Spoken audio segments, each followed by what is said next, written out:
Good morning, Chatty House. What's going on, friends?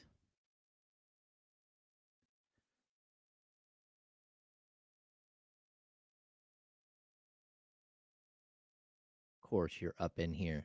I love that you say that every single day. Kyle is back.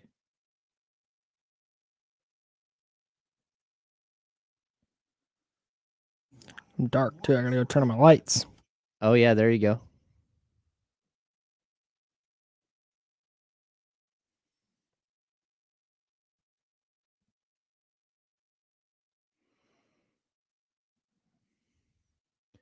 Kyle, did you get did you notice who our first person was that gave us a big like on your tweet? No?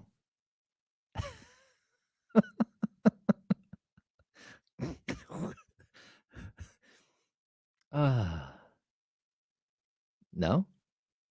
Now you get Oh, it? I just saw. Now you get it? Hey, go Pats, huh?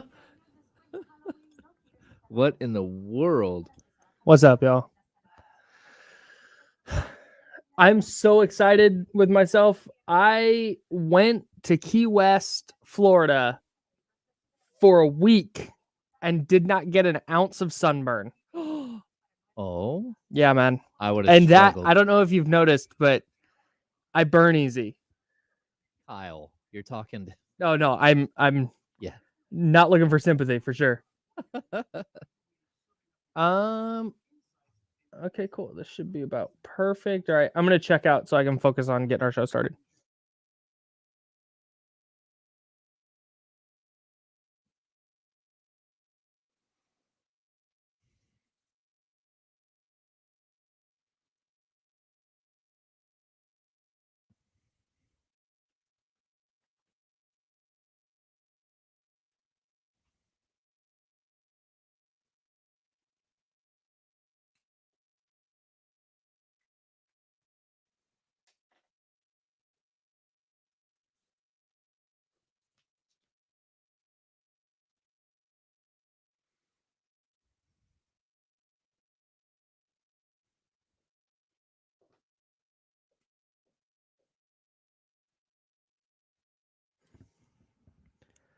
How does this work? Is this thing on? You push buttons, Kyle. You push God, buttons. I've forgotten. Hey, everybody, I'm back. Kyle Madsen, James Ham, rocking with you until noon. And James, this is one of my favorite. I know I'm back from vacation, and that's the elephant in the room. But I always feel I feel weird, right? Because okay, I'm back from vacation. I went to Key West, Florida. Okay, like that's it. We have things to talk about. And I know it's weird to not jump in here and be like, yeah, hey, I was gone for a week. What did I miss? Here's what I was up to. But we have a 49ers thumping of the Cowboys to get to. The Kings opened up their preseason. And it feels weird for me to be like, hey, man, I went to Margaritaville. You know what, Kyle? While you were gone, I got you a gift. And I got you the gift that is Jiffy Lube. We now have a sponsor. Come on. Come on now. Let's go. This show is sponsored, and we love our friends at Jiffy Lube, but that's a type of friend I am. While you're gone, I got you a gift, and it's called a Jiffy Lube sponsorship. This is the type of friend I am. I didn't even get you a shot glass, dog. Oh, he didn't my get me a fault. shot glass. Oh my goodness. That's my bad. I'll go back sometime and get you a southernmost point shot glass. That'll be really great. No, I shout out to Jiffy Lube, big fan. As somebody who commutes 160-ish miles a day, I'll be spending a lot of time at my neighborhood Jiffy Lube. That's is that 800 miles a week, Kyle? That's quick. 160 times 5. 3, carry the 5 times 1 and 3. Yeah, 800 miles. 800. Yeah, that's how James's brain works. I can usually. that's almost how much I spent in gas this month as well. Last month. Yeah, especially $5.50 a gallon. It's tough. Yeah, it's tough out there. Kyle, we do have a lot to talk about. This has been amazing. It was a great weekend for sports, even if things didn't go the way that everyone wanted for the Sacramento Kings. But, I think watching the San Francisco 49ers demolish the Dallas Cowboys, I think that makes most Northern California sports fans feeling good today. Yeah, you would hope so. If you're a fan of the Kings and the 49ers, and maybe you're not. There are plenty of Kings fans who don't like the 49ers at all, and that's fine. Mm-hmm. But if you're a Kings fan who's also like, yep, love the 49ers, I don't think the Kings loss ruined your night. At least you'd hope not. No. And, like, we always talk, like, preseason football is the worst. So, I have friends who watch preseason football in hopes of helping their fantasy football drafts. Sure, And it doesn't. I mock Don't. them, like, unbelievable. I just mock them, Yeah. like, mercifully. So, when you're looking at preseason basketball, it's the same thing. Mm-hmm. Like, I think you would have liked to have seen a better showing Sure. from the Sacramento Kings. And we're going to dive deep into that later, like the nuances of this game and why things happen the way they do. But I don't think anyone should be all that, like, disturbed. And I say this too. This is the first time that a team boarded a plane together, went to a new city, got into a hotel, did all of their stuff that they normally do. And every once in a while, these things, you just fall flat. Yeah. Yeah. That's it. It was a preseason game. It's preseason, Kyle. And Nobody cares. It was, I genuinely, it's not like the game plan. It's not like they're going, hey, let's hunt this matchup. It is go play basketball. Don't get hurt. Run whatever we've worked on. And if you make your shots, cool. If not, cool. These are going to be the rotations no matter what the game looks like. Here it is. Everybody's going to go play. Go try hard. Nobody get hurt. Nobody get hurt. Nobody get hurt. That's rule number one. Yeah. And if there's a trend, if they continue to shoot 10 of 50 from 3, okay, then we can start talking. But one night, stuff happens. I'm much, much more excited about the direction the 49ers are heading than I am worried about the direction the Kings are heading. I'm ready to say that, James. I'm 100% like with you on that. Yeah, these aren't two, like, ships passing in the night. No. To me, it's watching the 49ers. Like, I had the dual screen going. Of course. I wish that the Kings game would have been on some sort of television, because it was very difficult. I tried to actually put it up on a TV, and it was very difficult because of the geo tracking location. Yeah. So I had to watch it on a laptop while I had the game on up above. Mm-hmm. And so me and my son were sitting there watching.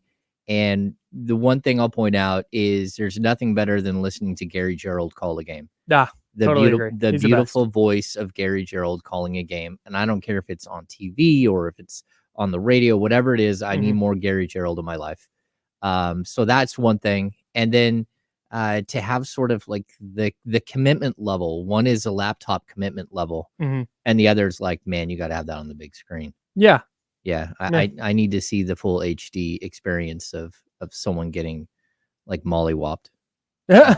Especially the Dallas Cowboys. The 49ers last night, to me, and we'll dive a little deeper into King stuff later on, but to me last night, I thought this is a game that San Francisco was going to struggle in. I thought, okay, I think they can win. They should win, especially at home against a team like the Cowboys, who lost to the Cardinals earlier this year, and they haven't even their blowout of the Giants wasn't like this offensive domination. And then you watch their offense and you really kind of dig into the Cowboys. And going into last night, it's like, man, if their pass rush doesn't get home, especially with Trevon Diggs out, I don't know how good they are. And then you have a 49ers team that's just kind of methodically just beat down everybody they've played.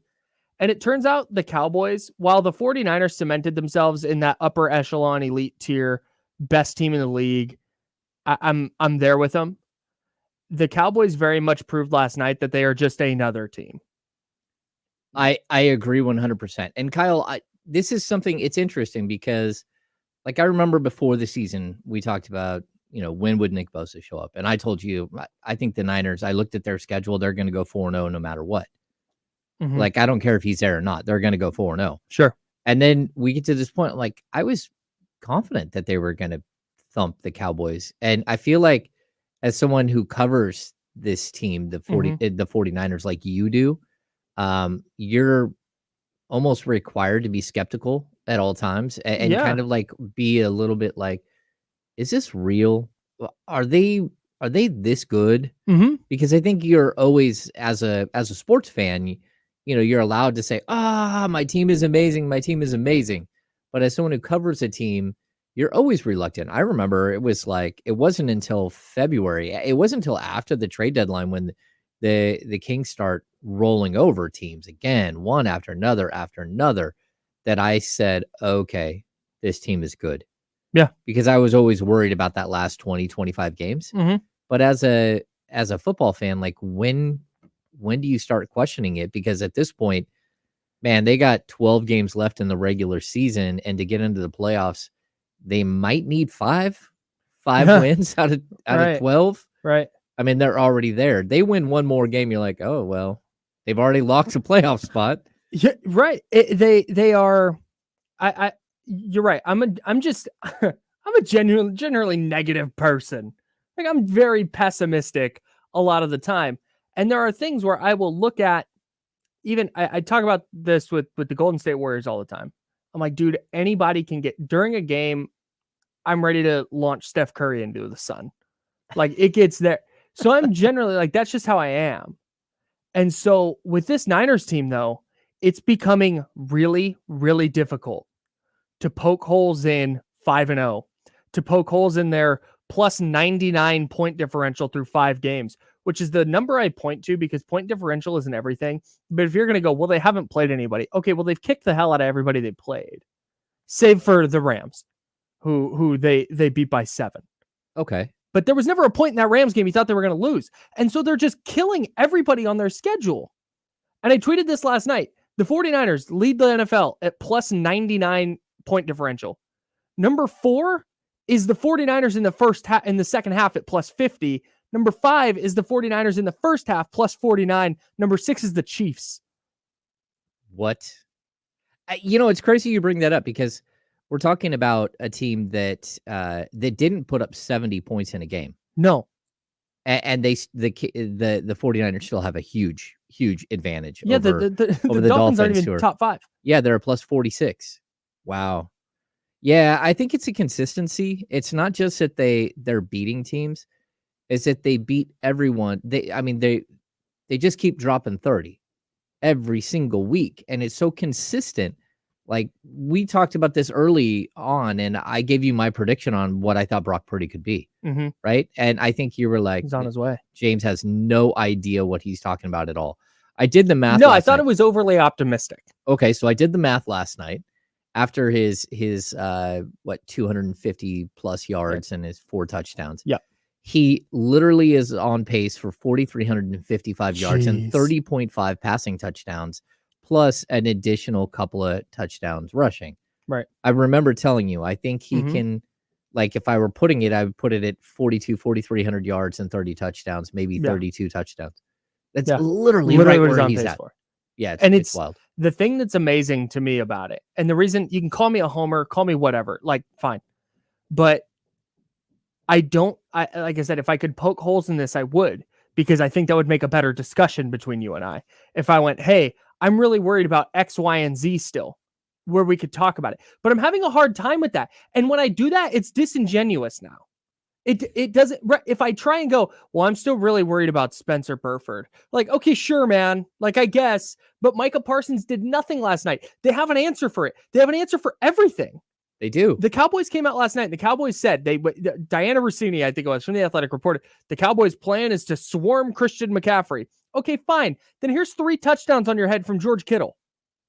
Here's Brandon Ayuk running wide open over the middle of the field whenever he wants, because you're so worried about number 23. They have answers for everything. And we're at a point now, we have, what is this, 11 regular season starts of Brock Purdy? Yes. And he's not lost any of them? And the only game they lost was when he blew out his elbow.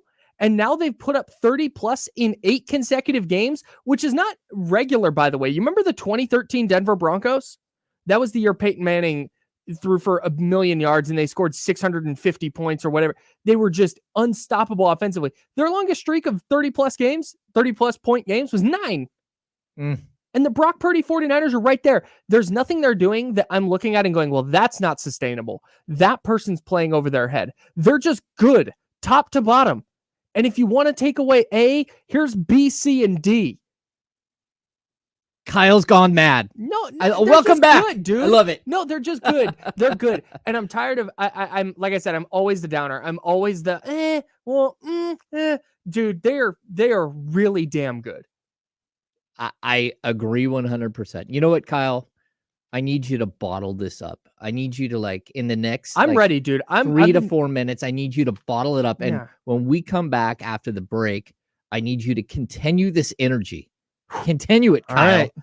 All right. You are listening to The Insiders on ESPN 1320, 98.5 HD2, and the free Odyssey app. Brought to you by Jiffy Lube.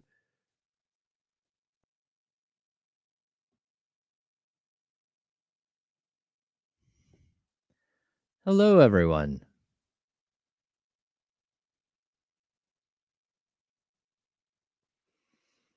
Yeah, we're going to get into this game a little bit more.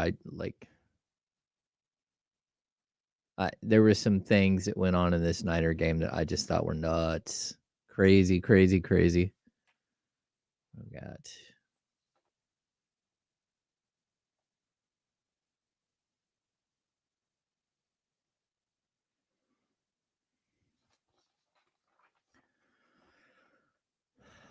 Hi, TC. Hi, Erwin.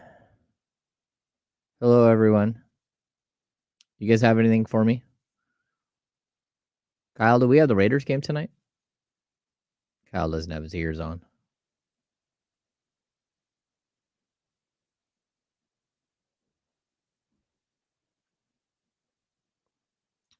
John Poles, we're going to talk about the Sasha situation.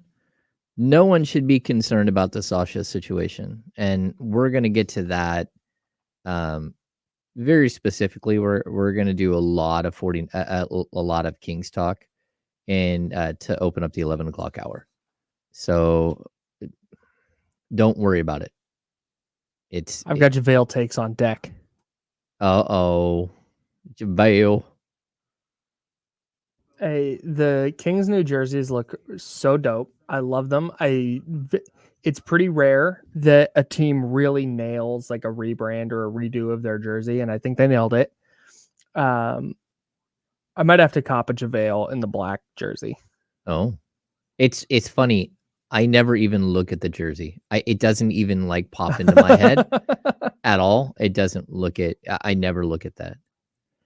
It's just I think it might be a little bit of a generational thing.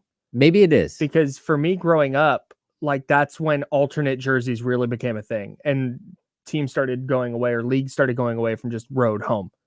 It was road home and an alternate. And then in Madden, you could create jerseys. Oh, yeah. And you could do the throwbacks and all that jazz. So people will reach out on Twitter. Hey, what color are they wearing tonight? Because I want to know so I can match. And I'm like, you got to find that somewhere else. I think the Kings publish it. Yeah, somebody does somewhere, but it's not something that I know at all. I have a hard enough time knowing where it's going to be on TV from one night to the next.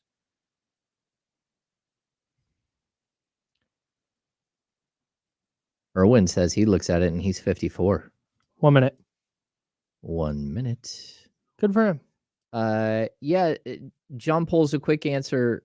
Mike Brown wanted to see something with his second unit, and he wanted to keep their second unit together and let them try to get through the hole they dug.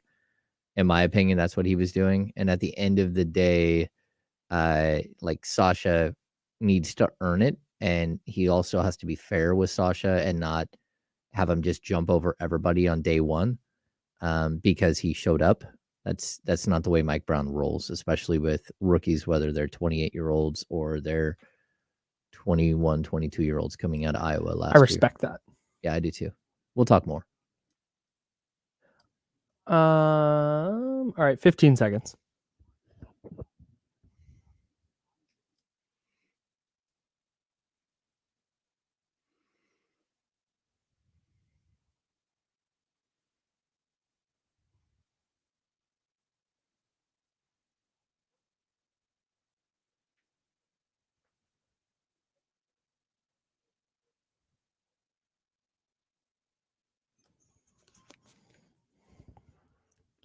Kyle Madsen, James Ham, hanging out with you until noon, brought to you by Jiffy Lube.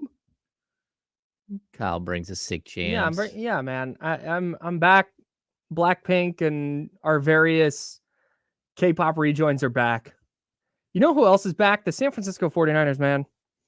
They're We talked back. about it last thing. No, they're Yeah. just like, I didn't doubt that they were in that echelon of, the 5, 6 teams. We'll say 6 just to be generous. The 6 teams where you're going, okay, that team is one of the teams that's going to win the Super Bowl. And Okay. it was the 49ers and the Eagles and the Cowboys for me going into the year. And I think that was the case for a lot of people. And the Cowboys come out and they house the Giants the way they did, just demolish them. They put up 30 on this Jets defense. It was supposed to be, or is pretty good. And you're going, oh man, the Cowboys just did it with defense. Now they're doing it with offense. And then they lose to the Cardinals, but then they smoke the Patriots. And you're going, okay, the Cardinals thing was a blip. They're back. They're one of the very few teams in the league that just roster wise can match up with the 49ers in terms of talent. I don't think they're as talented as the 49ers, and especially not the coaching staff. Mike McCarthy stinks, but they were one of the few teams that you go, hey, this team can match up with the 49ers talent-wise. And they just couldn't. They're not on that level. And it said to me that I won't necessarily argue with you if you want to put the Eagles ahead of the Niners because the Eagles won the NFC last year.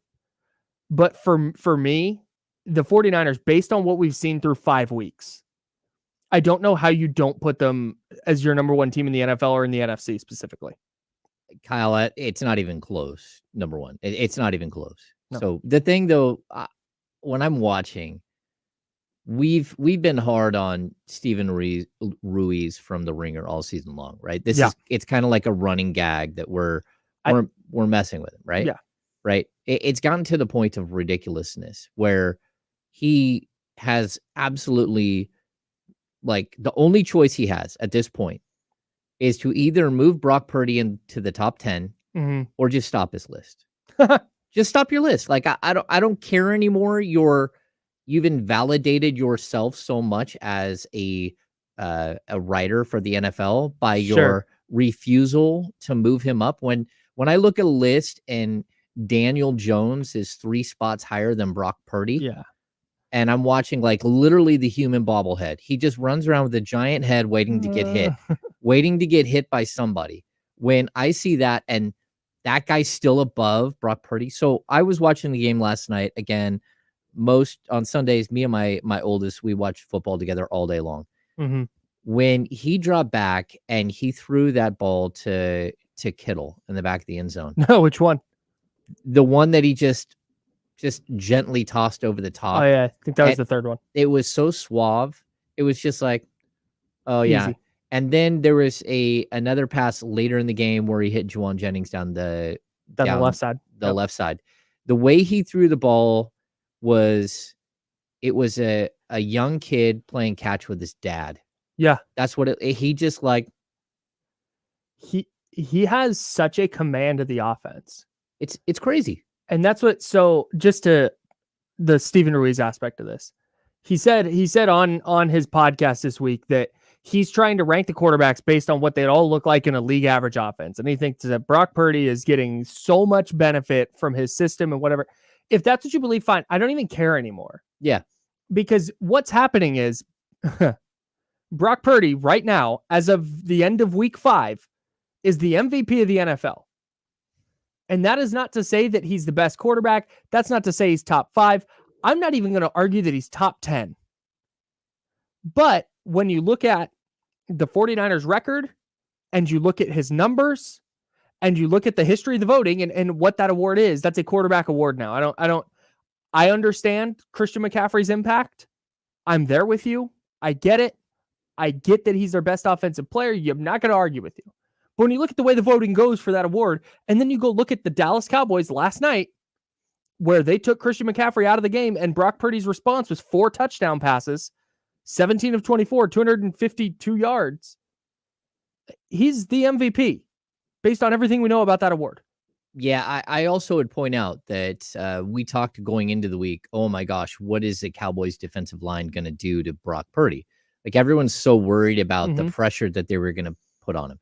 He was sacked once. He was hit twice. That's it.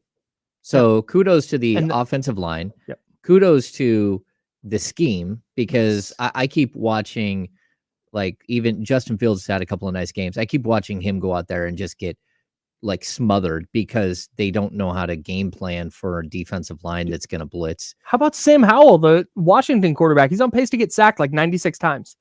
Like, some of these guys, like, half of them are their fault. Mm-hmm.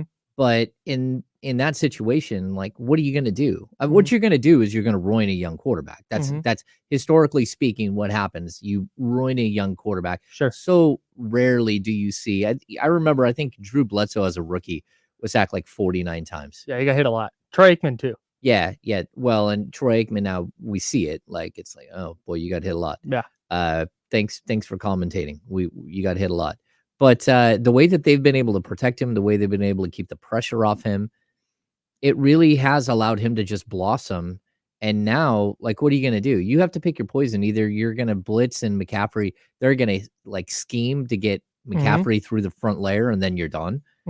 Or he's going to pick you apart. And he's not picking you apart with like dink and dunk 5-yard passes. They're not running. They don't even have to run the wide receiver screen right now. They don't have to run a standard screen to McCaffrey. He's beating you with 25 to 30 yard outs and just a perfectly thrown ball every single time. He's throwing into space. He has this connection with Ayuk, which is crazy, like what they've been able to do. And then you get to a game and you don't even need Ayuk. You don't even need Debo to be great. Like, anyone who runs a 25-yard play, he's going to hit you. He's going to put it right on you. He's going to drop it right over the top of the Buick on the side of the street. And you're just going to be right there by the curb, be able to tap your toes, and you're in bounds. I thought his best throw last night was the one that didn't count to Ayuk down the sideline that got called back for holding. Oh, yeah. And then to start that drive, he threw that really nice, like, layered throw over the linebacker. A guy jumped and it just went over his fingertips to Ayuk in the middle of the field. That to me is just a comfort level in the offense, and a comfort level knowing that he trusts the scheme to block. He did not get comfortable against Dallas in the playoffs last year. It was one of his worst games as a pro because Dallas spent so much time in the backfield. And he never adjusted. He adjusted enough to help them score a touchdown, but for the most part didn't have a very good game. And then, or a super productive game. He was fine. It wasn't like he was turning it over like crazy, but what the Niners did scheme wise last night of just throwing the kitchen sink at Micah Parsons.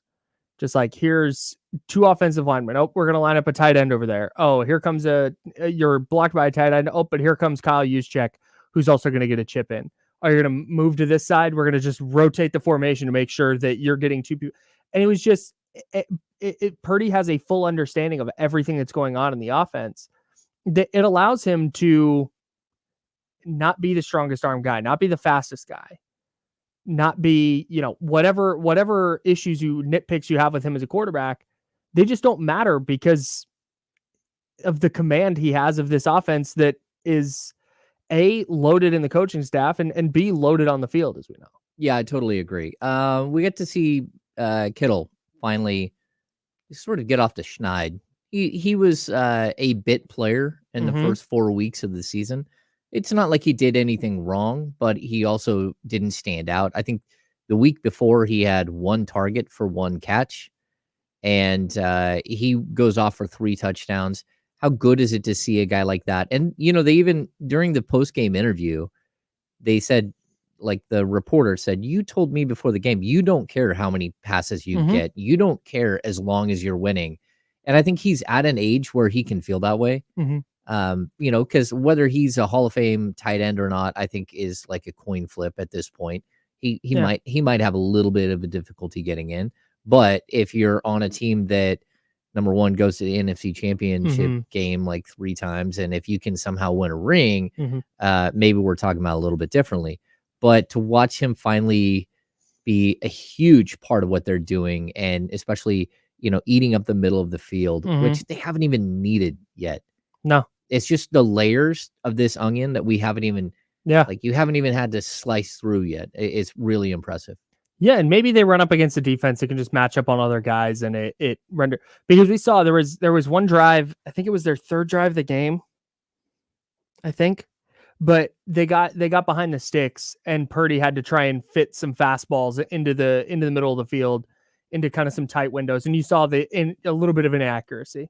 Saw one was high, one was behind a receiver, and you start to see that, and it's like, okay, but it's so rare that they get into those spots. And then we saw later them get in that same spot, and he hit those throws you were talking about earlier, the layered one, and the one down the sideline to Ayuk, and the one down the sideline to Jennings, and then one over the middle to Debo, and then you get in the red zone. And you have to account for all these for all these weapons. Oh, and there's George Kittle, who doesn't have a touchdown yet this year, but here's 3. It's just I don't know what to say. They're just hard to guard, man. No, I agree. And I think I watched those 2 plays, and I thought the reaction was on social media is like, oh man, 2 bad passes in a row, like one behind him, one, both of them were catchable. They weren't the worst balls we've ever seen. No. And the kid's not going to go out there and go 20 of 21 every game. Right. Like it's okay for him to miss high on who's the little guy? Ray McLeod. No, the Ronnie Bell. Ronnie Bell. I think he went high on one ball to Ronnie Bell. Yeah. And then he was a little behind Ayuk on a play. And these are like that's football. That's like quarterbacking, dude. Every once in a while you're going to be a little, and that's with defensive linemen running at you and everything else. Who knows if you had to make a throw that you wouldn't have liked to because there's a guy with an arm in your face. Anyway, I've watched him systematically destroy every team so far. And I think it's what we're seeing is like an evolving quarterback, but we still don't know the ceiling. And I thought this game in particular, it did one really nice thing for the 49ers. It took a lot of pressure off McCaffrey. Like McCaffrey didn't have to be the guy in this game. He still got his touchdown, which 14 straight games with a touchdown. Yeah, crazy. Something wild like that. But you also see a guy who looked mortal, right? I played him in fantasy football this week, and I like to tell you that I won, even though we just had a horrible week. But tough. Yeah, but when you're watching, you're like, okay, this is what he needs. He doesn't need to get pounded 25 to 30 times a game, and we get to week like 13 and he's no longer available. Right. Yeah, I thought last night it was really clear that Dallas's game plan was he's not going to beat us. Yeah. They went, Christian McCaffrey is leading the league in touchdowns and yards. We're not going to let him do that. And like I said, the 49ers have an answer. It's not, hey, if Christian McCaffrey doesn't go, and I think that was kind of a conception. I think, we started the segment talking about Steven Ruiz. I think he's the kind of, I think his thought was, okay, well, if you take McCaffrey out of this offense, Brock Purdy is no longer effective. And I think the Cowboys thought that. It was their whole defensive game plan was make sure number 23 doesn't get loose. Yep. And they had a response, and Purdy had a response. And that's where I think when you start talking about Brock Purdy is a viable quarterback, it's like, well, there it is, man. Yeah, it just showed up. Yeah. And did he miss a couple of throws? Those throws we were just talking about early.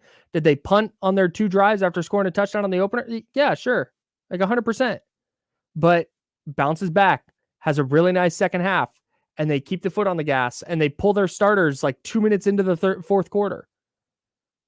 There was last night showed me, I thought if Christian McCaffrey got taken out of a game, I thought they'd be fine because they have so many other weapons that if you're focusing that much energy on taking him out, then they're going to exploit that by hitting somebody else.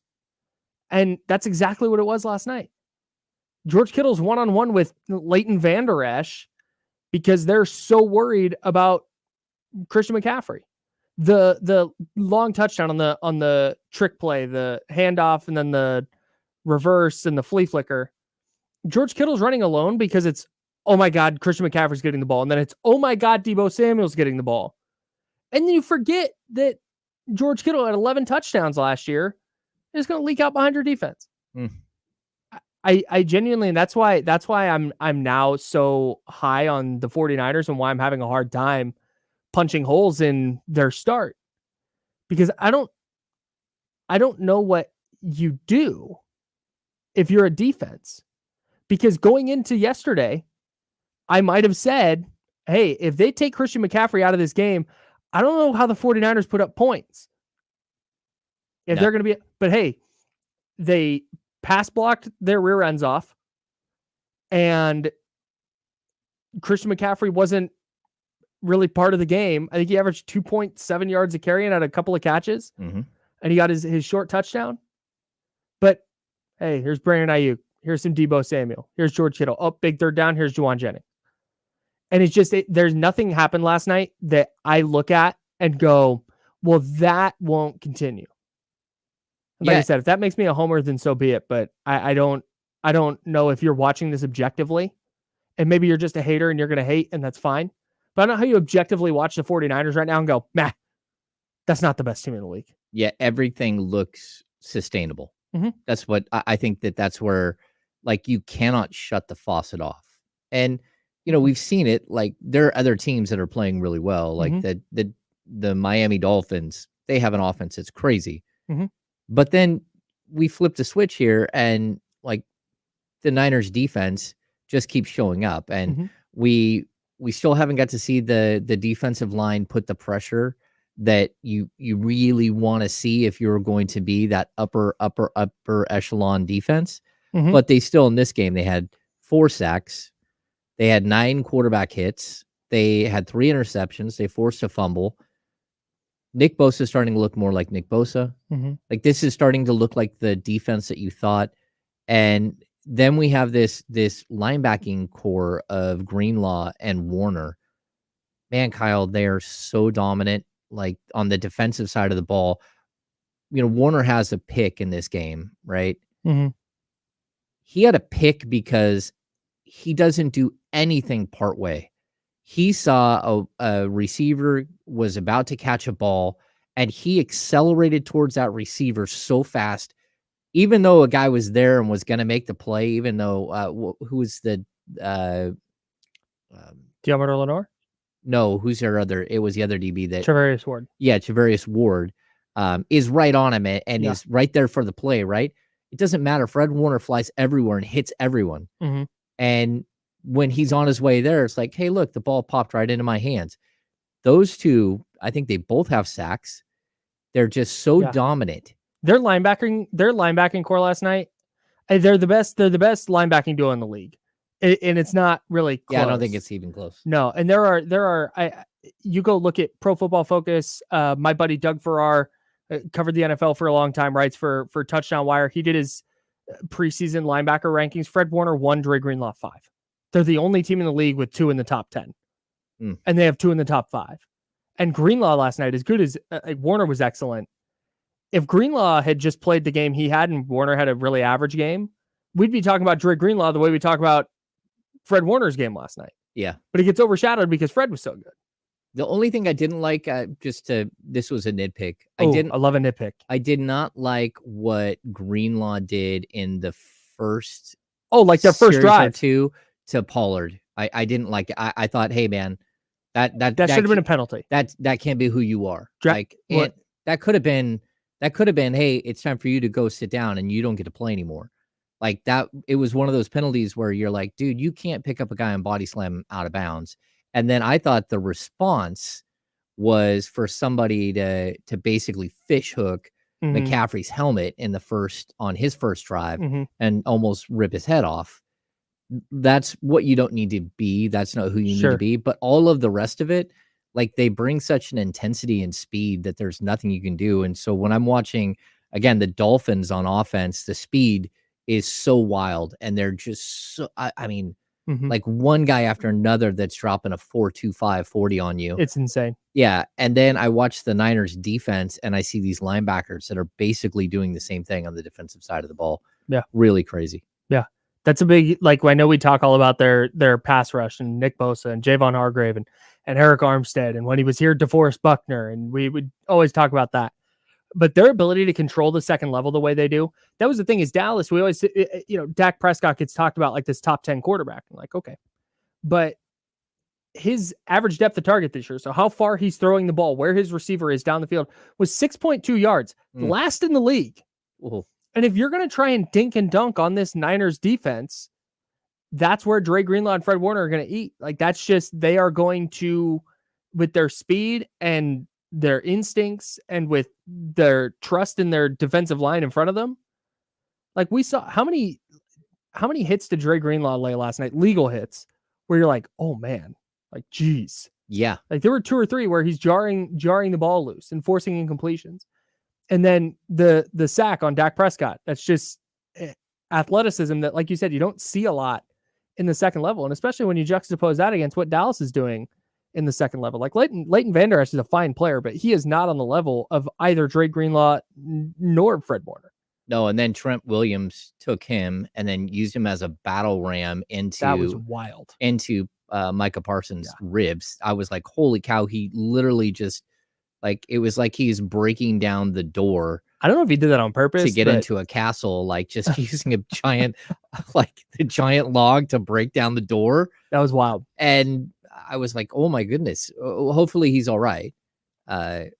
Yeah, you know, because I was glad I was glad that looked like one of those hits where he wasn't gonna he was gonna get carted off, but luckily he walked off. Yeah, so that was good news. So I'm looking at Philly's schedule right now. Just because I know we got some power ranking stuff we got coming up, but I think if I look at the 2 5-0 teams left, and you can say, well, the 49ers haven't played anybody. That's the thing I got last night a lot. So they haven't played anyone. If the 49ers had this schedule where they beat the Patriots by 5, and then they beat the Vikings by 6, and then they beat Tampa Bay by 2 touchdowns, they beat the Commanders by 3 in overtime, and then they beat the Rams by 9. If that was the 49ers schedule, we would have people in the chatty house. There would be people in our Twitter mentions talking about how they haven't played anybody. They haven't had an impressive win yet. That's a paper 5-0. Don't actually, this is all fake. And have the 49ers played a great team yet? Well, Dallas was supposed to be. They don't look like it now because they got housed by an actual great team. Yeah. And the 49ers have dominated every game they've played. So that's why, that's, again, combining their first 4 games with what we saw last night, I don't know how you don't look at this team and think they're the Super Bowl favorite in the NFL right now. Yeah. I'm 100% on board with you. The Niners moving forward, we have at Browns, at Vikings, then at home against the Bengals, at Jags, then you have the Bucks, and then you finally, so 1, 2, 3, 4, 5. 5 games right there, which I think are all winnable. They'll be favored in all of them. They'll be favored by a lot in all of them. Then you have this really crazy stretch at Seattle, at Philly, and then back home for Seattle. And that at Seattle game is Thanksgiving on Thursday. Oof. Okay. Yeah, it's a tough stretch for sure. Their schedule looks way less daunting now than it did though. Because before the season you're going, and maybe the Bengals start to turn it around. The Bengals looked really good yesterday against the Cardinals. They looked a lot better. Joe Burrow specifically looked a lot better. Mm-hmm. So maybe the Bengals by week 8 are like, oh, okay, there's the Bengals. But the Browns, Deshaun Watson didn't practice today. No. They had their bonus practice coming out of the bye week. Okay. Deshaun Watson did not practice. So his status is in question for week 6.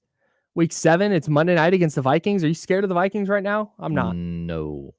And then the Bengals, who may or may not have it figured out by then, and maybe they do, and that's a really good game. And I would expect that. I think the Bengals are good. But even Jacksonville, they had a nice win against the Bills, but they haven't been incredible this year. No. And the Bucks have been okay. They've been fine. But again, if I'm banking, so I know Mike Brown likes to look at the season in 5-game increments. Mm-hmm. He goes, okay, we need to go 3-2 at least every 5 games. We need to win the 5-game stretch. They just went 5-0 in the first 5 games, 49ers. I'm looking at the next 5.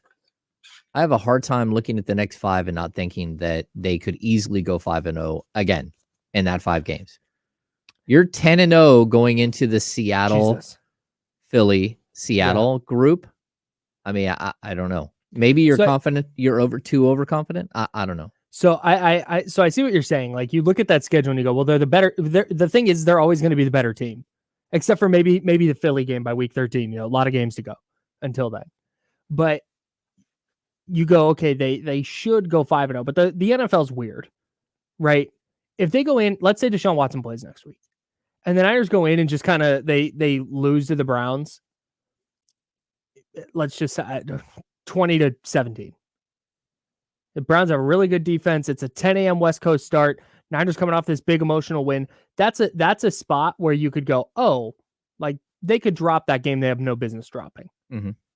So that's why I don't put on like, yeah, they should go 5-0. But you look at that stretch and it's like, yeah, man, 4-1. Like if they go 3-2 in those 5, like they'd still be in a really good spot. They'd be sitting there at 8-2 after their bye week. But it would feel a little disappointing, I think, given how it looks after week 5. 9-1 would be like the minimum right there. All right, we're gonna step aside. When we come back, we're gonna dive into the power rankings. The 49ers have upset the top end of the power rankings. They're holding on to their top spot, but what's happened below them is kind of interesting. Yeah. And Kyle and I are gonna dig into it a little bit. So you are listening to the Insiders on ESPN 1320, brought to you by Jiffy Lube, 98.5 HD2, and the free Odyssey app.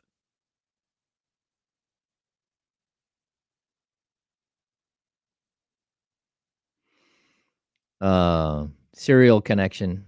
I agree with the going to a 49ers game for people in Sacramento is nearly impossible. So I'm just going to pull this up. Yeah. So I've had to do that to cover a game, and it's miserable. Like I don't want to go see live football. And the other reason I don't want to go to a game like that is because the NFL experience at home is so incredible now that I don't think that there's a huge reason to go to it. I want to watch 9 hours of football, and I want to watch as many games as possible, and I want to watch Red Zone all day, and I want to enjoy all of it. I totally get that. So I don't know. Like that's what I want to watch. I want to just like hang out and chill. What I don't want to do is be in a car for 3 hours driving to a game. And then when I get there, take 45 minutes to get into the parking lot, and then 45 minutes to get out of the parking lot. By the time I get home, I've driven or waited to get out of a parking lot for like 7.5 hours for a 2.5 hour game.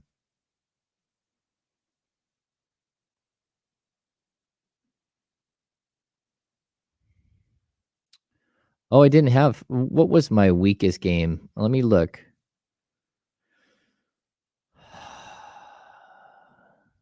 Coming into the week, oh, it was Chicago, Washington. I didn't think anyone would want to watch that game. That was my game of the week, the WEAK week. I don't know. I thought there were some good matchups this week.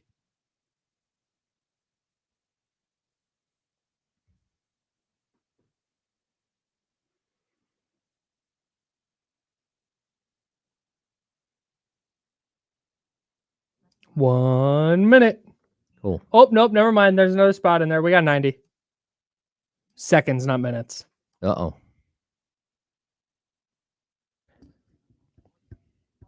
Okay, so you can take the train. This is Jay Lee, that's me.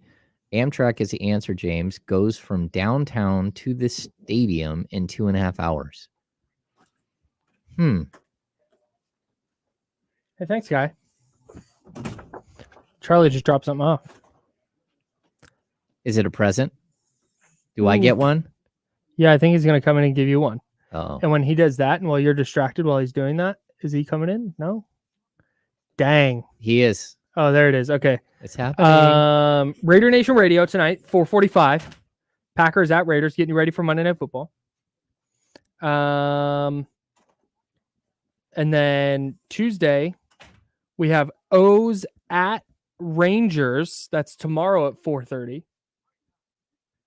Wednesday, we have Dodgers at Snakes, 5:30. Some playoff baseball.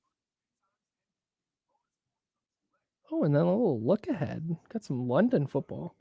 Ooh. All right, 10 seconds. Here we go. Board's hot.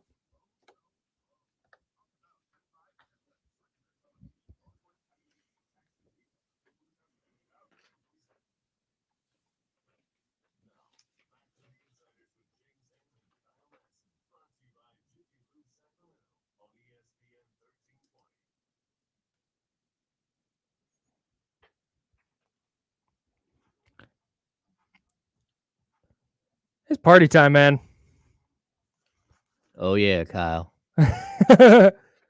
We talked so much about this 49ers beatdown of the Dallas Cowboys at Levi's Stadium. We got to look around and see what else is going on in the NFL. We're not going to go around the NFL today. We'll push that to next week. But in trying to create some power rankings here, because James, you said it on the other side, and I think it's a great point. I think the 49ers are number one right now. And I think making an argument against the 49ers at number one is, you can make it, but I'm not going to agree with it. No, I think it's impossible. I don't think you can make it. Is going to say, unless you're just maximum hating or not watching. If you're just not watching and you're just like, I don't like the 49ers, I think Brock Purdy stinks, then okay, like, cool, man. But if you're watching and you're paying attention, I don't know how you come to any other conclusion. So I think the 49ers are a very, very clear-cut number one. Who do you have at number two after this weekend? Well, look, if a team goes 5-0, I'm going to have to put them at number two. That's it. Great. If there's a second team that's 5-0, and Kyle, I'm going to make a weird argument here. Oh. And I am. I'm going to make for the heads up. I'm going to make a strange argument. What if Kyle, the way that Philly has won, which has not been easy, and it doesn't feel easy in any week. I don't know what it is about this team, but what if having adversity and playing games that are close and that actually the third quarter and fourth quarter matter. Mm-hmm. What if that makes you a better team long term? Because I kind of feel like there is an argument to be made about, like throttling every team is one thing, and it feels good if you're watching your Niners fan, you're celebrating. What if you never have adversity and true adversity until you get to, I don't know, the playoffs? Yeah, I would buy that if the 49ers hadn't made deep playoff runs with this group in 3 out of the last 4 years prior to this one. Okay. Like, I think I think that mattered in like 2019. They just kind of steamrolled into that Seahawks game on Monday Night Football. And then the Seahawks beat them in OT at Levi's Stadium. And then they have that shootout with the Saints in New Orleans. And they have a tough game against the Ravens in Baltimore. And they kind of, I think, got battle tested a little bit. And then they go and they smoke the Vikings in round one, and they smoke the Packers in the NFC title game. And then, they go to the Super Bowl. But then in 2021, I mean, they started, I think it was 2021, they were 3-5 to start. And then in 2022, they were 4-5 to start. And so I think in those years, you're kind of building that. But at this point, I don't think there's anything that this group is going to see that they're going to be surprised by. That makes sense. Okay. Hopefully if you're hearing what we hear, we have a concert starting here in the studio at noon. And so I'm glad it's starting at noon. They're doing some sound checks right now and things. But I don't look cool. I don't feel great for our friends, D'Lo and Casey, because they're going to be that's dealing with this competitive noise. Can you hear it? Oh, I can hear it. Even when my mic's not on? Yeah, I can still hear it. Yikes. Yeah. And we're in soundproof rooms that are not clearly soundproof at this point, and we don't even have music playing yet. Like we've got after you get past Philly, I think it becomes Philly's number 2 for me. Yeah, they're number 2. It becomes a jumbled up mess. And, I think the Chiefs are in the conversation for number 3. I think the Dolphins are in conversation for number 3. And then, like, is it okay to just throw a couple of teams out of here? Like, out of our top 5, Kyle? Okay, hang on. Let me get my pen. I was trying to do this on just looking at the screen, but now I need a pen. Okay, go ahead. So we have Niners 1. Philly 2. Philly 2, and I think that's I feel really good about that top 2. I do too. I'm going to put, I think, okay, who are we tossing out? Who's gone? Okay, so I feel like after this weekend, the Bills have to go. They're no longer a top 5. Okay. For me, They were a top 5. They were probably number 4. Then they took a step back. I think I had them moved all the way up to number 3. Then Okay. they took a step back by having a really bad game, and now they've had. Then they had a bounce back, and you're like, okay, this is a team, right? When they beat the Dolphins, I thought, oh, this is a team. But now, man, you go and you lose to the Jags. I don't buy it. So I'm tossing them out of the top 5.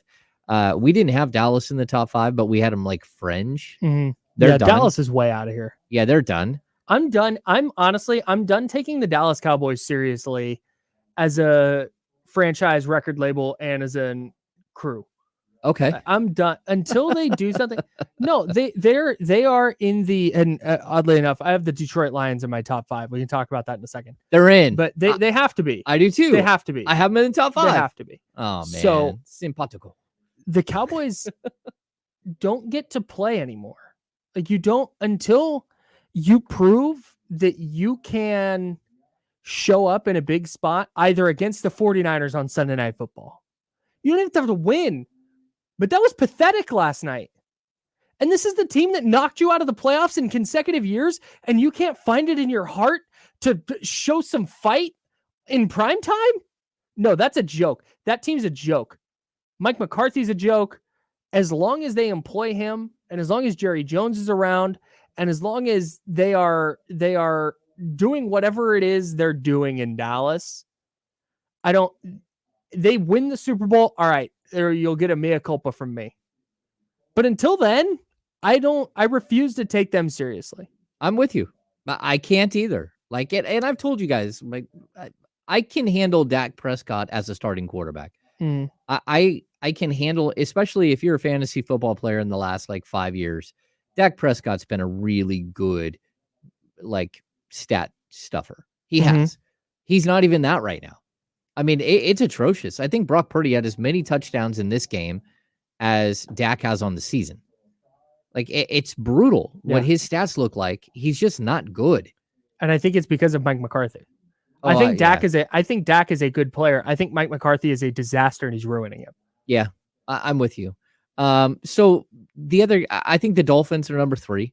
I don't think. Oh, interesting. Okay. I don't know that they're. I mean, you can have them wherever you want, but like for me, watching the Miami Dolphins, they're 4-1. They're a buzzsaw. Their offense is so dominant and so much fun to watch that I just can't. You can't take your eyes off the screen, because if you do, some dude just ran 22 miles an hour down the sidelines for a touchdown, which just happens. Like, there's even a point where they caught Tyreek Hill because they had an angle on him, but he put the fastest time all season. He broke 22 miles an hour on a play, and they caught him. But that's like every player on their roster can do this to you. I mean, yeah, we saw Raheem Mostert here in San Francisco.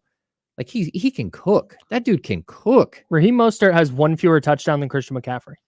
Oh, yeah. I have the Lions at number 3. You have Lions? Okay. And I have to, because I have the Lions and then the Chiefs at 4, and I have to put the Lions above the Chiefs because the Lions beat the Chiefs. Okay, so that's my logic here. Okay, even though the Chiefs didn't have Travis Kelce, the Lions went into Kansas City and they did that thing. I'm going to keep the Lions at number 3. I rock with what the Lions are doing right now. Okay, I will give you the Lions at number 3. Okay, thanks. No, I want the Dolphins at 3. I want the Lions at 4, and I want the Chiefs at 5. I have Chiefs 4, Bills 5, because the Bills beat the Dolphins. The Bills housed the Dolphins. That game was not close. But then they lose to other, and they're 3-2, and they keep losing to, like, you're like, what happened? Well, like, why? No, and that the Jets game was weird, no doubt. Yep. Division game, Sunday Night Football, Aaron Rodgers, weird game. No, I'm with you. I get it. And the Jets have kind of had Josh Allen's number.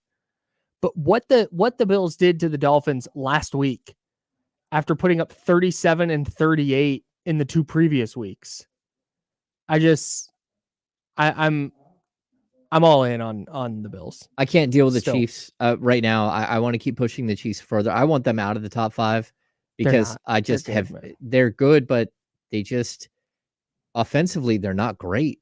They really haven't got anything going. And if you look at the upper echelon teams, they're nowhere near some of these other squads. They just have not put teams away.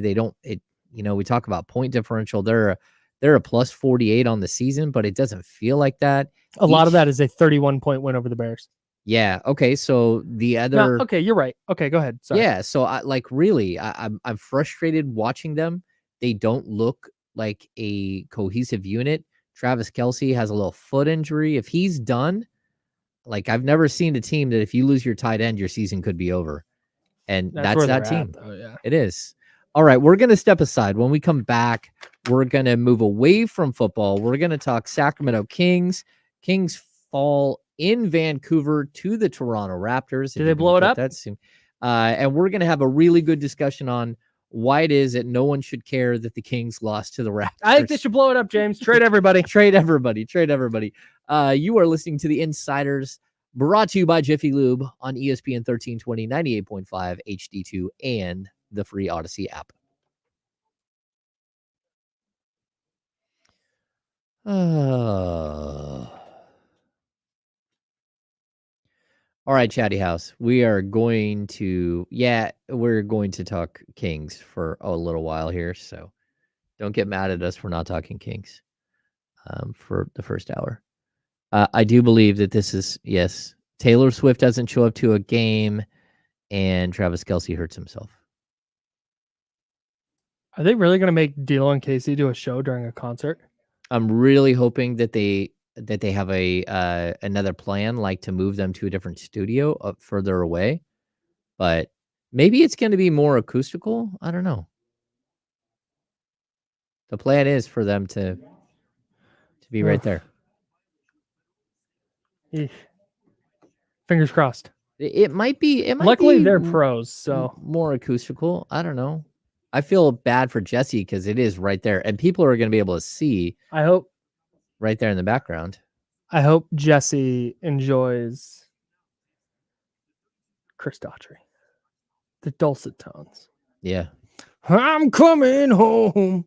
Genuinely good song. Yeah, we have Daughtry in studio. No big deal. No big deal. 90 seconds. This is what's so tough. And if you want to argue that any team should be in the top 5, I will hear the argument. Maybe it is Seattle. Maybe it's Detroit. Maybe the Rams are actually good. I'm not buying the Rams. Never mind. At least not as a top 5 team. I love Cooper Kupp and Puka Nacua together. But yeah, Chiefs, Detroit, Bills, Miami, Seahawks. Tampa Bay is 3-1. Yeah, Tampa Bay's got a chance tonight to go 4-1. Nope. Tampa Bay was off this week. Oh, no, you're right. Why am I thinking they're playing the Raiders tonight? No, it's the Packers. Seattle. See, I kind of put those guys in the same boat, though. Pittsburgh is sneaky 3-2. They are, man. Just dude. Mike Tomlin's so the bad. Man. I love Mike Tomlin, dude. He is, but Kenny Pickett's so bad. He's not great. Hey, got the tutty when they needed it last night, though. Or yesterday. Dude, hey, I want to. Hey, before. I got a little rant about something before we get to the Kings. Okay, here we go. Board's hot.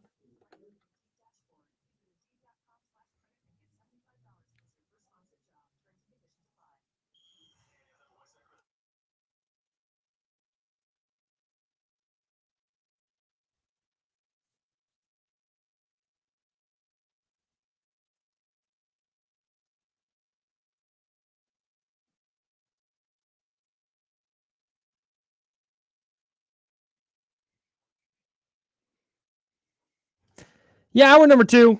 I'm Kyle. That's James. We are brought to you by Jiffy Lube. Shout out to the homies at Jiffy Lube, man.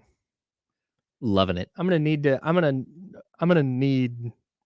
Jiffy Lube in my future. I needed some Jiffy Lube gear. Oh, yeah, I need a Jiffy Lube shirt. Give me a Jiffy Lube fitted. I would wear that logo. Jiffy Lube hat. The logo's sick. If a Jiffy Lube quarter zip, everyone knows I you love do. My quarter zips. You are like if a quarter zip was a person. Yeah, I mean that with all due respect, because I love a quarter zip. Yeah, the two I've been wearing lately, which they were additions for Alaska.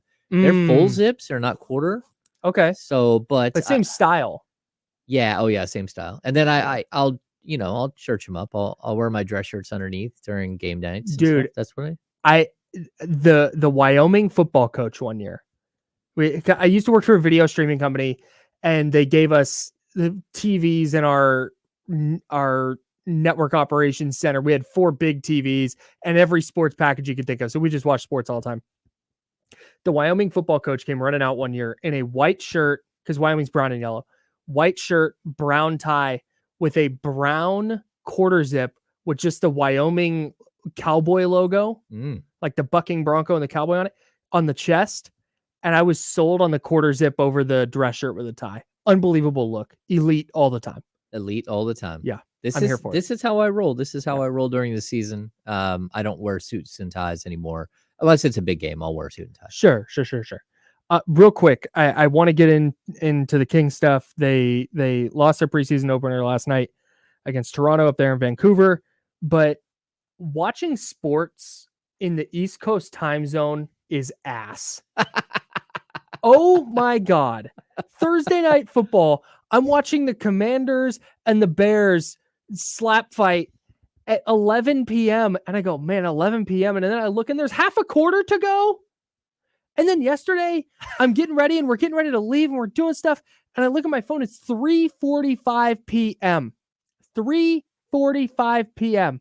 To us, that means, hey, afternoon games are wrapping up. We're starting the process of gearing up for Sunday Night Football. No. Morning games haven't even ended at 3:45 p.m. That's crazy. I mean, usually you're ready to take a little nap, a little siesta before the 5 o'clock start. 1,000%. Yeah, I'm totally in. But here you're gearing up for a second slate of games, and then your Sunday night kickoff isn't going to be until 8:20. Is this changing your thoughts on like how the East Coast bias? Because I don't blame these people now. 1,000%. I wouldn't watch anything West Coast. If you and I, you pick up what I do here and what you do here, and you drop us in Washington, D.C. I don't know. You drop us in D.C. Okay. And I have to be here at the station at 5:30 in the morning. There's no chance I'm watching anything on the West Coast. Oh, no chance. A West Coast start time, 10 p.m. I know. Even no chance. The Warriors forever had 7:30 starts, right? Yes. A 7:30 start is 10:30 when I was on the East Coast. When I was living in Arizona, even just in Arizona, when they go to Mountain Time. So if you're unfamiliar, in Arizona, when all the clocks move back in the fall, Arizona does not. Oh yeah. Arizona stays. So they're in Pacific until fall back, and then they're in Mountain. Even in Mountain, the Warriors are tipping off at 8:30. I got stuff to do, man. It's tough to do. God. Anyways. All right, Kyle, we've got to talk Kings basketball. The Kings did lose. What was it? 112-99. Couldn't even tell you. At the Rogers Arena in Vancouver to the Toronto Raptors. And I think that there's always going to be Monday overreactions, right? Mm-hmm. There's always going to be Monday overreactions when you have a game like this. And for me, like, look, this is one of those things that fans shouldn't be concerned with. Mike Brown rolled his roster out there. If you didn't enjoy what you saw in the first quarter, in the first maybe 7 or 8 minutes of the game, where the Kings offense was flowing at such a high level that it was like, oh my gosh, I can't believe this. All of a sudden, they have all of this crazy cutting that we did not see last year. Well, on occasion, you saw back cuts. On occasion, it was back cut, wide open look. Everything is flowing. Everything is smooth.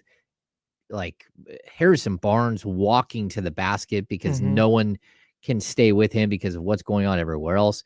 Keegan Murray buries a three. Keegan Murray takes somebody off the dribble. Keegan Murray takes a feed on a back cut from Sabonis.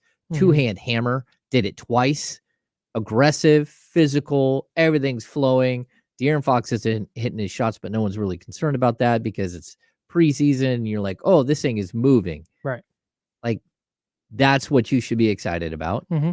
And they clearly added more answers into their offense. oh, yeah. I mean, the wrinkles to Mhm. the offense, like they've added and added and added. So I kind of broke it down, Kyle, into the good, the bad, the ugly. Great. I'm going to tack on a couple here to these, if that's okay with you. Okay. Yeah. Shout out to my guy Akis over at what used to be Sacktown Royalty and now the King's Herald, who always used to do the good, the bad, and the ugly, and is spectacular. So I'm stealing that bit from you here because I think good off-ball movement. The cuts were crazy. Yep. Keegan Murray, 11 points. Harrison Barnes, 11 points. They were both exceptional. Mhm. I thought off-ball movement, everything else. We'll get to some of the ugly there because they did have, both of them had one thing that they did not do. Then we have Davion Mitchell, who comes in off the bench, fires away from 3, and looks so confident and comfortable after working with Steph and his trainer all offseason. I thought, okay, I'm down with this. Spectacular. I think there's some concern with some fans about why Sasha didn't play until the second half. But I will tell you that there's explanations for that, in my opinion. I haven't talked to Mike Brown specifically about this.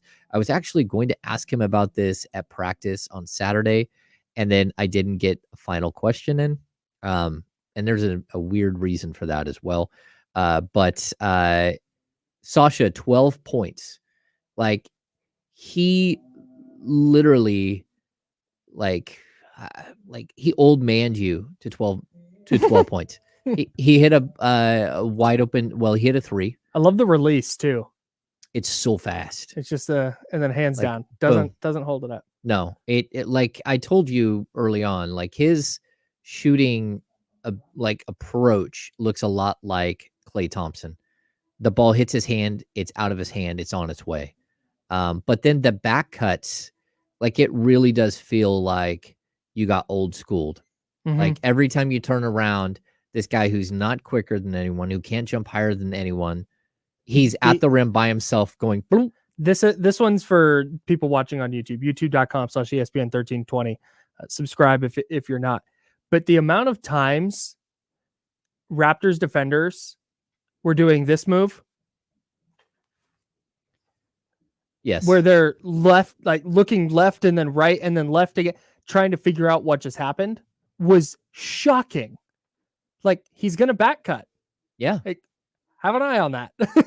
But it just kept happening and happening and happening, and they just never had an answer for it. It's funny. Yeah, it's wild to watch. Like Yep. it feels like you're at like the at 24-hour fitness, and you just keep getting beat by a strange back cut by a dude who just knows how to play basketball much better than you do. Yeah. So okay, so that's a good. I have some good. Okay, let's hear. I want your to add good. a couple goods. Yep. One good thing, and again, this is not a sweeping generalization takeaway. This is just a from this game. The pace was great, and that ties into what you were talking about. Just really, really clear that, hey, even on a made bucket, take it out of the basket and go. Don't sit and, okay, you got to regroup. Like, no, just go. Because if they're playing at that pace with the talent they have and with the offense they run, they're hard to stop. Full stop, point blank, hard to stop. Yeah. But when they're running and you're not letting your defense get set, and you're letting De'Aaron Fox get in the open floor, and now he can mismatch hunt because teams are scrambling to get into their defense, that's another layer. That's another wrinkle, to use your word. That's just another layer of this offense that makes them really, really difficult. So I was really encouraged by that. Not that you were wondering what their pace was going to look like, but to see that and to see them running their offense at a high level at that pace, I thought was big. I want to talk about JaVale McGee very briefly. Oh. I think he, just in the little bit we saw last night, brings an element of athleticism to their front court that they did not have last year. I think we're missing a player. And again, he's 35. He's not the athletic freak who's in the dunk contest like we saw, but just the way he moves, the way he understands setting a screen, getting to the basket, getting up, dunking, catching a lob. There's just an element of frenetic energy that he brings that a guy like Alex Len just doesn't. No, I agree. And we, while you were gone, we had an interview with Malik Monk, and Malik Monk said that JaVale had told him, hey, Malik, he's number 0. He goes, I'm number 0. And then JaVale is a double 0. And like when we do the lobs, we want everyone to go, ooh. I mean, called an alley-oop with 3 zeros. Yeah, because he is a great lob thrower, and JaVale is a great lob catcher. Yep. And this is exactly the type of player that he needed to like kind of figure his stuff out. And the other, real quick, the other JaVale thing, his ability, and I don't mean this as a knock, I literally mean this is a good thing. The ability to set that savvy veteran, little bit of an illegal screen, just get the hip out, move a little bit into and free up shooters. Yep.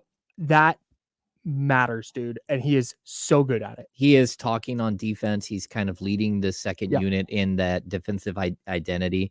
And okay, so when we come back, we're going to talk about the bad and the ugly, because there was bad and there was ugly in this game. And it's something that I think we need to shine a light on, even though it is just preseason. So you are listening to The Insiders, brought to you by Jiffy Lube on ESPN 1320, 98.5 HD2, and the free Odyssey app.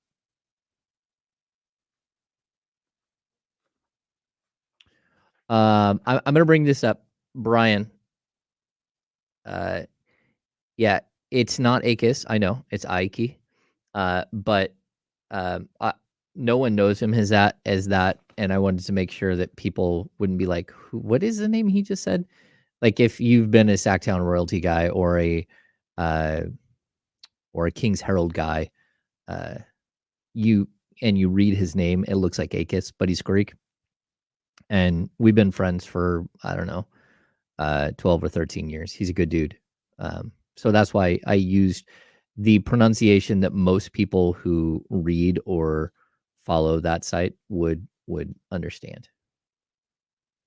So he's a good dude. One of the founding members of Here We Stay. Bro, I'm telling you, it's if you can get away with an illegal screen, you're going to free up a lot of shooters. Yeah. I'm telling you, it's literally the Warriors built a dynasty on it. Oh, I totally agree. Well, and I don't think that Sabonis gets away with anything. Hey, look at that. Bryant, who writes for the King's Herald, also calls him Akis.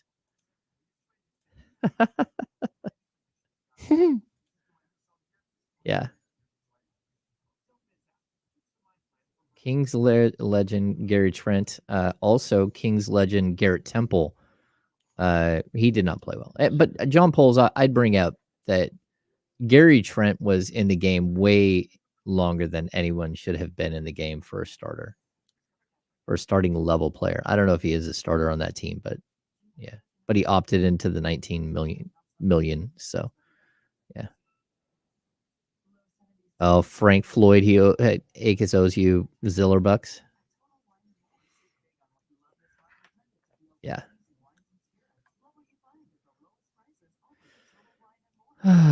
Tom is a friend too. I haven't talked to Tom in a while though. Tom Ziller. Oh, my dude. 1 minute. Casey is in. Look at Casey. That version, you guys can't see. Never mind. I was going to talk about Casey's hat, but oh, you have to tune into D'Lo and KC to see it. That's a tease, people. The Super Bowl 29 hat. Yeah, but Tyler, you're going to love it when your team does it. You do need a new one. 30 seconds. We're back in 30. Is he going to jump on? James, ask him real quick if he's jumping on. Are you jumping on? No, he's just putting his stuff down because give him a big thumbs down from me. He said this. Kyle said this to you. Oh, man. All right, 10 seconds. Board's hot.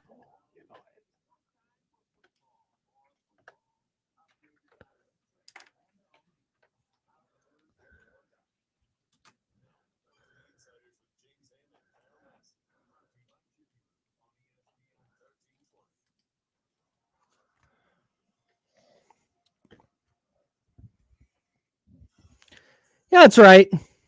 Big Niners win over the Cowboys last night. We have dug deep into that. We will get to that later, but we're also recapping the Kings preseason opener and how fun that we get a Kings preseason opener in a year, and I know we've talked about this before, but in a year where, hey, man, there's expectations, there's things to watch, and not like, hey, how does the draft pick look? It's totally great. agree. It's so much fun. It is. It is fun. The switchover is crazy, and you're hoping that they're building and that, I think a lot of fans came in. They're like, oh, we keep hearing about this physicality, and physicality equated to fouls. So that was one issue. That's fine. You'll take it right now. Yeah. So let's recap the good. The good was we had off-ball movement. The cuts were incredible.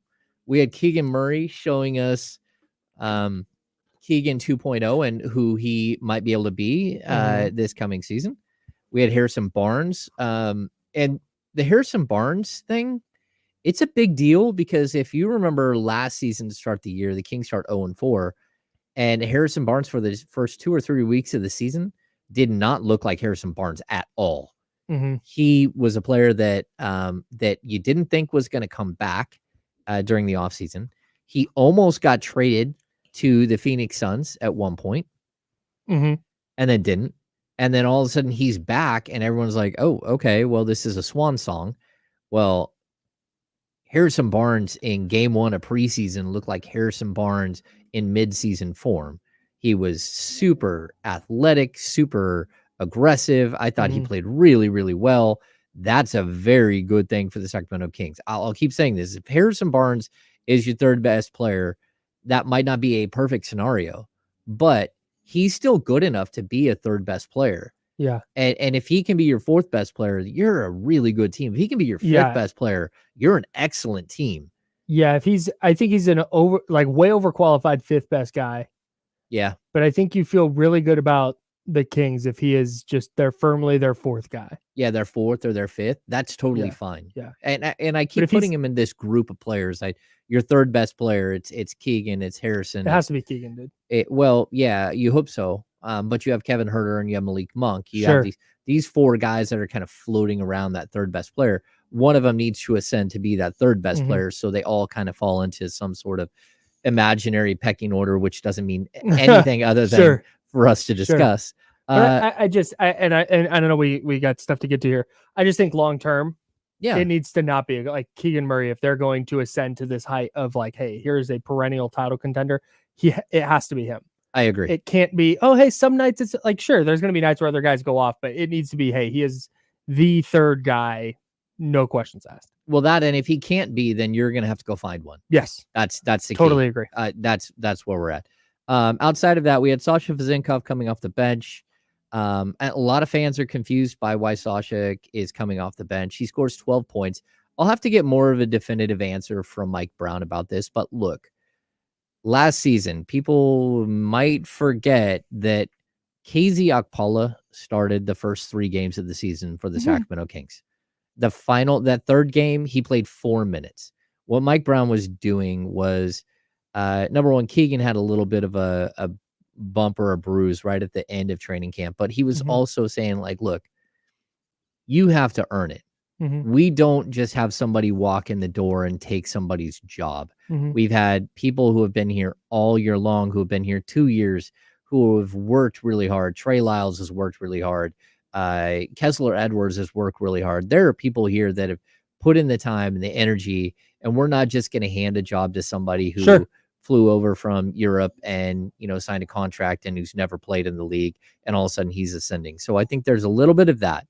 Right now, we're going to see, like Sasha will probably start playing more and more, but he's got to acclimate to the league. He's got to understand the league. He's got to understand the speed and the quickness, which clearly there are moments where he does have some issues there. Yeah. And you're like, okay, like, look, he can get better, but this is where we are. For right now, let Mike work his magic with him, because it's about a team, and it's about letting a player fit into a team and not forcing him into a team where it's awkward and it doesn't feel right and people get their feelings hurt. You got to show this team that Sasha deserves those minutes, and he needs to earn those minutes. And eventually he'll be in there and he's going to play, I would predict on the season 16 to 20 minutes a game, maybe 18 to 22 minutes, that sort of window. He's going to be a major part of what you're doing. Yeah, you hope so. Yeah. And then I'll also point out, he was in the game with JaVale McGee and Trey Lyles. He was playing the 3. which Mhm. I have not seen. That's not something you thought might be functional. Mhm. But when I saw him as a player, I was like, oh, okay. So He looks more like a 3-4 than a 4-3. yeah, yeah. The issue, I don't want to say issue, the question with that specific lineup, that specific trio, because that's what these games are for. You're trying stuff out and seeing what works and what doesn't. Yeah. Lyles and Vezenkov can space the floor plenty to allow JaVale McGee to exist in a space where he's not going to be a liability, Yes. right? But what can that group play defensively? And that's where Vezenkov in that group, that's the largest question mark. Is he going to be able to defend some of the more athletic threes that are in the NBA? And I think that's what they're going to figure out with him over the course of this preseason. Because offensively, I don't have any questions. I don't either. I just don't. I don't. And I don't have any questions whether Trey Lyles can play the 4 or the 5. I wonder if they're going to try to give him a little bit of action at the 3, or if he and Sasha can actually be forwards that can play both and can switch. I think that's a big question. Lastly, on the plus, we had Davion Mitchell with 8 points, 3 assists. He did turn the ball over a few times, but I thought he was really good defensively. And I also thought the shot, he just looked so confident, like let it rip. Mm-hmm. Kyle, you brought up JaVale and his impact. And I totally agree. You know, we're kind of gun shy here in Sacramento because we've seen things in the past, right? That either work or don't work. Mm-hmm. And for me, one of the things that never worked here in Sacramento was Tristan Thompson. And he talked a big game and everything's great. And like all this, like how much he's going to mean to the team. And then when push came to shove, he wasn't good enough on the court to actually play. Sure. And so you're always worried about that with a guy like JaVale, who's 35, 100%. Who's coming in, and you're like, oh. And coming in from a Mavericks team that needed help. And they waived him. Right. And they I have questions about JaVale still, for sure. They ate 2 years of contract. They're going to pay that guy for a long time. Yeah. I mean, they stretch provisioned him. He's going to get a paycheck from them for 5 years. So yeah, man. So okay, let's skip to the bad. The bad, I thought the second unit as a whole did not play well. They gave up an 8-0 run to finish the first quarter. They came out in the second quarter and got stomped. I thought that Mike Brown tried to give them extended minutes together. Mm-hmm. And I also think that's why you didn't see Sasha. It wasn't like he wasn't doing a knee-jerk reaction. Hey, let's bring in Sasha and see if we can fix it. This is preseason. Yeah. We need this group of players to really meld together. And I thought there were too many fouls. They were like, it was nonstop. Like at one point in the like mid-second quarter, I think it was like Toronto had already been to the free throw line for 19 attempts. And we're like, okay, that's not going to work out. And then the other thing, Chris Duarte is a player that the Kings acquired because he's physical defender, because he's played with Sabonis. He's young. He's young enough. I mean, he was an old rookie at like 24, like 2 years ago. So he's like 26. Mm-hmm. And they got him on a pretty solid deal. He looked out of sorts. His shot was not good. He went 0 of 6 from 3. He had 4 personal fouls. He had turnovers. He made some egregious mistakes that were those turnovers that you can't have, where you basically just give a guy a wide open layup on the other end. Mm-hmm. I thought he really, really struggled, and that would be like sort of round out my bad on. Do you have any bads? No, the Duarte thing is a problem, though. I don't want to. No problem. Let me back up. Not for the Kings necessarily, but for him, because I don't know if he's not making threes, and if he's not defending without fouling, then what is his role here? Yeah. Like, that's literally what he got drafted to do. That's what he's supposed to be good at. Is he's supposed to be like a very modern, like 3-and-D guy. And again, it's one game. I'm not writing off Chris Duarte. Yeah, but I'm not either. Right. But that's one that I'm circling out of this. When you look at last night and you look at, okay, what are we taking moving forward? What are we leaving in this game? What are we looking at down the line? That's one that I'm going to watch him very closely moving forward, because if that's just going to continue, I don't know how he has a spot or any kind of role here. I think he's already up against it. Mike said he'd like a 9.5 man rotation. Yeah. If I'm going to make this weird, it's either JaVale or it's him. Mhm. Because I think if JaVale is playing, that means that Trey's playing the 4. That means that Sasha's going to play the 3, and that means that someone's going to lose. And we still have minutes we have to steal from that 3 position for the Kevin Huerter, Malik Monk, with Davion Mitchell backcourt. Somebody's got to bleed over and play the 3. I'm not saying Davion's going to or Monk will play the 3, but you're going to have to steal some minutes. The ugly to this game, the Kings got crushed on the boards, which is something that was a huge issue in the playoffs. Game 1, 59-45 advantage for the Raptors. I'm going to flat out call out Keegan Murray and Harrison Barnes.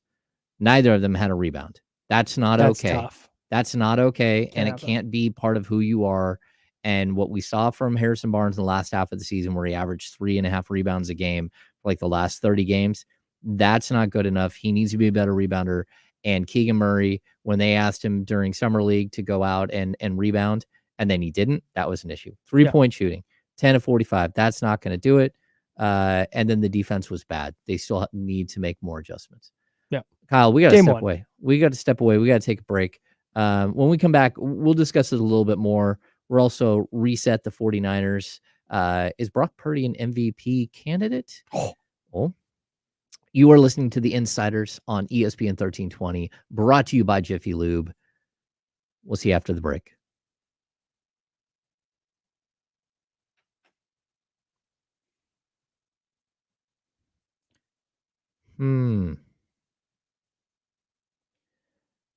Okay, so Steven Castaneda.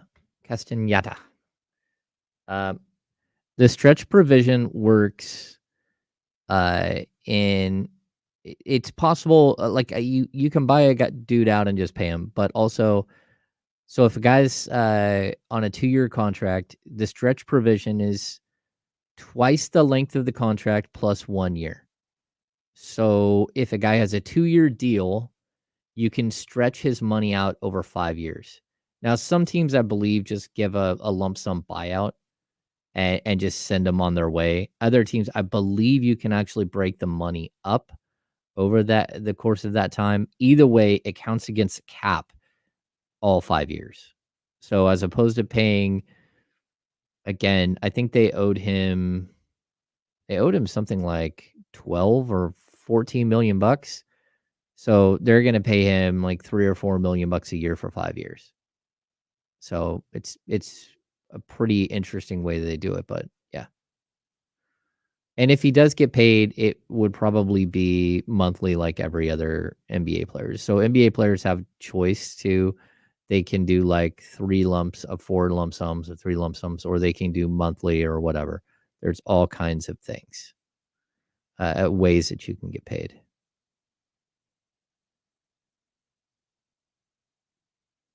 How you can pay your players.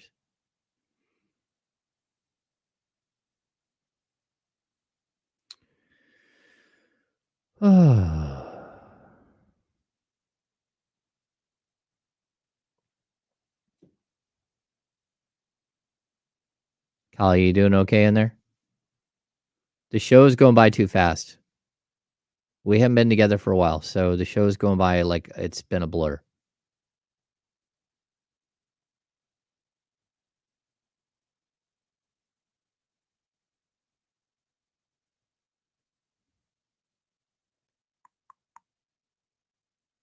But also, this is the time of year where when you get into sports talk radio, this is why.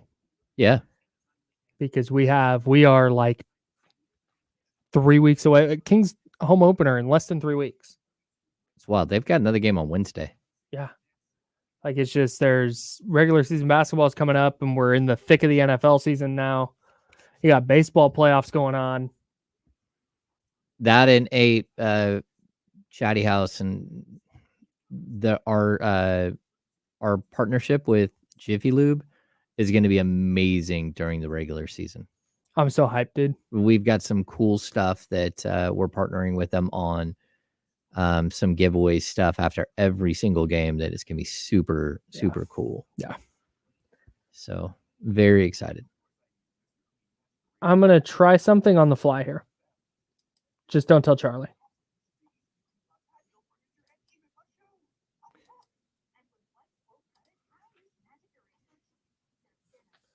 Skirt. All right, 1 minute. How are we in our last segment? Dude, no idea. What in the world has happened No today? idea.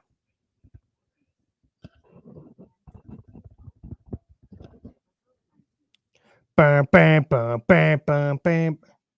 I don't hear it. We I haven't started yet. we probably need to do.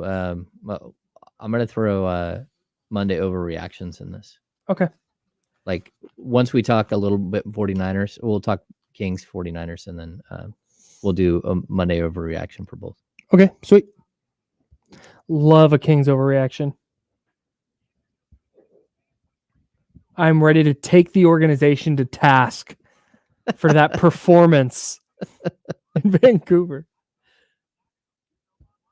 All right, 15 seconds. Your board is hot. Let's hope this rejoin goes well. I'm doing something new on the fly. Let's cross our fingers together.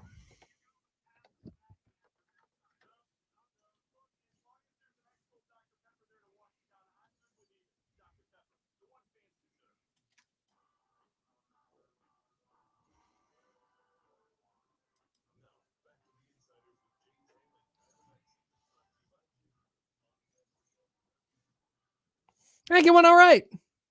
I like it, Kyle. I'm Kyle. He's James.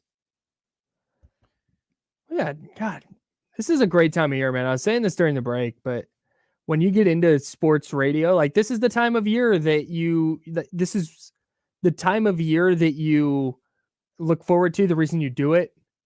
We have the NFL season in the thick of it now. We're 5 weeks. Raiders Packers tonight. Oh yeah. That'll complete week 5. Now we're in the thick of it. We're starting to get the good teams separating from the bad teams and all that.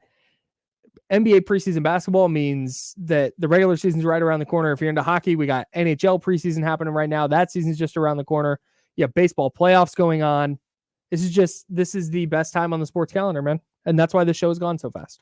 You know, it's funny. We haven't even really touched on baseball. We touched on a little bit last week, but even like the Clayton Kershaw meltdown, and then Bob Costas just like letting it fly. Like loved that from my guy Bob. Wow, not great, Bob.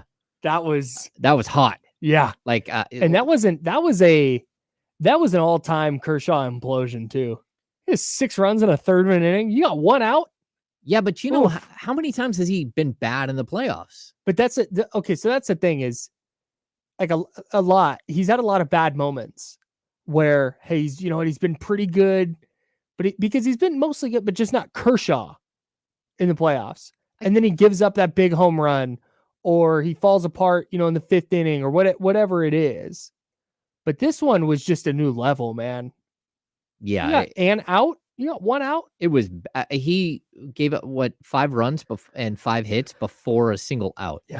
Yeah, and tough look for my guy. You know what it always brings me back to is we have a guy like this who's going to be a first ballot Hall of Famer. I mean, Kershaw is. I mean, one of the best pitchers of his generation. It is a generation for sure, but playoff wise, just god awful. It always reminds me of just how good a guy like Dave Stewart was, where he gets to be a starter and really gets his opportunity so late in his career. And then 20-win season. I mean, he's so good, right? But in the playoffs, he was even better. He was so great in the playoffs. And it's something I hate about baseball, that baseball is so tied up in stats that if you don't get 3,000 hits, you're probably not a Hall of Famer. If you didn't have 500 home runs, if you had 440, you're going to have a tough time getting in. I mean, look how long it took Fred McGriff to get in, even though he's like one of the most consistent hitters and RBI guys in the game forever. Right. But a guy like Dave Stewart, like he's got the case to be a Hall of Famer. What he was in the playoffs, not just for the A's, but for the Blue Jays, like he was lights out. You wanted a win.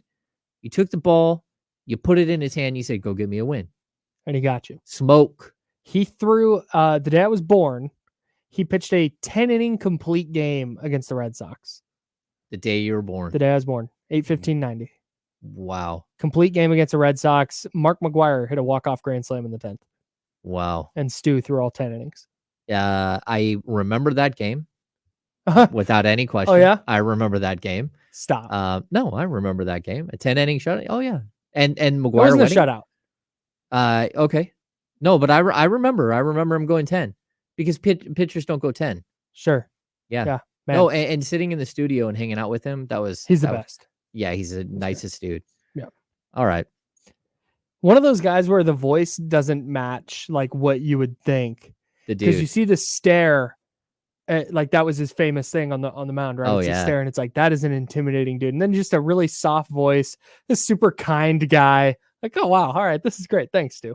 Hey man. Yeah. Yeah. Just like you're right. Just like the intimidator on the mound. Kyle, we busted through the good, the bad, and the ugly of the Sacramento Kings loss to Toronto to open the preseason schedule. Do we have anything else? Like the ugly, again, the rebounds were atrocious. The 3-point shooting, 10 of 45. Like, stop shooting it. Like, show me that you got something else if that's what's going to happen. And a lot of those came late in the game from other people. I think there was one point where I think they missed 19 straight 3-pointers, or they're one of 19. Gary Gerald was keeping count, and so God bless Gary for keeping count on that stuff. And then the Raptors, they allowed them to shoot 52%. You got to be better defensively. That's such a tough spot to be in as a basketball team, right? Because when you're missing threes, because that's a lot of what your offense is designed for, right? Is to get open threes. And if you're not knocking those down and you're giving up points on the other end, well, you need to hit some threes to get back in the game, but also you're not hitting any. So it's a weird push-pull, but dude, you got to get a couple of easy looks. See a couple of easy looks go down at the basket, I mean. Yeah. And then you try and start to get it. I'm right there.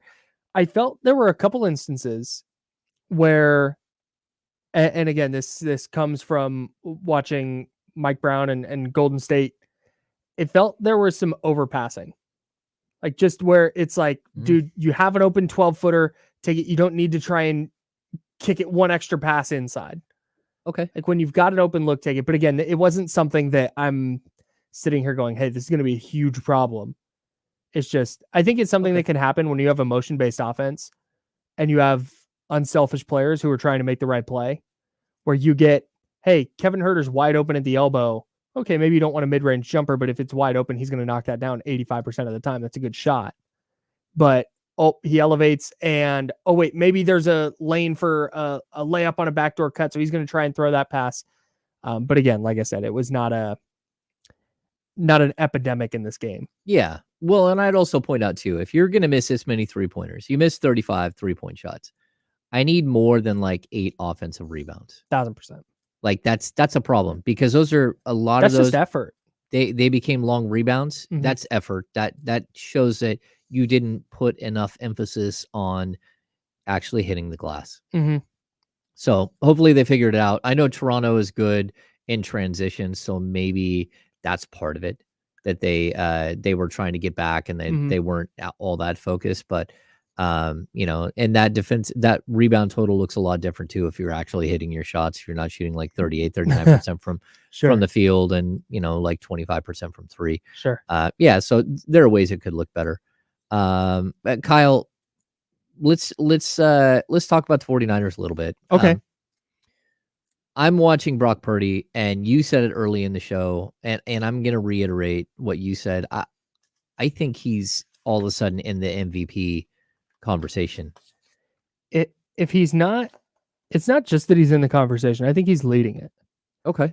And this is not to say, and again, I'm not trying to come across as though I'm calling him the best quarterback in the league or anything like that. Like I said, I'm not even going to sit here and argue top 10. Like I won't, I don't want to do that. But when you look at how this award is doled out, it's a quarterback award. Okay. So check that box. He's on one of the best teams in the league. Okay. The best team in the league right now. Check that box. And then you go and you look at his numbers. You said it earlier. He's on pace for 4,300 yards and 30 touchdowns. Those are MVP numbers. Yep. And if he's keeping his turnovers down, let's just say he falls short of those. Let's say he goes 4,000 yards, 28 touchdowns, 6 interceptions, and the 49ers are 14-3. Okay. Brock Purdy is going to, if not win, get votes to win the MVP. Because that's how you have a quarterback on a good team putting up good numbers and an offense that scores a lot of points. And maybe it eventually goes to Justin Herbert or Tua or Josh Allen or Patrick Mahomes or any one of these Jalen Hurts one of these other really good quarterbacks. Like, sure. Yep. But right now, through 5 weeks, because that's the sample we have, through 5 weeks, I think you have to look at Brock Purdy as the MVP of the NFL. That's intriguing. I mean, his quarterback rating is 123.1. It's 12 points higher than Tua, and he leads the NFL. His QBR rating is 83.7, which is 6% points higher than Josh Allen. Josh Allen is number 2 in the league, 77.7 versus 83.7. The fact that he hasn't thrown a pick is incredible. He's got 9 touchdown passes. I think some of the stats that you bring up that are always intriguing to me, he's averaging, 9.3 yards per attempt.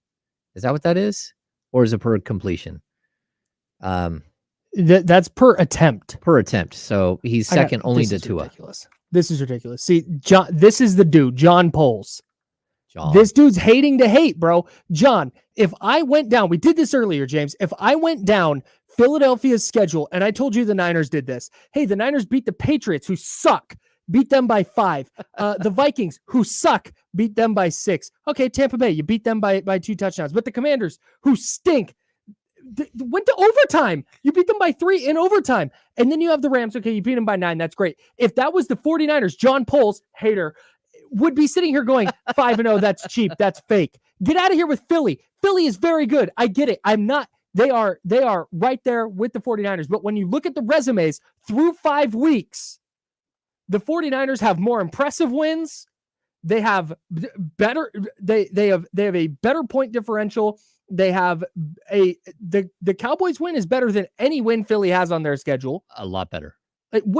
So I don't all due respect to Philly. If the Niners and Philly played, it would be a coin flip for me. Both really good teams. But when you look at the 5-game sample size of what we have this year, if you flipped these, you would not give me the 49ers argument for Philly.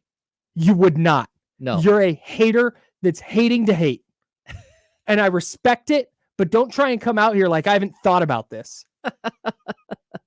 I love it, Kyle. See, Kyle gone mad. Haters, bro. Gone mad. I totally get it. They don't have a signature win. They've barely beat a couple of teams that aren't very good. Haters, bro. That's funny. Haters. That's amazing. So that's all it is. Yeah. So Brock Purdy again. He's pacing for 4,300 yards and 30 touchdowns. Is there how do you slow this team down? Because they're so multifaceted. Like I think if we're going to compare offenses, I think that the Dolphins are better. They're certainly faster. Yeah, the Dolphins are the best offense in the league. Yeah, and I don't, I'm not even going to put the Niners in the they're there. They're probably number 2, but the categories are pretty far apart. Like the offensive run game there is nuts, but also just so much speed on the perimeter and Tyreek Hill and Wallace is getting healthy. The Dolphins' big issue, and I think Tua has a little bit, or I should say Brock Purdy has the same problem as Tua. And teams haven't been able to do this to Brock Purdy yet. They've been able to do it to Tua a couple times. And this is the case really for any quarterback, but when you can get home with 4 and you can force them to get rid of the ball maybe a little earlier than they want, or get them off their spot earlier than they want to be, where they are not playing. Brock Purdy, we've seen him make plays and Tua make plays outside of the structure of the offense, right? But when it's not like, okay, hit this drop, go through the progressions. Okay, now pockets collapsing, step up and through it and get out. When they're having to get out of the pocket before they can make their reads, and now they're in scramble mode. We saw that early against the Giants. It took Purdy a minute to adjust. So if a team gets home with 4 on Purdy, where he's having to, cut it loose into a really tight window where maybe there's a couple defenders around and Patrick Mahomes can fit that ball in, but Brock Purdy can't. Okay, then that's fine. But again, that goes for basically every offense. If you're getting home with 4 and dropping 7, you're going to have a lot of success against that offense. Yeah. So it's not like Brock Purdy is special in that way. No, I kind of want to see a matchup. I want to see Niners Dolphins. I want to see how this thing It'd be fascinating. Plays out. Yeah, because right now to me, they're both a lot of fun to watch. And I at certain points, I have a tough time putting Philly at number 2, even though they're undefeated, just because it has their road to undefeated is pretty sketch. Yeah, but they've but they're still there. To borrow a point from the chatty house, a win's a win. I mean, they are winning.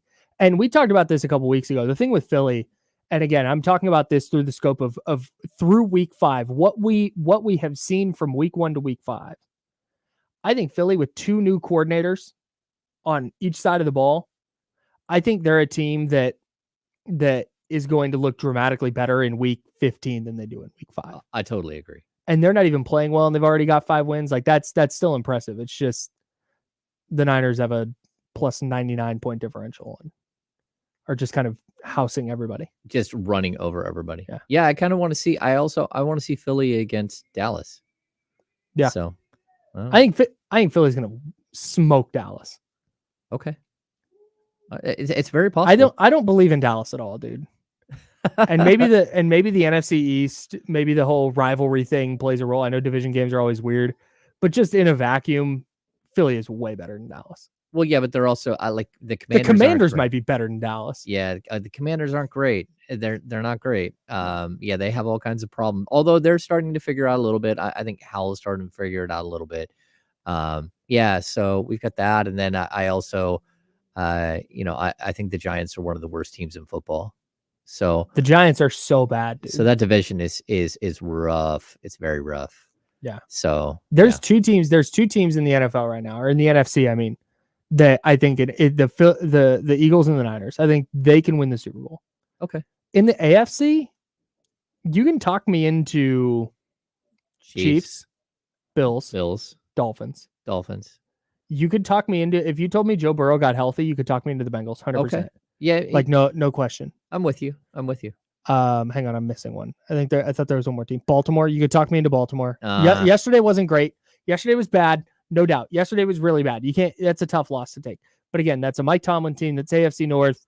Division games are weird. I still believe in Baltimore. Okay. If they catch 3 more passes, I think they had 7 drops, 8 drops. If they catch 3 of those, they run away with a win there. Amazing. So I think I'm buying Baltimore still. We have music going on behind us. Yeah. Which is I think they're just warming up. This is the pre-test. Boy.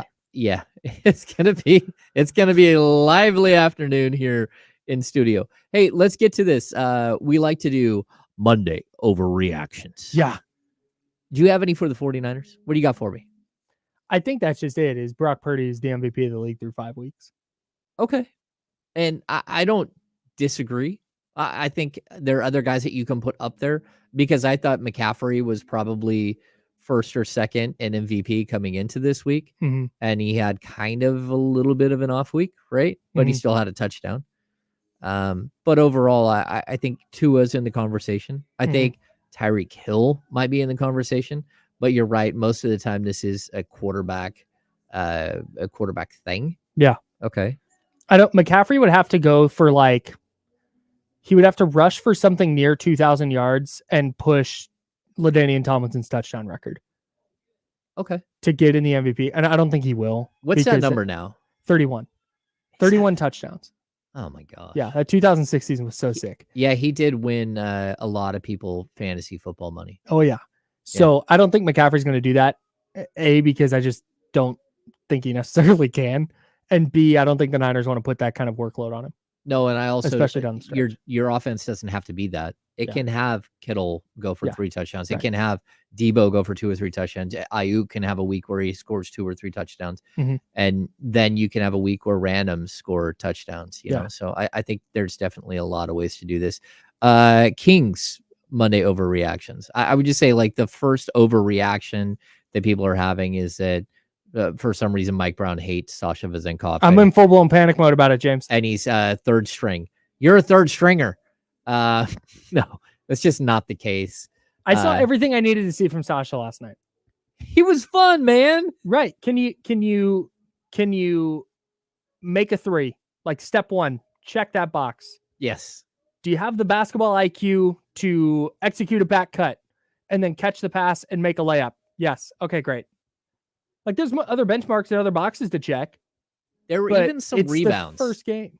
Yeah, it's a first grade. There are even some rebounds that he had where I was Preseason, like, maybe even. hey, look at that. He got a rebound because he's smart enough to know where the ball's going to come off the rim.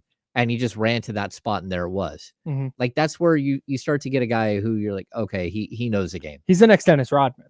He's not the next Dennis Rodman, but I'm trying to come up with overreaction. or Kevin Love. Yeah, overreactions. Yeah, Kevin Love is one of the great rebound predictor guys that the league has seen. Does the 3-point shooting worry you at all? From the Kings overall? Yeah. No, because in their rotation, their standard rotation, I think you have so many guys who are elite. Mhm. So like elite to me is like 38% and above, right? Yeah, so yeah. that puts you in a category where if you're that type of player, you're a really, really good 3-point shooter. Yeah. And I see Herter, Harrison Barnes, Keegan Murray, Sasha Vezenkov, like those guys. Then we have another tier, which are really good 3-point shooters, which I Mhm. think Malik Monk, and I'm even going to put Davion. If that's a player we saw, if he's fixed the loopy thing, Dang. this is a kid who shot 42 point something percent in his final year at Baylor. Mhm. And I honestly think that he can shoot 36% this season without any problems. And so Wow. if you can get him at 36, you can get Monk anywhere near 36. And then you still have other guys. I would be floored if Davion Mitchell shoots 36% from 3. Oh, no way. He's got I'd that be in his floored. bag. Oh, okay. Well, I If think he was Sabonis can shoot you. He shot 37% last year. He can shoot like 33, 34. I don't want him shooting more. I'm not pushing that, but I think also I would expect De'Aaron Fox to go up from the 32, 33% he shot last year. If he can shoot 35%, he becomes one of the most unstoppable weapons in the game. And I know it's weird to say if he shoots 2% higher from 3. No, if he can do that and be consistent with it, he becomes one of the most unstoppable players in the NBA. And so he's one of those players that shoots 33% or whatever it is, but I swear to God, I never see him miss. Oh yeah, it is. And I think it's because, and Robert Horry was in this category as well. Sorry, but he, like every big shot you've ever needed De'Aaron Fox to hit, it's like he's knocking it down. Yeah. And so it just feels like, dude, this guy never misses. Big shot, Bob. Yeah. Big shot, Bob. We're running low on time here, Kyle. I do want to bring up Brian Kivett in the chatty house. He said, put some respect on Ronnie Bell's name. Ronnie Bell has done something, Kyle, in the first couple of weeks of the season that makes him invaluable. And that is he has caught so many punts inside the 5-yard line for on the defensive side of the ball. Yeah. It's incredible. Like how many times Mitch Wishnowski's having a hell of a year, man. That dude is like spectacular. He's hanging the punts up so high, and Ronnie Bell's just sitting there waiting for it at the 5. Yeah. Let's go. All right, Kyle, we're done. We are. That's why I said let's go. All right. I just said that to you. That's going to do it for this episode of The Insiders. Thanks for tuning in. We're out of here, man. We got Raiders football tonight at 4:45. I'm going to go get a nap. Thanks for tuning in to The Insiders, brought to you by Jiffy Lube on ESPN 1320, 98.5 HD2, and the free Odyssey app.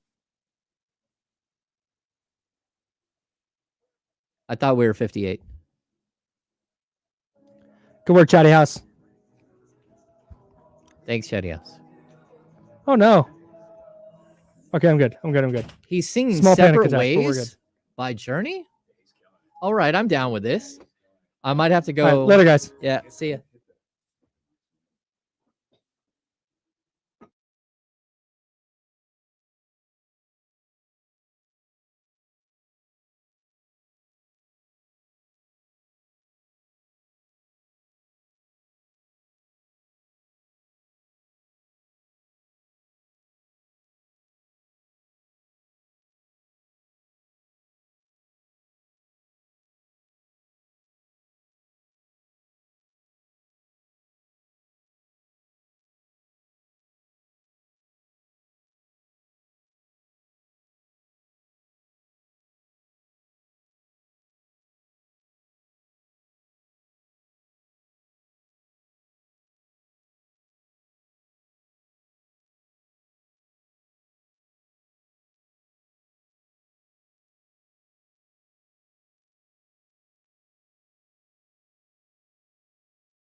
What up, everybody?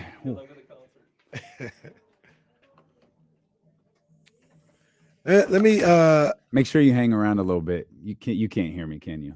You can. Make sure you hang around a little bit with the clients out there. Have James introduce you to a few of them. let me say this. Man, he could go. His voice is amazing. Man, his voice is beautiful. It's always funny. I come in here and James has Wide Orbit up, and it's always KSFM. He's trying to. He's getting ready for his KSFM show. It's on the way. It's on the way. Hey, what's up, everybody? Everybody, you need to cheer the hell up. I'm gonna tell you that. Here's the ID.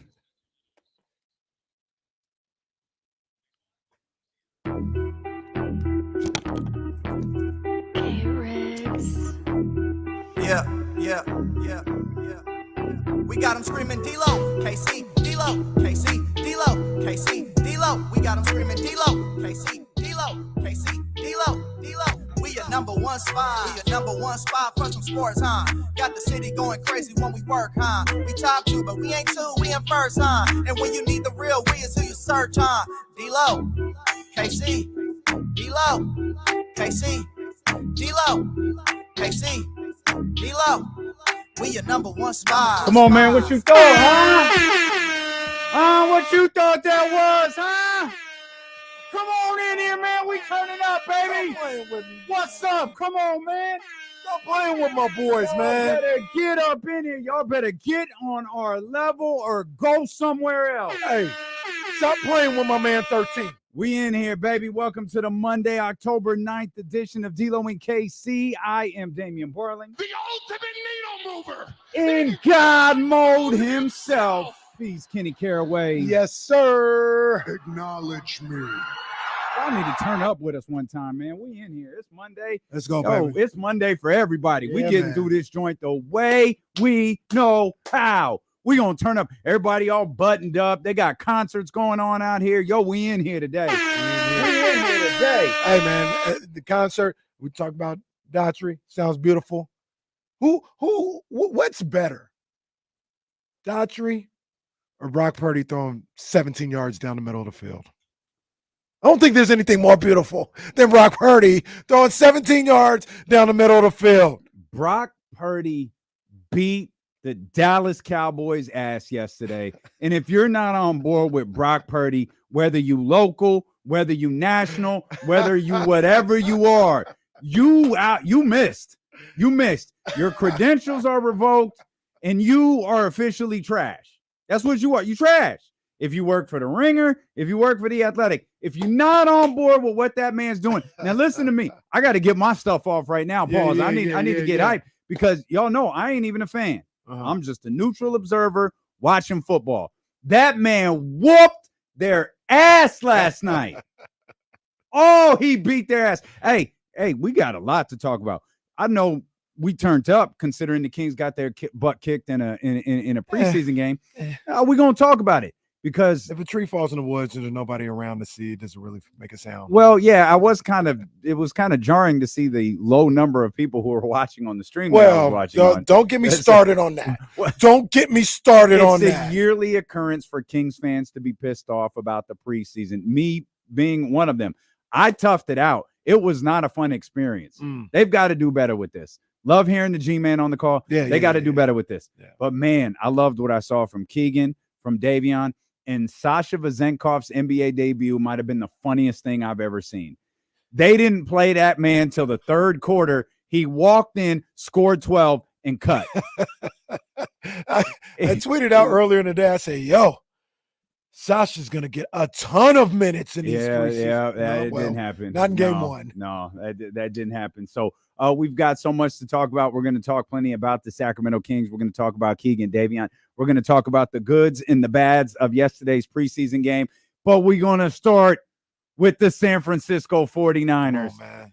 Yesterday against the Dallas Cowboys, they cemented themselves as the best team in football.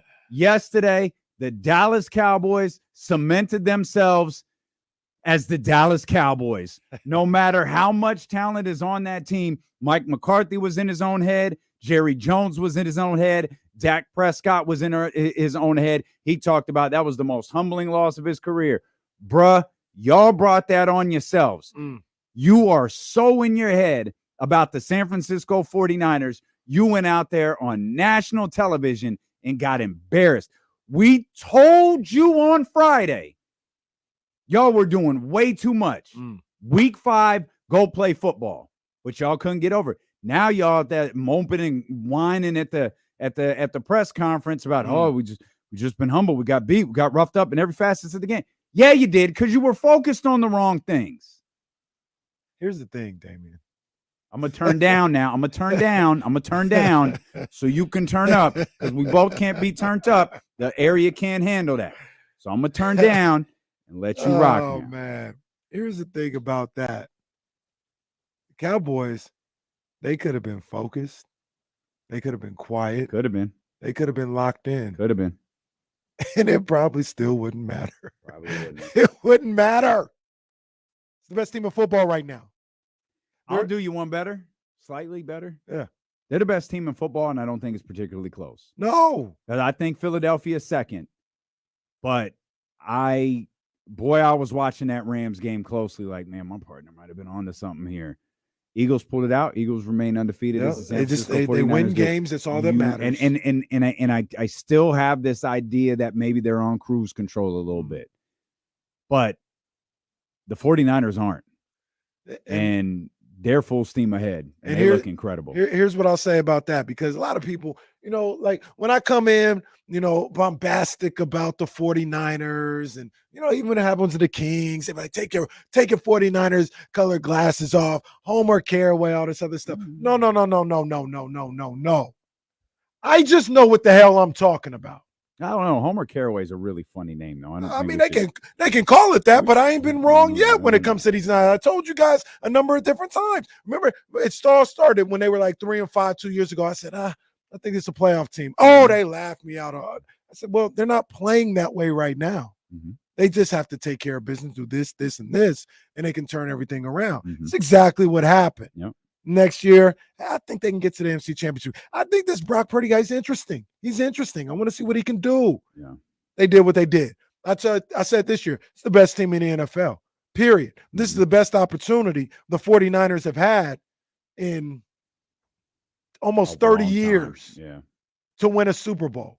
Oh, Homer Caraway, Homer Campbell. No. I'm looking at it. I know what I'm talking about with the squad. This is the squad right here. This is the team. This is it.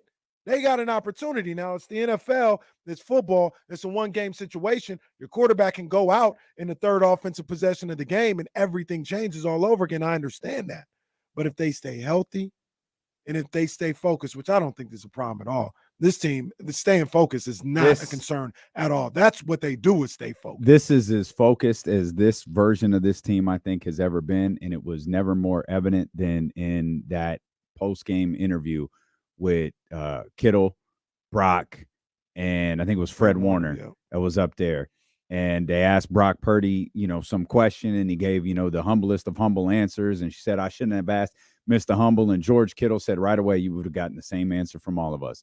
All we're thinking about is Cleveland next week. That's what's on our mind. That's all that matters. Is their first step is to get the number 1 seed and get home field advantage and get the first round bye.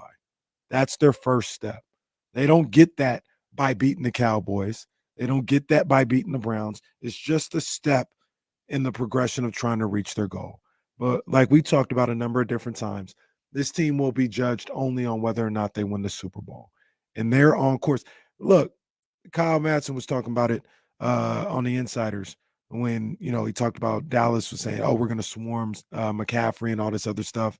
And all that did was open up Kittle and all this other stuff. Hey, man, I'm not – anything can happen, especially in a one-game situation. But you just look at this stuff on paper, nobody has enough to stop everybody. You don't have enough. Like, you want to swarm CMC? All right, cool. Kittle's there. Ayuk is going to catch, receptions 18 yards down the field every single time. Debo's going to do what he does. You want to load up against the run, that's fine. Brock Purdy's gonna hit you all day. You want to say, hey, we're going to protect these guys on the outside. All right, we're willing to run. Like it's not even like some of these other offenses that I talk about, like where it's like I talk about like Kansas City, so to speak.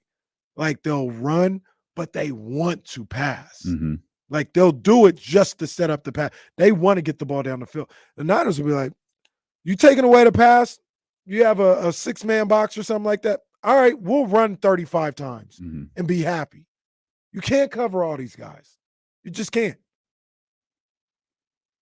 If you have something on the defensive end, which Cleveland does, I'm thinking about next week. Cleveland's for real on defense. Yeah. They're for real. Yeah, so was Dallas. Yeah.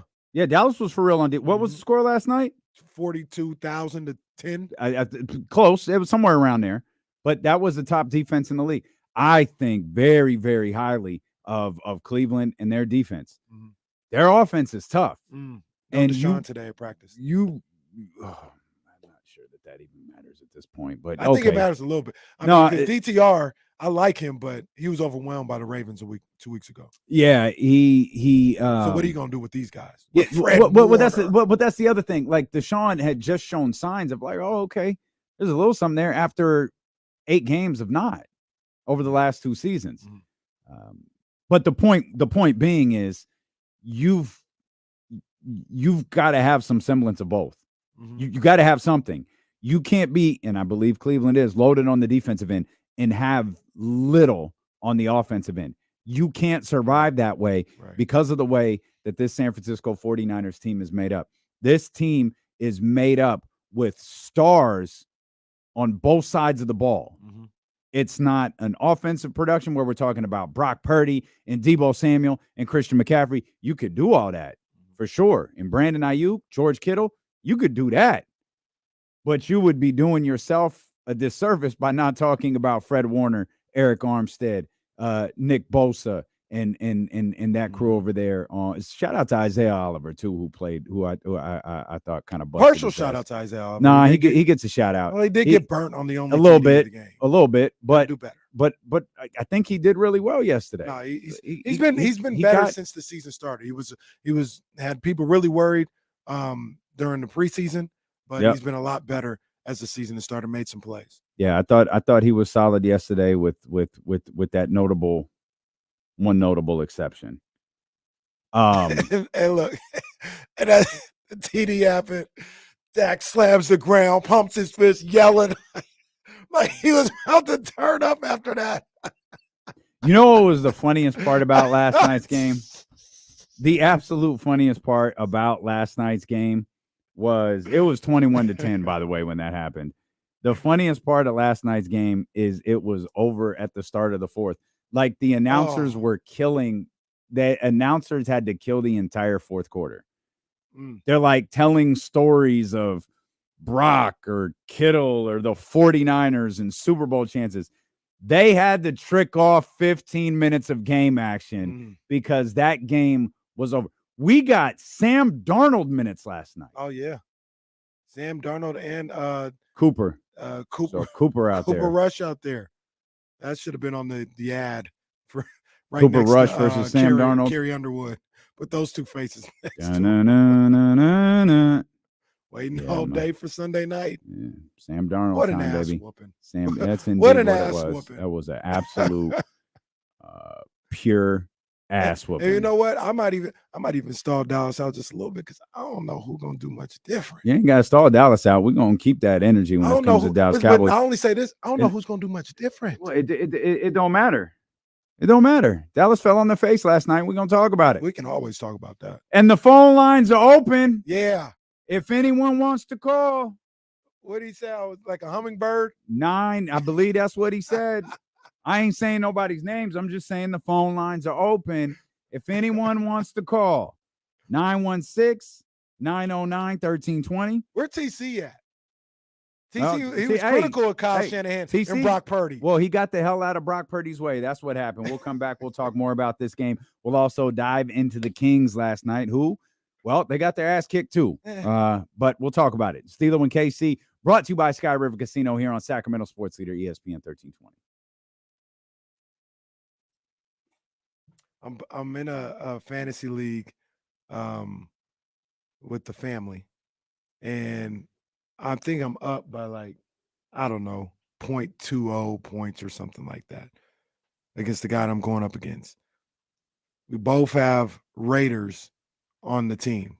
Oh, there he is. I have There's Stanley. I can see him on the board. I have Carlson. He has Josh Jacobs. Who do you think gets more points today? Josh Jacobs, or who was the other one? Daniel Daniel Carlson. That's what I'm saying.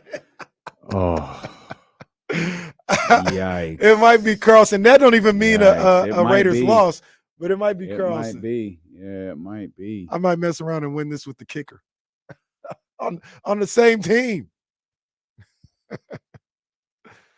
Hey, we won't talk about this during the show, so I'll bring it up here right now. Hey man, it was a tough battle. It's tough to go into Minnesota and play football games, but Harbaugh had to rally those guys, and they fought hard and were able to bring that one on home. I was happy to see that hard fought 30-point win, and on the next week against Indiana, who's man, the hits just keep on coming in the Big Ten, man. Man, it's tough.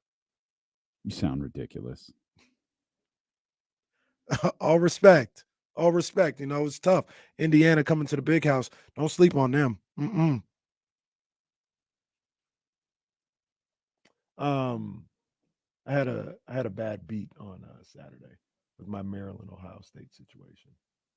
That was disappointing.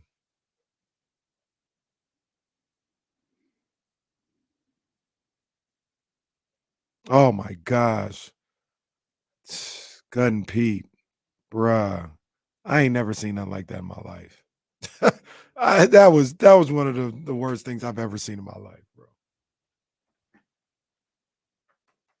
What's Cotton Pete talking about? Oh. Mm-hmm. Mm-hmm.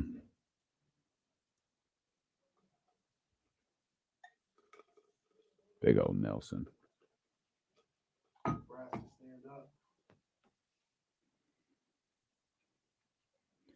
Man, Nelson and Nikki stay supporting D-Lo and KC, boy.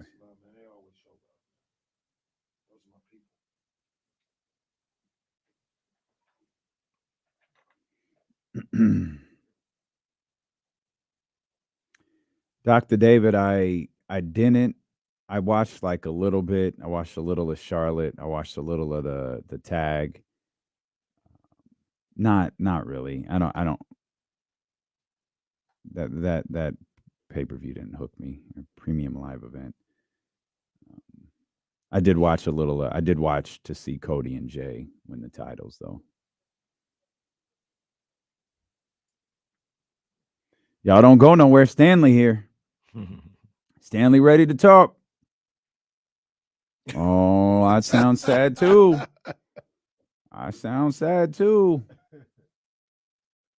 See, we got Joe, Bobby. Oh yeah, Ronnie, Ricky. No, we don't have Ronnie and Ricky, by the way. That record was $75. I left that one on the shelf. Which one? Belle Biv DeVoe. That's a lot of money. That well, it's just they don't make them anymore. So the one like Troop was kind of expensive. There was a couple that were expensive. I did get the boys. Message from the boys. I did find that. It was like $10. I was like, oh yeah.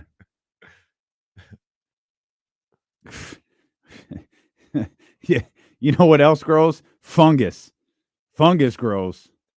Oh man, we ain't got time, but yeah, I think you're doing. Oh, we got time. We got time at 4:00. You're doing a little too much with Drake. It's not man. good. The album's not good. You're doing a little too much. It's with not Drake. He's good. catching so much heat on Twitter. It's not a little good. too much. Oh no, I got some shit. Okay, all right. No, All right. No. I'm doing too much. I'll poke holes in your entire argument. What as to argument? Why he's not great? You say he ain't never put out a classic album. He ain't never put out a classic Is J. album. Cole? Yeah, Forest Hill was classic. Who?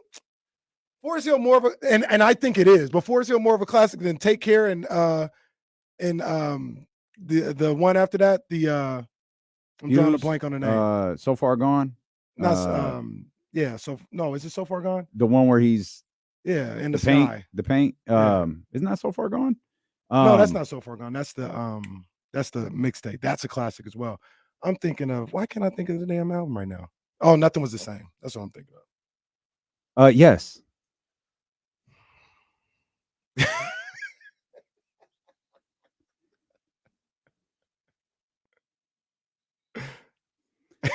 Hey, don't act like I'm scared to tell you just because we got 49ers and King stuff to talk about.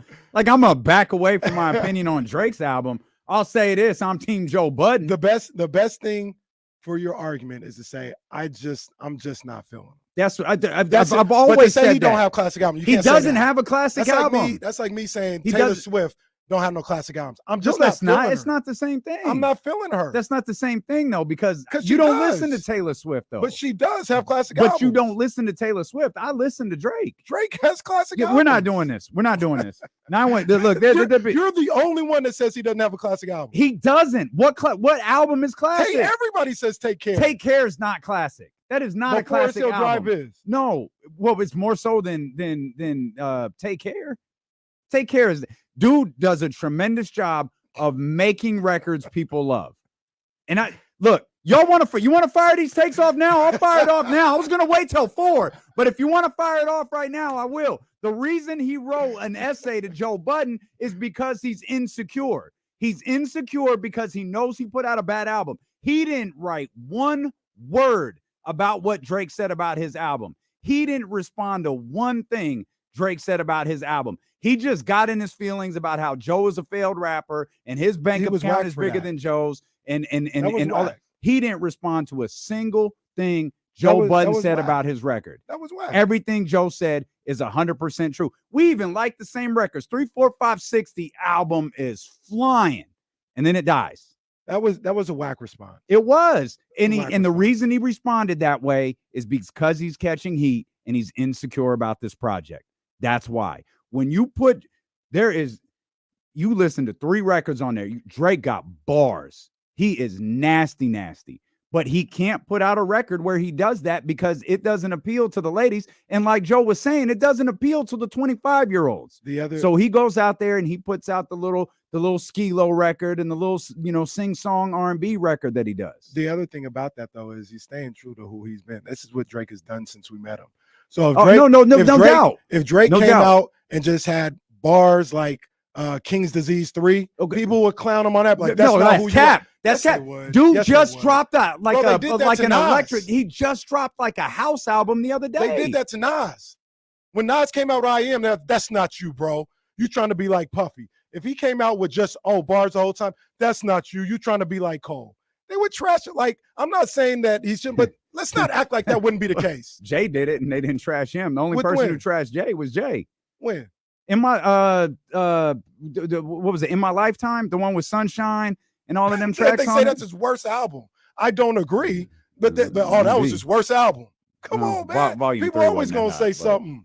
It don't matter. Like that. That's probably where he puts out a specific type of record. He called this for All My Dogs, and opened up singing. Like what dog is that for? Tell me there's not a connotation to that. You put out a record called "This is for All My Dogs." What's that sound like? Sound like something for the guys. But it wasn't. It was for his audience. I'm not faulting him for that. I'm just saying when you put out 23 tracks, and I'm gonna that is the problem. I'm gonna grab 4 and put them on a mix, a playlist. Oh, that's it. That's to me, and this is just my personal. You just blew our whole 4 o'clock hour on KSFM. Well, we didn't have enough time for all this, but that's the problem. For me personally, don't give me your best 12 to 13. I don't need 20 from nobody. When Chris Brown comes out with this album, I think he said it's 11 tracks. It is. The new one's 11 tracks. I don't need his 32 track album. Yeah, I don't want to hear that. I hear you, but give me your best 12. I understand, but the last one he did was nasty though. It was dope. He put out like 28 tracks of heat. It was dope. But let me ask you this: when last time you listened to it? Oh, I ain't running back in a while. That's what happens all. Okay, all right. I'm gonna say this. I'm gonna say this, and I'm gonna keep it moving because we got Stanley on the line. Everybody's waiting to hear Stanley. Utopia is better than this. When's the last time you listened to Utopia? I listened to it this weekend. Yeah. I needed to confirm my feelings were accurate. Utopia is better. Utopia is it's the same to me. It's the same. All right. You love Utopia. I do. Utopia is a Utopia good is album. It's a solid album. It's a really, really good record. It's a solid album. And it's better than you love Utopia like you love 21 Savage. I like 21 Savage. Yo, 21 can go. 21, I like 21 too. 21 can go. I You like just mad because French Montana dragged down that Diddy verse. And let's not be mistaken. Diddy's dropped the best record of the year. It's Diddy not a has. hip hop album, but he dropped the Diddy best has record of the tried. year. I mean, that's I love that album. Tune in when we go live at 4:00 because I'm not done talking about this. 916-909-1025. Nope. God damn it. Oh no. Wait, was that real or was that a joke? No, man. That's a shoot. Did that say 916-909-1320? Oh, we've been waiting to hear from Stanley. Yeah. Stanley, they calling on you, Stanley. Stanley, you know what? Stanley, the floor is yours. We just gonna lay out, bro. Well, I got not too much to say because the whole weekend was a complete loss. I mean, it started on Saturday because Miami let the game get away. So, I mean, sometimes things just don't go right. I mean, this whole weekend was lost. I mean, I got nothing to say, but we're going to keep trying till we get this right, and I know we're going to do it.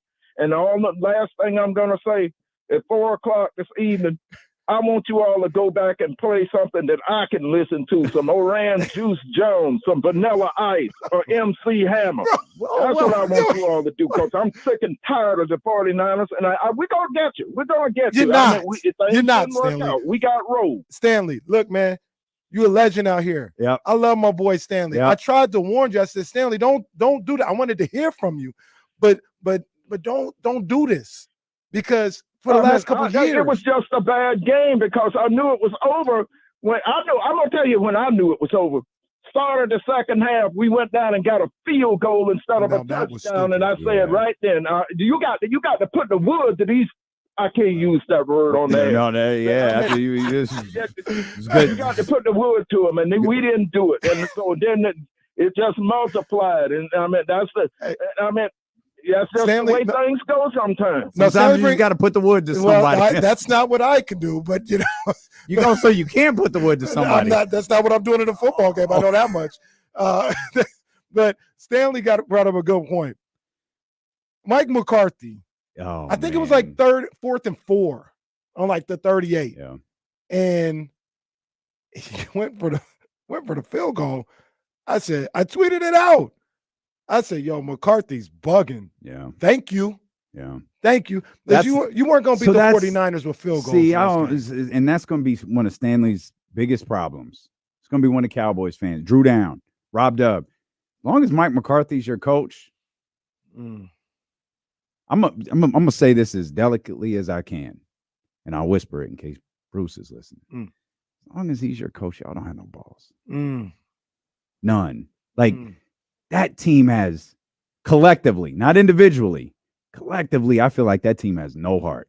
And I feel like it starts with Mike McCarthy, and I hate that it might trickle down to the quarterback. That dude just started chucking the ball all over the field. I get it. You did not. That's not how you're going to come back in this game. I don't think he threw an interception in the first half. No. He threw 3 in the second because he just started chucking the ball down the field. Start throwing it in. Dak, that's not going to do nothing for you. Hey, I shout out Stanley. Yeah, by big the way, up Stanley. for calling Stanley and always taking that. pull up. That's why he's a legend. I told him I didn't want this for you. It just happened. Thank you. Also, shout out to Stanley for referencing the 420 hit of the day over on 102.5. I can't promise Vanilla Ice ever, but I mean, I think we could work in let's get it started or turn this mother out or something. Pumps and a bump. What was that? Was that? Did you pull that record? I did. I was ready to play Pumps I and a was Bump. thumbing through records. I was like, Pumps and a Bump. Who the hell put this record up here? I should have known right away. I saw that over at 12 Wax. I said, yeah, let me pull this real quick. That's good. That's good work. But so here's the thing, man, and I appreciate and I love you for acknowledging what I said about Russell Wilson 2 years ago. Mm-hmm. I can't wait to talk about that.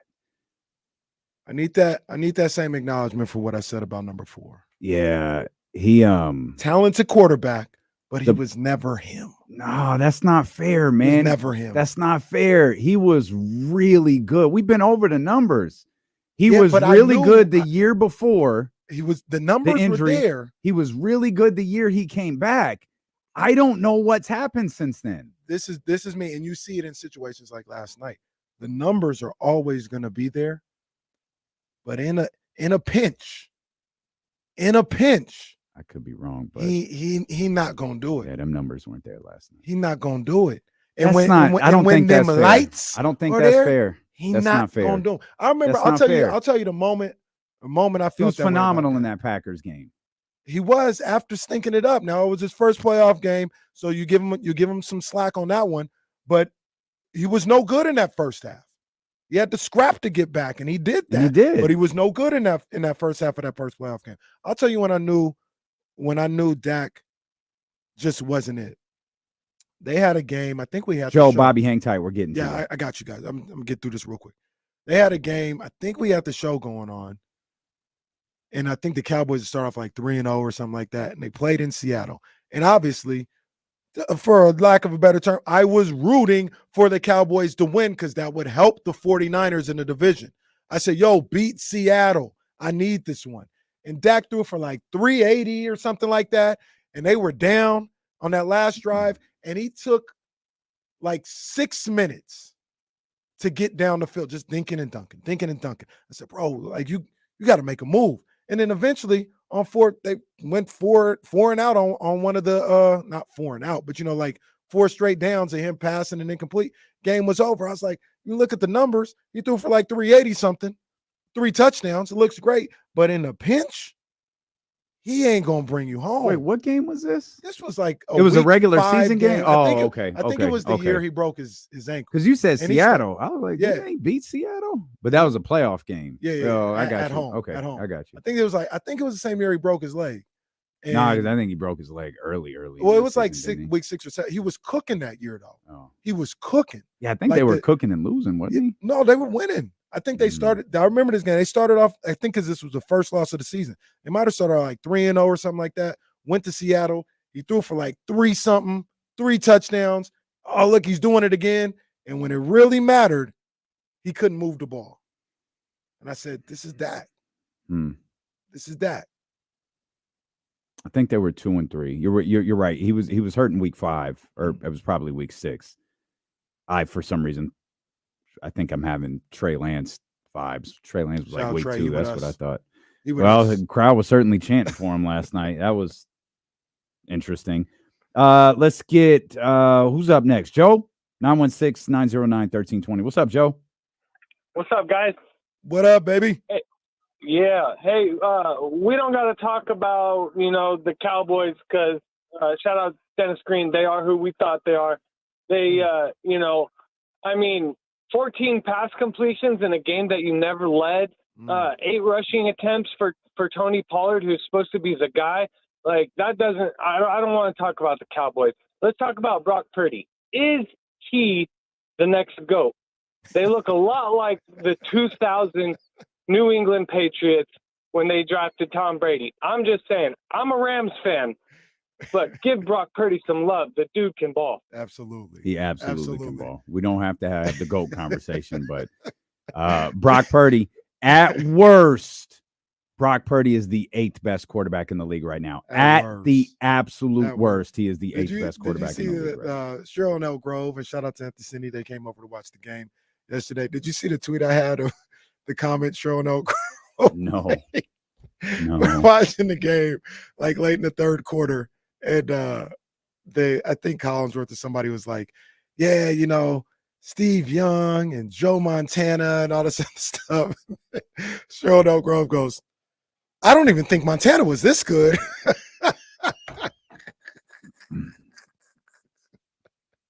Maybe shout out Cheryl Del Grove, man. Come on, we talking about it, man. We talking about it.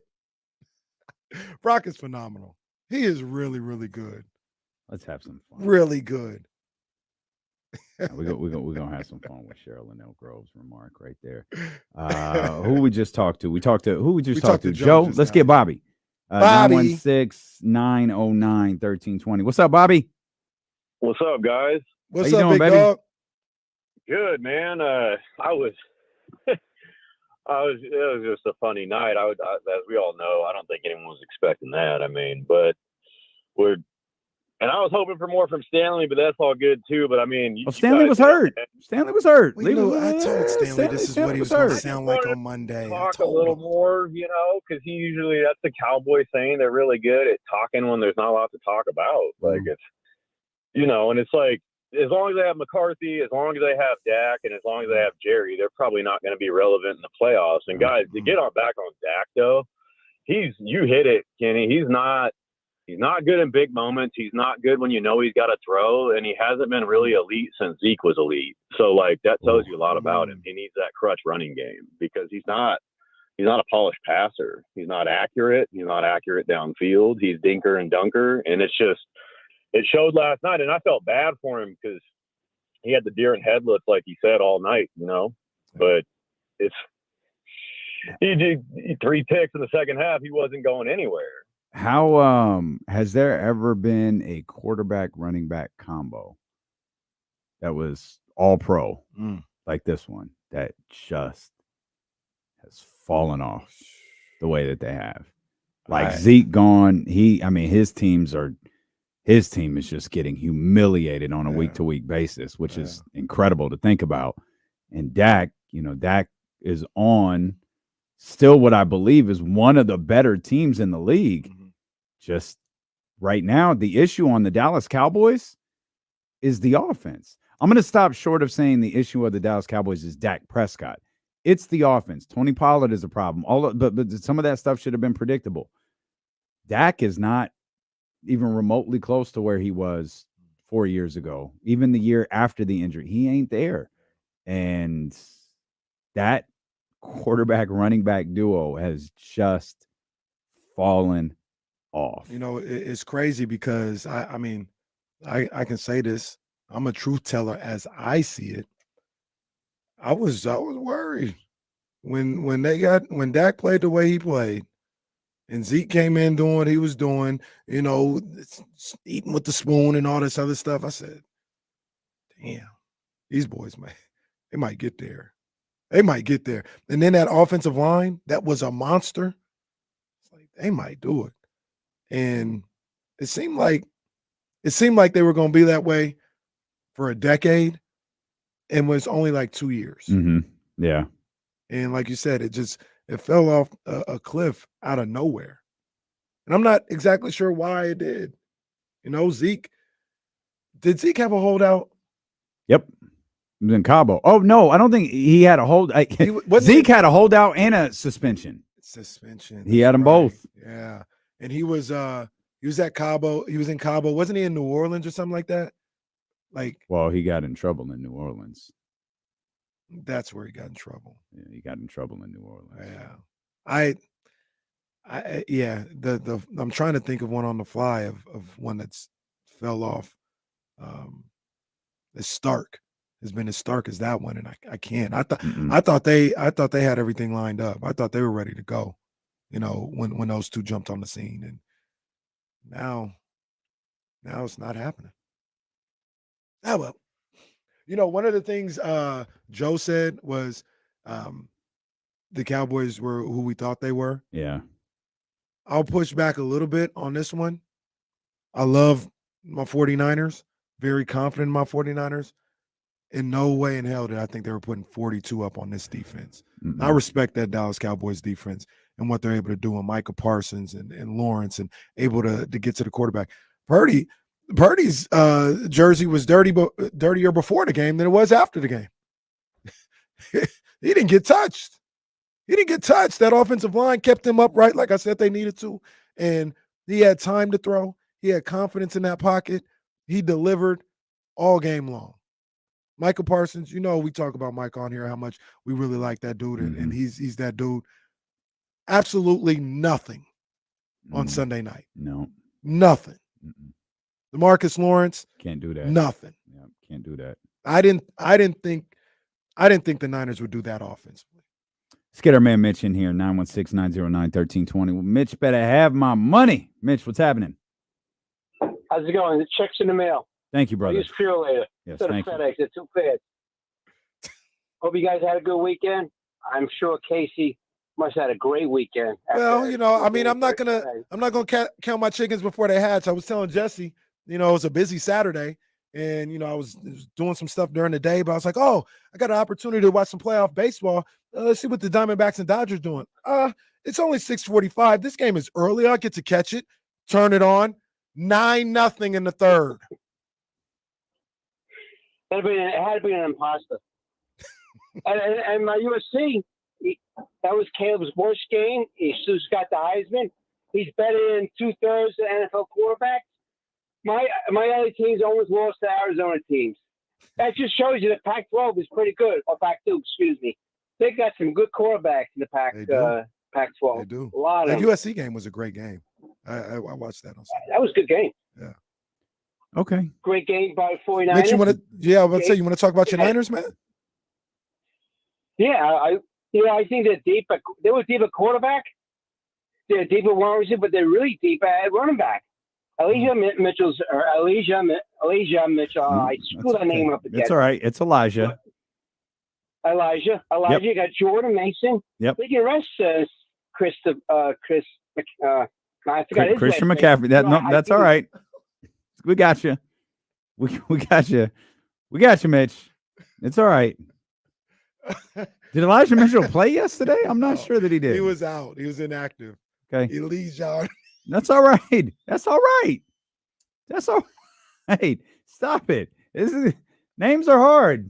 They can be tough. I understand. Christian McCaffrey. That one caught me off guard. I wasn't ready for Elijah. As Rich could be anywhere says, his initials are EM. Yeah. Oh, we got you. We got you, Mitch. But we got Mitch and Stanley in the first hour. It's a classic hour. His point is well taken, though. I mean, Jordan Mason came in there and he ran the ball. And I thought that was also important. So another good thing about what happened on Sunday night was they got an opportunity I don't think it's going to change the season, but these guys got like the third and fourth quarter off. Your starters, your big guy. Christian McCaffrey, he didn't have to rush all game long. Yeah. He was able to obviously take the fourth quarter off, and he was able to take some snaps off in the middle of the game. So if you can establish a guy like Jordan Mason and make sure, like, hey, he's part of, a combo potentially with McCaffrey, it's just one other thing you got to worry about going up against the 49ers. It feels like – I'm sorry. By the way, you got this guy named Randy Gregory who's supposed to be there next week. They got this guy, Randy Gregory, supposed to be there next week. The secret weapon. He's the reason the 49ers beat the Cowboys. And they still got money to go get another trade. They still, if they figure out, they figure out, we need another DB. Let's see what Surtain's got going on in Denver. Oh man. We really glossed over the fact Mitch was talking about laying the wood in that game. Mitch said it too? I mean, not Mitch, Stanley. He said it twice. Mitch said a lot. And he wanted who? Oh, Orange Juice Jones. MC Hammer, Vanilla Ice. That's a. Hey, I don't know Orange Juice Jones. Yeah, you do. I saw you. Oh, I didn't know that was his name. Walking in the rain. Yeah, right. Okay, I didn't know that was the name. Squirrel trying to get a nut. Okay. All right. Okay, OJ, calm down. We'll come back. Let's shift gears. There's plenty more to talk about as it pertains to the San Francisco 49ers, but let's shift gears and talk about the Sacramento Kings. Not as fun of a result for them last night. There's positives, there's negatives.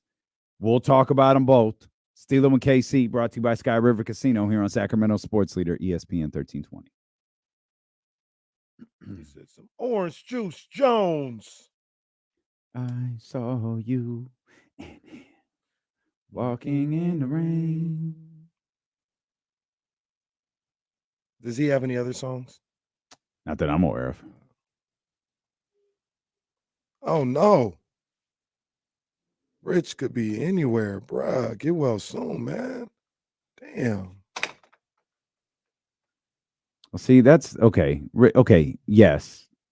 Get well soon. Y'all motherfuckers need to stop trying to be athletes at 40. No, you Just keep, hanging up. no, you keep playing so you can't. Or until you tear your ACL. Yeah. Gonna take now it's done. now Rich gotta get on a plane with his leg wrapped up. Rich drive everywhere. How Rich gonna drive now with a torn ACL? We'll figure it out. By the He'll way, be back in a couple months. did you lose someone to an ACL tear? He's on the phone. Someone. It was some bad news for somebody today. No, it was, Manuel Mosley. Yeah, with the Lions. Yeah, Back-to-back that's seasons, tough. man. That's Brutal. terrible. Brutal.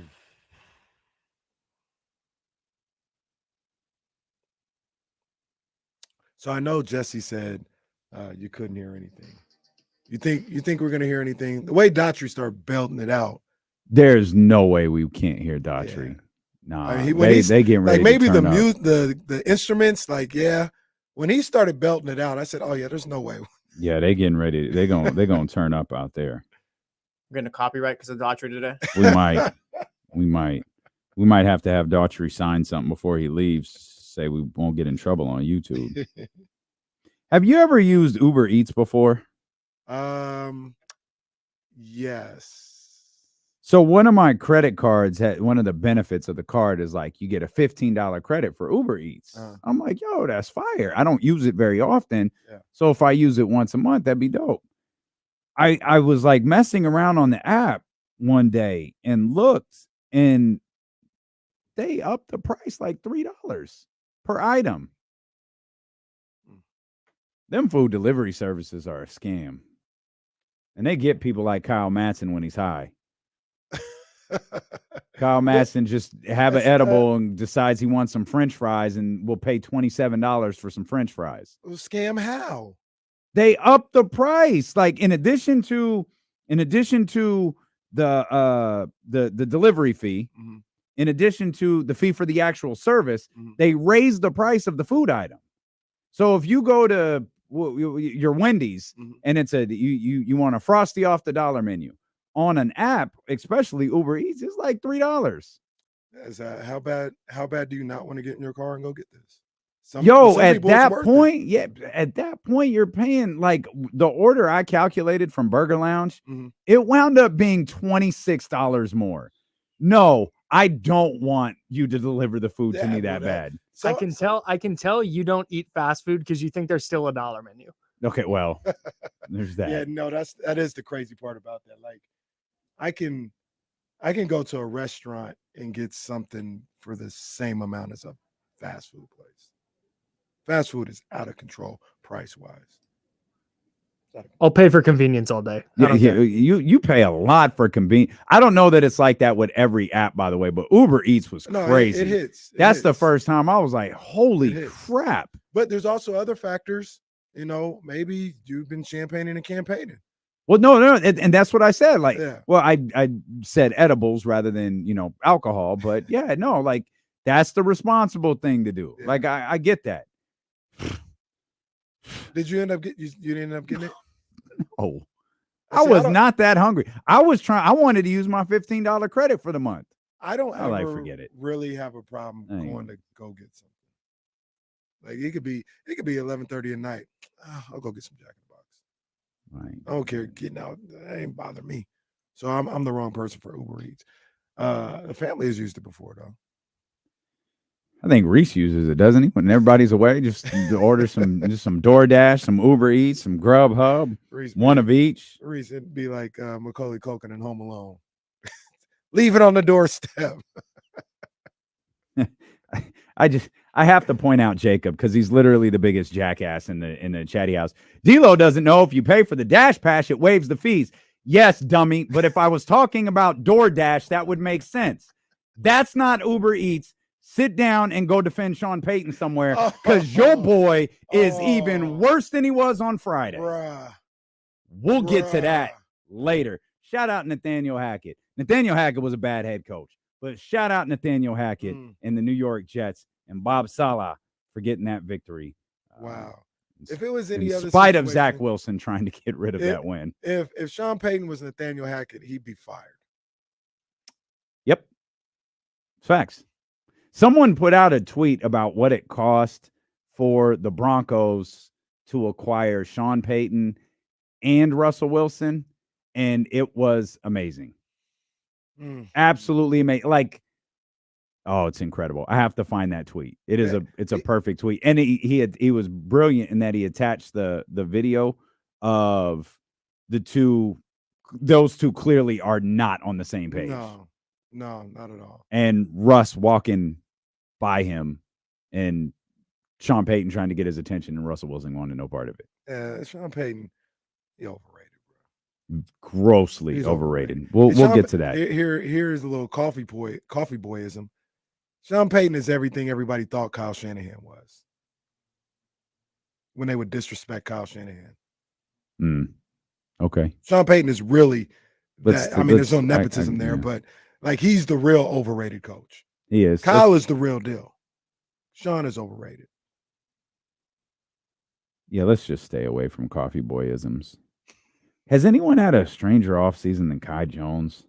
You just said Kai Jones requested a trade. I don't think that's something you needed to request, buddy. Yeah, prayers up, man. I don't know what's going on with him. I really don't. That's a situation that doesn't look right at all. Yeah, it does not, for a variety of different reasons. Let's get back to work here. Kings got roughed up. 112-99. I don't even think it really wasn't that close. Like the game kind of got out of hand. It was beautiful in the first quarter. Oh, it was gorgeous in the first quarter. Ball was moving. Shots were dropping, except for De'Aaron. So everyone who said De'Aaron was going to be trash this year, you're right. It's all over. He blew it. De'Aaron Fox hasn't hit a shot all season. There was some Warriors accounts who were keeping tabs. Oh, I'm quite confident. I'm quite confident they were. I'm quite confident that they were. But it was a beautiful first quarter, but then the shot making just kind of died after that. I had some numbers. I don't remember exactly where I put them, but they're pretty amazing. They shot 57% in the first quarter, and then in the next three quarters, 32, 27, and then 44% in the fourth quarter. It's the preseason. I'm not tripping one way or another at all whatsoever, especially when they had, I don't want to say their guys in there because they had, bench guys who played in that second quarter. Starters came back in the third quarter. And all. So, they had some regulars who were in there. But in the first quarter, when, you had your starters and your main rotation guys, they looked fine. And it was almost one of those things where it was, all right, look how you look. All right, let's get out of here and not get hurt. And sure, they wanted to win the game. They wanted to make shots, but it just didn't happen. I think one thing I'm able to take away from this team, or how I feel about this team after seeing them play for one preseason game, is I think the formula is still the same. I think at their core, the Kings are who they are. And what I mean by that is they're an offensive team who relies heavily on the three-point shot to be a successful team. So they were 10 for 45 from three. And I think one of the frustrating traits that the Kings had last year, and this let's also be clear, the starters didn't play in the second half.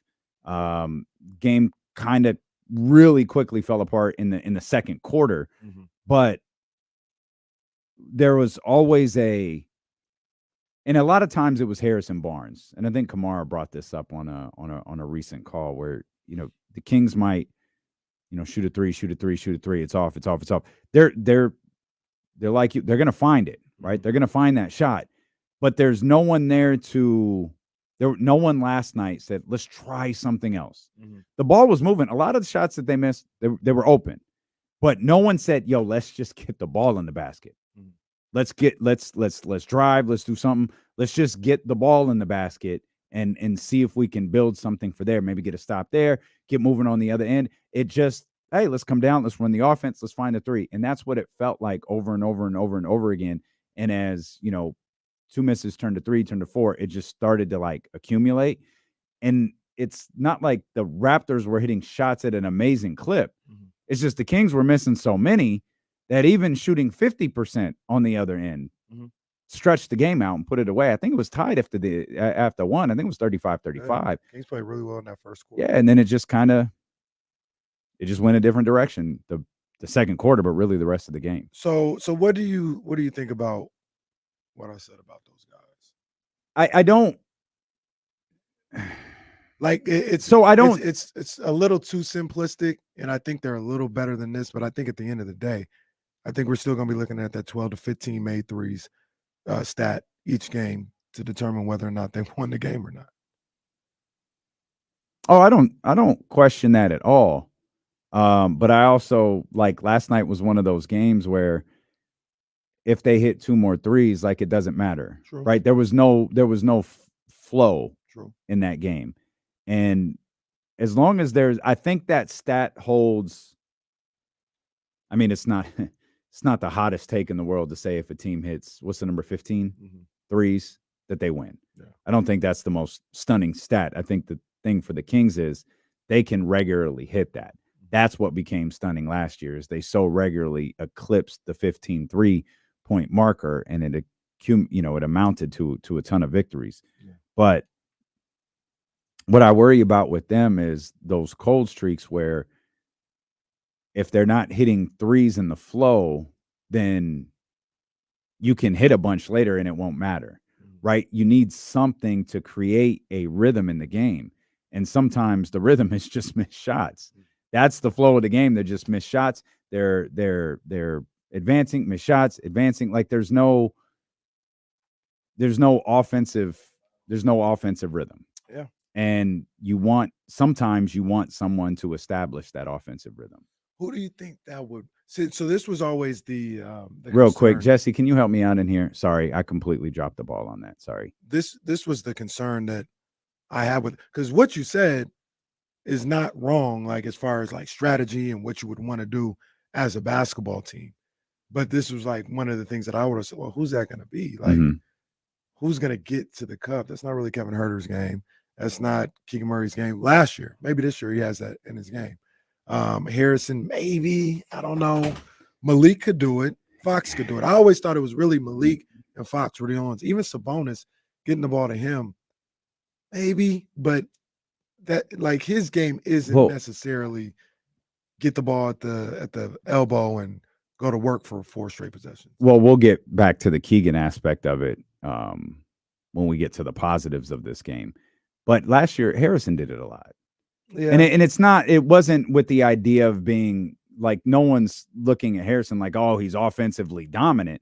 It was, we just need a basket right here. That's all we got to do.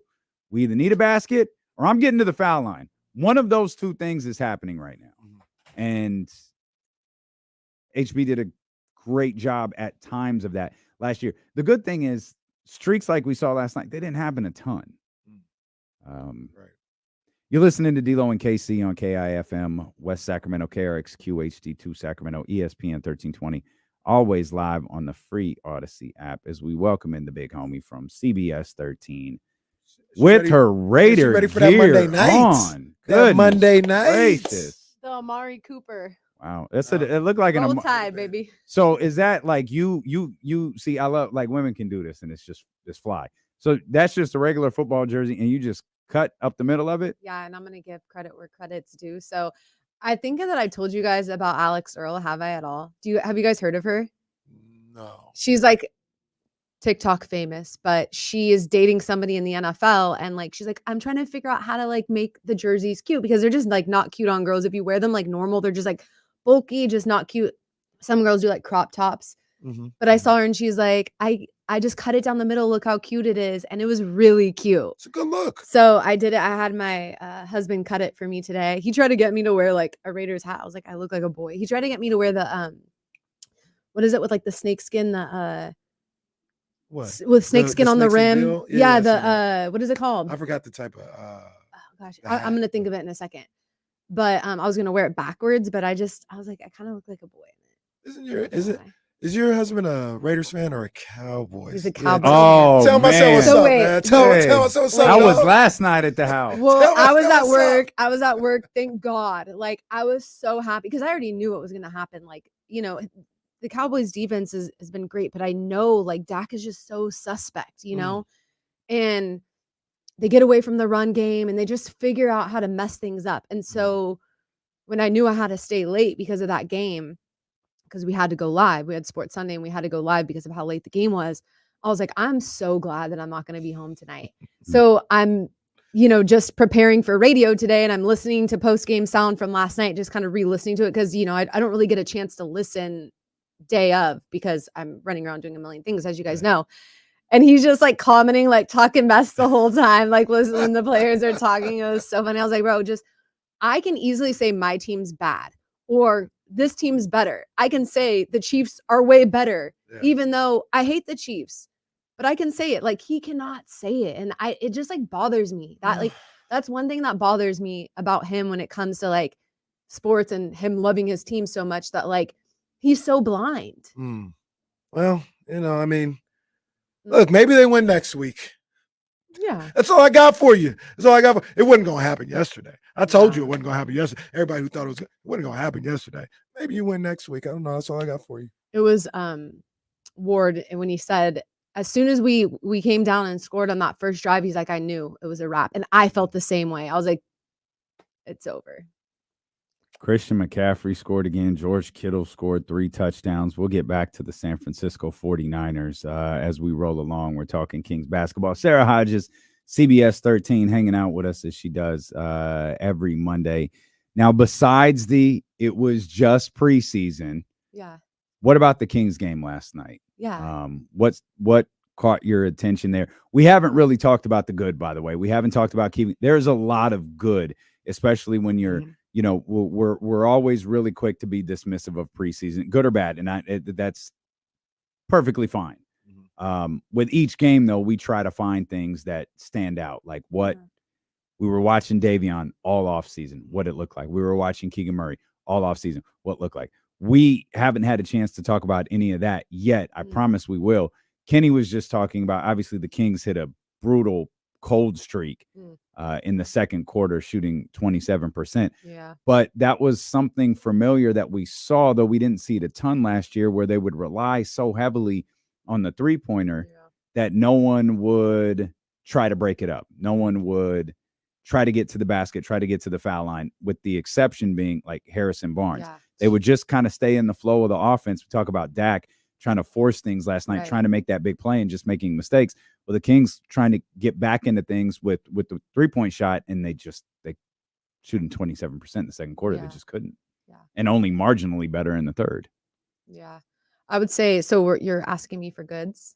No, I'm not asking you for anything. Okay. Just more like your thoughts on the game last night, or did anything stand out to you negatively or positively? Yeah, I think both.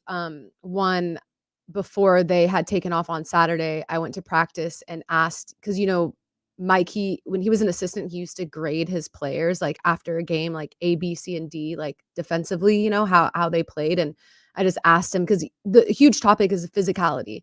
He wants his guys to be physical. That's something that he felt like they were missing last season, especially once the postseason hit. And he felt like they kind of started getting physical or trying a little bit too late in the year, that when the playoffs came, they just didn't have it. So he wanted to implement that straight from jump. And I asked him, how would you grade, their physicality and their defense right now? And he wouldn't give me a grade, but basically I was like a C, and he was like, we're terrible. Like he won't even say that his team is like, he's just not happy about the way that they've been playing defense. He just isn't.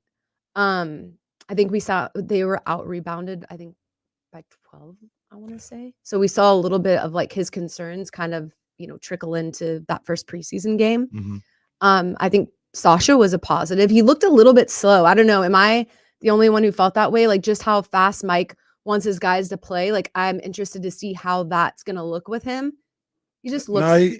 Yeah, he looks a little slower. He looks a little than bit I thought. slow, I mean, right? he is power forward. I think he probably even played center when he was over at Europe. Like he's not. Okay, well, here's a question for you both. What position was he playing last night? When I watched him, He was- entered the game with Alex Lynn and Trey Lyles in. Yeah. Yeah, I looked at him more in that situation with Trey Lyles, probably being the quote unquote three, and Right. Sasha being the four, but he hung out around the perimeter a lot on offense. And that may be one of the reasons why he looked a little slow, because he might have gotten caught on the perimeter with some guards a little bit more than we expected him to. And with that lineup he was out there. I also don't know that's the fastest group out No. there Yeah. either. Like, Right. I don't know if Mike's talking to those guys. All right, guys, go get up and down the floor at the same pace that, Malik and De'Aaron and Well, if you want to and run Keegan with him, do. you better. But I don't think that group is running, because I don't think we'll ever see that combination of players on the floor again agree. at the end of the month. Like, I hope not. but once we get to October, 20 something, I don't think we're seeing that combo again. No. I think Sasha's Probably not the combo. yeah, right. Yeah. I think Sasha's thing was just go eat, sleep, conquer, and repeat. Just go in there, feel the NBA real quick, and then you're Yeah. done. Like, do when he was in 11 minutes, scored 12 points. Yeah. Like, scored, I think, the first time he touched the ball. Yeah. And I think that was the sole purpose behind what we saw with Sasha last night. He looked good. Like looked clearly, good. he has a shot. All of that. I would say the only knock on him was that he looked a little bit slow for what Mike Brown wants. Mm. That's it. Yeah. What would be concerning is if he's out there with De'Aaron and Yeah, all those like, guys. yeah, And and then so he's- we'll see, right? Like just visibly from what I saw, I'm sitting here trying to watch 2 games. I'm gonna be honest with you guys. I'm watching the 49ers. Yeah, I'm we coming all back. were. Yeah. And so visibly from watching him, he just looked a little bit sluggish, like a little bit slow, like almost like he's got a little bit of weight on him. Yeah, and You some of it also, first NBA game, getting used to the speed of it. Things might Right. be as much as he's played professional basketball before. He hadn't played in the NBA, different, so right. things might be moving Yeah. 100 miles per hour, and instead of moving, being instinctual and knowing what's coming, he may have had a slight hesitation of thinking. So that may slow you down as well. But yeah, I agree with you. I didn't think he looked like fast or Right. anything like that. Like but, like what Mike wants. And like we're not treating him like a rookie, right? Of course not. But there's still learning curves making that, adjustment going from EuroLeague to the NBA. There's obviously going to be adjustments that need to be made. So, it will come in time. I think that his shot's going to fall and they're going to find ways to get him open. And that's exactly what the Kings need. And I'm excited for him. He's probably the one player that I'm most excited about this season. So it was good to see him lead all scorers, right? Yeah, he Yeah. did. So Yeah. that was cool. Just walked in. I got this, and I'm out. You know who I thought had a tough game, like that? I kind of feel like it might matter a little bit more than anyone else. Thought Keon had a rough night, Mm. and I know, like, it's not like Keon is, he's a Stockton guy or whatever. I thought Keon struggled with virtually everything last night. Like his passes were being deflected. He was kind of throwing the ball all over the place. He got frustrated a couple of times with officials, and Keon's kind of a guy who I've been like, sometimes you see it, like you absolutely see it with him. Like, oh, I get it. I know why Sacramento's holding on to him. And then you see moments like last night. Again, it's a piece of the puzzle. It's not anything definitive. But I don't want to dismiss everything that happened last night. As we get to the positives here in a few minutes, like I think the stuff that's positive is extremely positive because it was stuff you were looking for.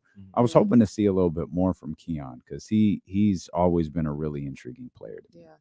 Yeah, I definitely want to see more if he's gonna get out of the whole Stockton thing. Like if this is his 3rd year in the league, I think now. Yeah. Mhm.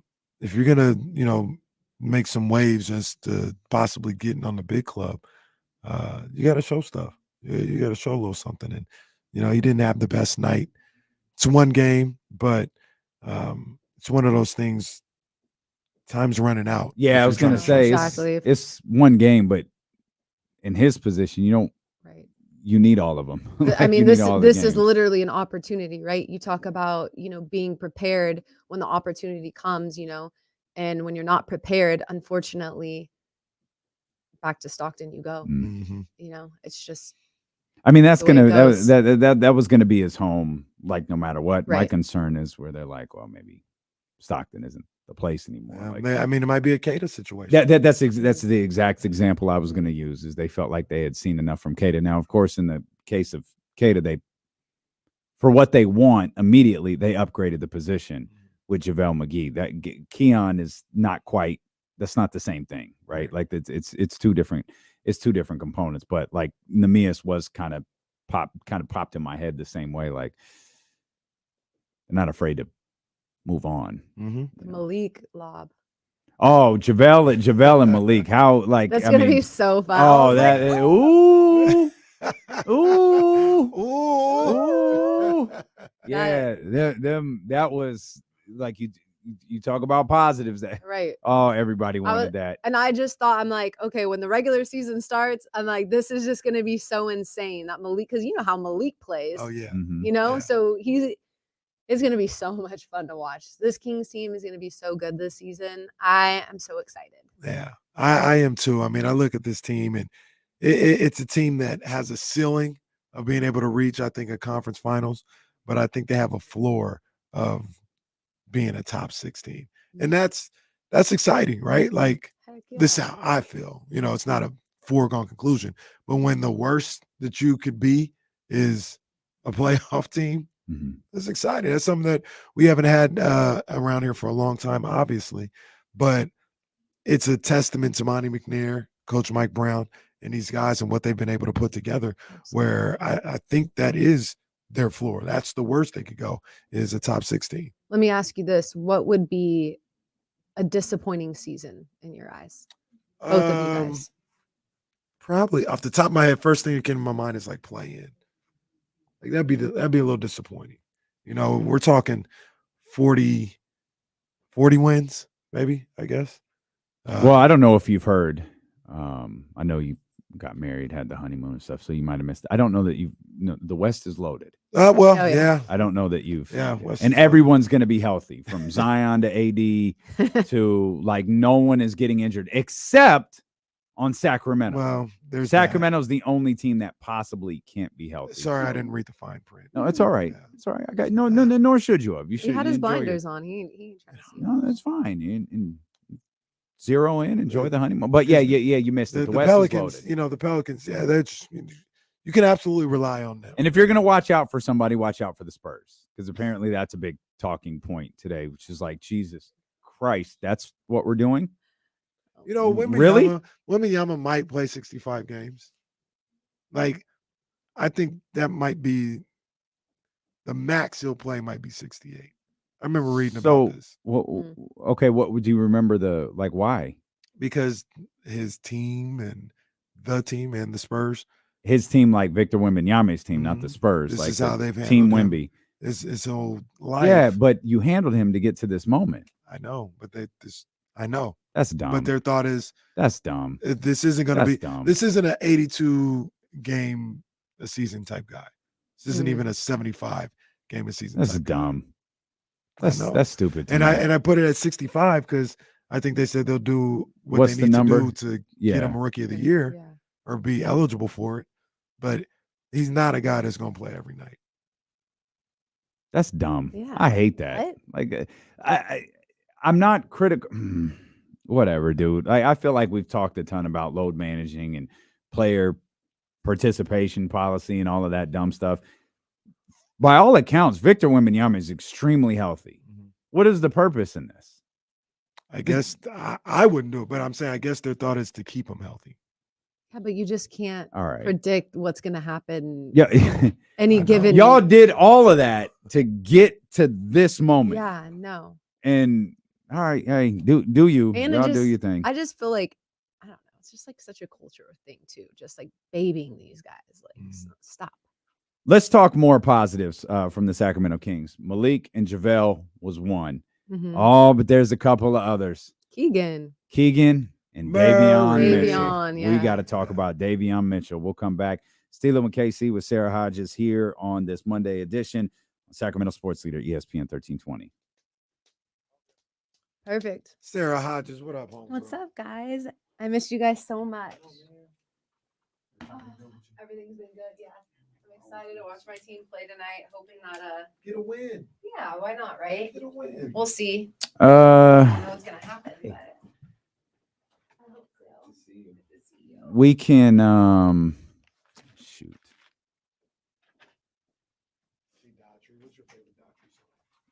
My favorite who? Yeah. Oh gosh, I'm so bad with names. Can't do 145.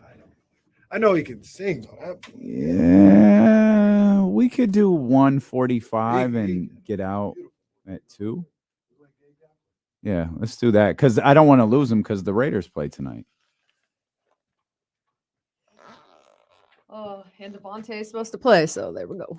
Yeah, I saw that. I was worried about that. I was just like, there's no way, right? Like going up against your former team.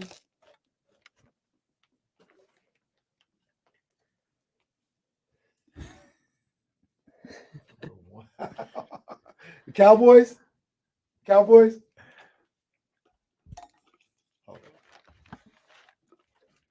You a Cowboys fan? I freaking hate you. No, I'm a Rams fan. Oh! Oh no! Jordan Meeks, you need to cut it vertically. What's up, buddy? Right down the middle. How are you? Vertically through the number. man. If Yeah, a we heard 2-number he was- jersey is better. No, you're fine. We're on commercial. You're good. You're good. I was Oh, yeah, talking She's to talking some- to that. yeah. We're live on our videos live. Yeah. Somebody was asking about the jersey, no so doubt. I had to let him know. Great to see you, brother. See, so like we got the 89, the Amari Cooper. So it's better if it's 2 numbers because then you can just cut right down the middle in between the numbers. Yeah, I was thinking I might do that with my Trey Lance jersey, Yeah. but no, it's a 5, so that wouldn't work. You could. It still would be fine. I'm still wearing my But Trey the Lance. two- I don't care. Oh, you're Trey not. Lance with us anyway. You see him? He was just having a good old time with his friends again. He gave Dallas the playbook. That whole story was And it funny didn't too, work. because it's like, how much does a third string quarterback really know from the playbook? And all? How much can he really tell you? Yeah, no, you're probably right. Oh, he told the Cowboys the 49ers playbook knows. Or vice versa. I guess Yeah. you couldn't know. He gave him the wrong playbook. I He with know, us. right? He Yeah, with that's, us. yeah, he's with you He's like, guys. Oh yeah, they really like to run this play with. Trust me, this is what my husband tried to what's his say name? too. Charlie Warner. The guy lost the job to Sam Darnold. Only can help that much. I think if I put Jesse on the screen, y'all could see Daughtry out there. There you go. There he is. There's a man. Well, you could kind of The see him. glare. A man, Daughtry. Super nice to everybody. There he is. Yeah, he over there taking Jordan one's pictures. on. Yeah, you do. I had the double take. I thought he might have had them Travis joints. Hmm. His boys got some Jordan 3s on too. They're a little dirty, but they nice. I think they're the Cardinal red. What they call the fire red.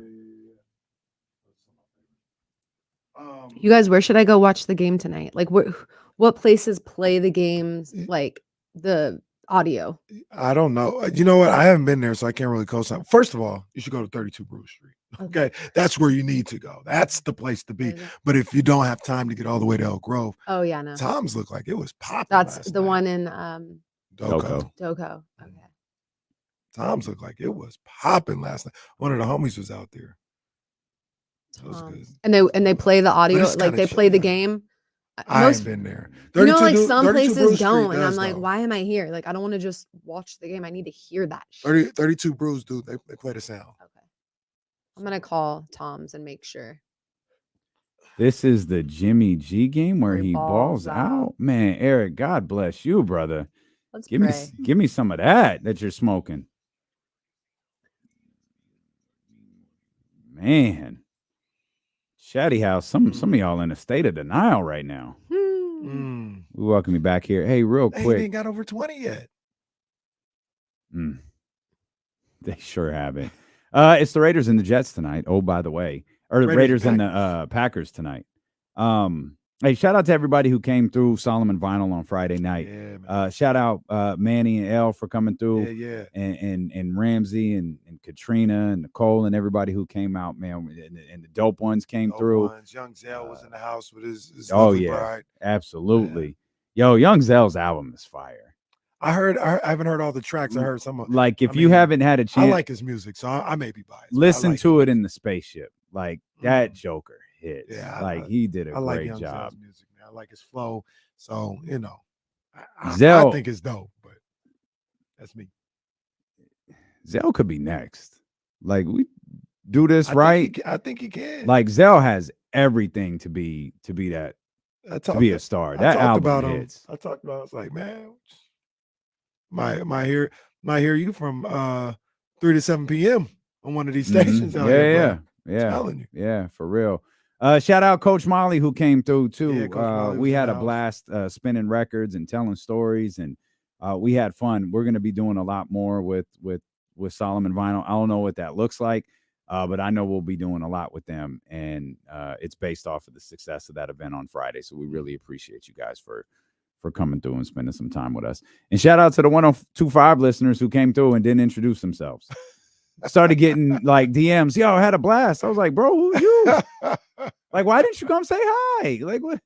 Yo, we begged y'all to be there. Yeah, man. Say what's up. But no, we they don't know yet. There's 102.5. They don't know that like we're family. They don't know that yet. They'll get to they learn. look at Damien as such a big star. They don't want to get too Why, close. so why are we doing this? Like, That's why they get a little nervous because they know he's a big time I was the one who had to start because my partner wasn't even there. I had to put a record on the spin. I was just like the roadie. That's all I was. Just put the record on and let it play, till the main event gets here, and I'll just hold it down.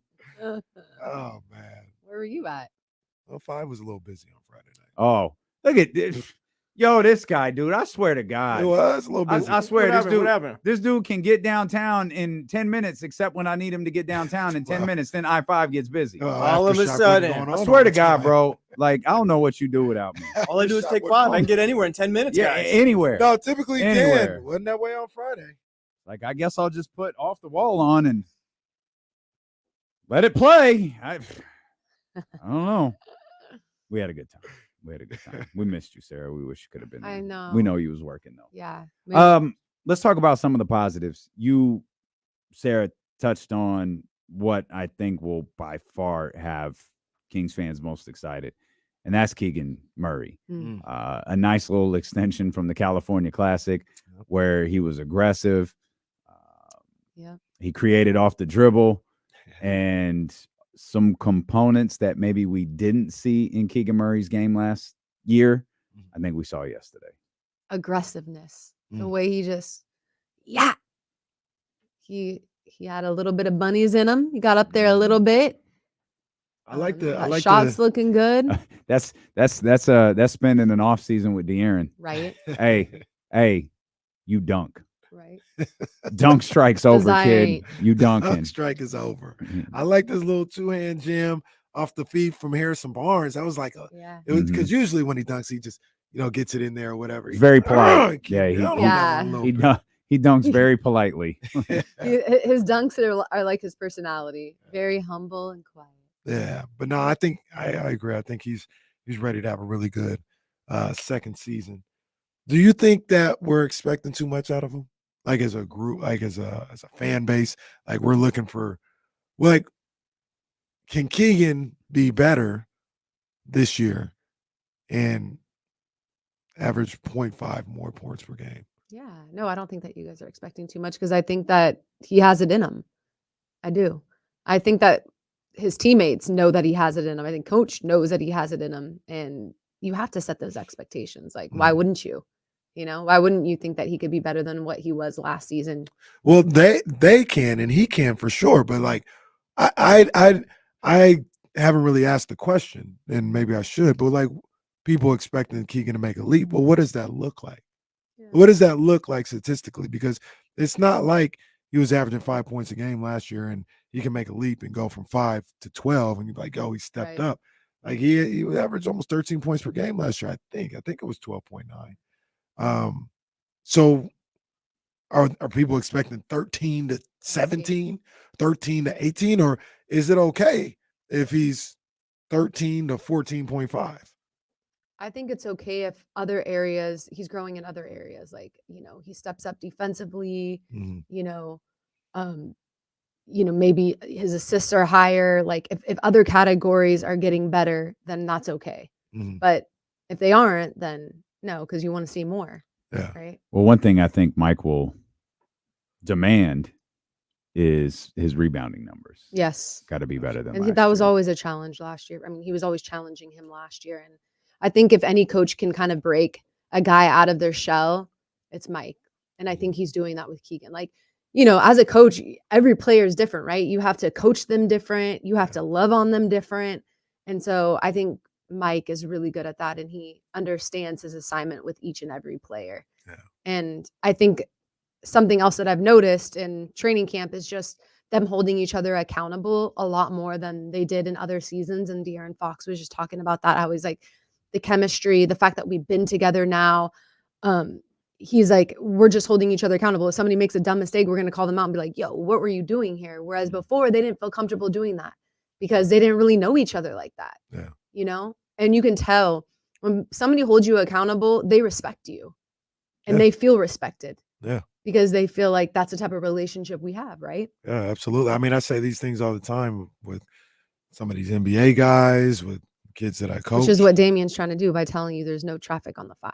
Well, typically there isn't. I don't know what No, happened. what I'm just doing kidding. is telling him that he lied when he said he could get anywhere from Elk Grove in 10 minutes. How many times have you clocked that? And every time it hits it, this is the one time out of like 12 times where it didn't happen. I wasn't trying to go back there, but I was just talking mess. But that's because every y'all time I'm respect like, each yo, other. I'm leaving right now. Get there in like 10 minutes, 12 minutes. The one time it doesn't happen, it comes up. But like that's what I tell these guys all the time, right? Like, I'm on you tough because I expect more out of you. Like what you're giving right now is beneath what you're capable of. 100%. And if I thought that, you not being good defensively or a good rebounder was all you could do, I'd leave you alone and say, hey, keep working hard, keep doing what you can. Exactly. Like But you know you're your not. average when your coach is like, you're doing good. Yeah. Yeah. You know your average. But when you know that you're elite and your coach is challenging you to be even better, you know that he sees something in you or she sees something in you that still needs to emerge that's there. Mhm. So I think all of that is good. And I think De'Aaron Fox sees that in him too. Those two are like cute little besties. Yeah, you talk about Mike being able to kind of pull Keegan out of his shell a little bit. I wonder how much De'Aaron is able to do that as well, given it seems by all accounts they have spent the entire offseason together.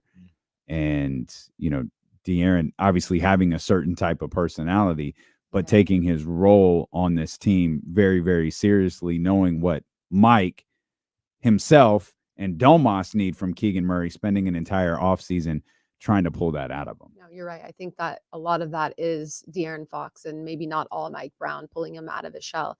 He messes with him, like even when he's being interviewed, like with the media, like he'll mess with him. Like, how much money did you make last year? And like in the middle of us interviewing him, and Keegan's just like laughing, like, dude, Fox, like, why do you always have to be like talking? Never last year was Keegan talking mess back to Fox, and they're like, how often does this happen? Like him just like talking mess to you, and he's like, all the time. This is literally De'Aaron Fox, like.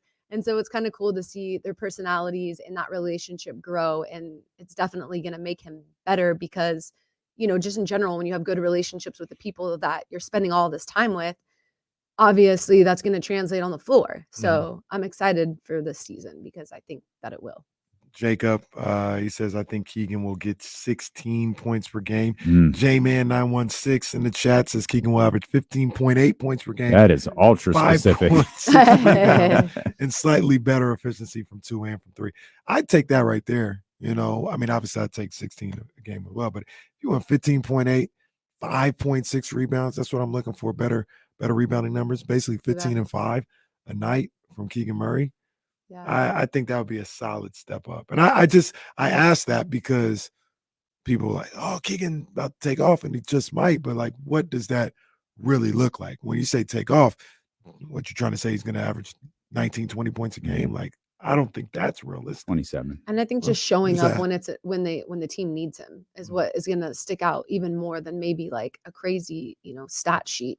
Like obviously that's, a positive thing, but like being clutch when you need buckets from him, scoring when, the game's on the line. I know that's De'Aaron Fox's job. At the end of the day, we saw multiple times last season in the playoffs where they really needed that. They needed a few extra players to knock down shots when it mattered the most, to step up when maybe other players were off. And I think I want to see a little bit of that out of him.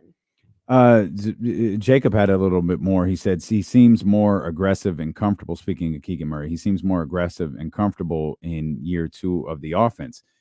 So what is the domino effect to that, though? Because if Keegan's more aggressive, you're pulling from somewhere. Right. And is that De'Aaron, Domas? Kenny took virtually all of Harrison's shot away. He took all of Harrison's shots away last week. And obviously, whatever it is, De'Aaron's in. He's in on this because, as we just outlined, he's probably one of the people as much as Mike Brown, if not more than Mike Brown, trying to use the line that you just used, pull him out of his shell a little bit. And it's not the funny introverted shell doing interviews that we're talking about. It's on the floor. Right. Be Be more aggressive.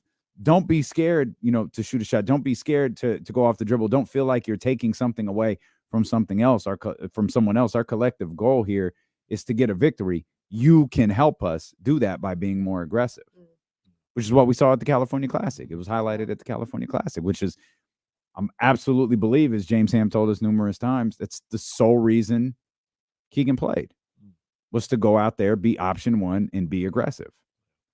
build that, just confidence, right? I don't. Well, to show you can do it, show yourself you could do it, show Mike you could do it, literally show everyone you could do it, and he did it twice. Yeah, I don't want to. I don't, and I know James talks about this a lot. I don't want to see Keegan Murray passing up open looks this Right. year. You're not a rookie. A lot of the times, you got to understand and I think Keegan does understand that now. I don't think it'll be an issue, but you got to understand, you taking that shot, whether you make or miss it, is helping everything flow. Like, you have to take the shot. That's one of the things we talked about, and it's a little different, but when people during the playoffs wanted Kevin Huerter out, it's like, no, he's got to be out there. He's got to shoot. You have to shoot. Whether you're making 9%, whatever, that's something else, but you have to shoot. This offense doesn't work if you're scared to shoot, if you're scared to be aggressive and take your shots. Keegan, same thing. This doesn't work if you're not taking your 10, 12 shots a night. So I think you mentioned them having him play in the California Classic and some of the stuff in the preseason and during the offseason with Fox. It's like, hey, get comfortable with putting it up, man, because it's needed. Like, whether obviously we want you to make it, but you've got to be in the mindset of, even if I'm missing shots, I still need to be confident enough to take them. It's like it's kind of like a selfishness. Like, you have to be able to balance that, and be a little bit selfish. And I think that's sort of Keegan's issue, is he's such a team player. And it's like, no, you have to be a little bit selfish. You have to, think about yourself and not like you have to think about your numbers, but realize that what is best for the teams, for the team, is putting up these shots. It's not. Well, you're good too. Passing it. Like, it's almost like you're good too. Right. Exactly. Like, show everybody why you were taking number 4 overall. Yep. All those dummies who ranked you 5th in the sophomore class. Like, no, go show them. These fools tried to rank him 9th in the redraft. Like, I think you're the only one that made the playoffs. Like, you're good, and you started. You can be a little bit cocky, right, without it being embarrassing cocky. It's a balance. That's really what it is. So I think year 2, he's finding that balance a little bit better, and that's okay. Like, to expect, a rookie to have that full balance is just, that's setting expectations too high as a fan. Yeah. But, him getting that balance better in year 2 is not too much to expect, especially with a great coach and with players around you who are helping you do that. Like, I think we're really going to see Keegan shine this season. He's going to be better than last season. I agree. And he's going to be more well-balanced. I agree, man. Speaking of aggressiveness, talk about that boy Davion Mitchell. Ooh. All we heard, all we saw all off season was how Davion Mitchell was in the gym, how he was working on his shot. Kenny and I are both of the belief that Davion is gonna have himself a season. He got the shots up last night. Yeah. And he didn't hesitate. He didn't look skittish. He didn't look scared. He looked Catch and shoot. Confident every time he touched the basketball last night. Yeah, I think he's going to cook this year. Yeah, I'm excited. I think for he's going to cook. And once again, what that looks like isn't 20 points a night. No. It's just in his role when he's out there. I feel like he's going to have command over the offense, command over what he wants to do out there. And he's going to have confidence in his shot, and he's going to execute. He's going to hit a shot at maybe a higher clip than he did last year. And, for who was that? That was Hollinger that said he was a liability out there. Said he was unplayable in the playoffs, despite the fact he averaged like 24 minutes in the first 5 games of the series.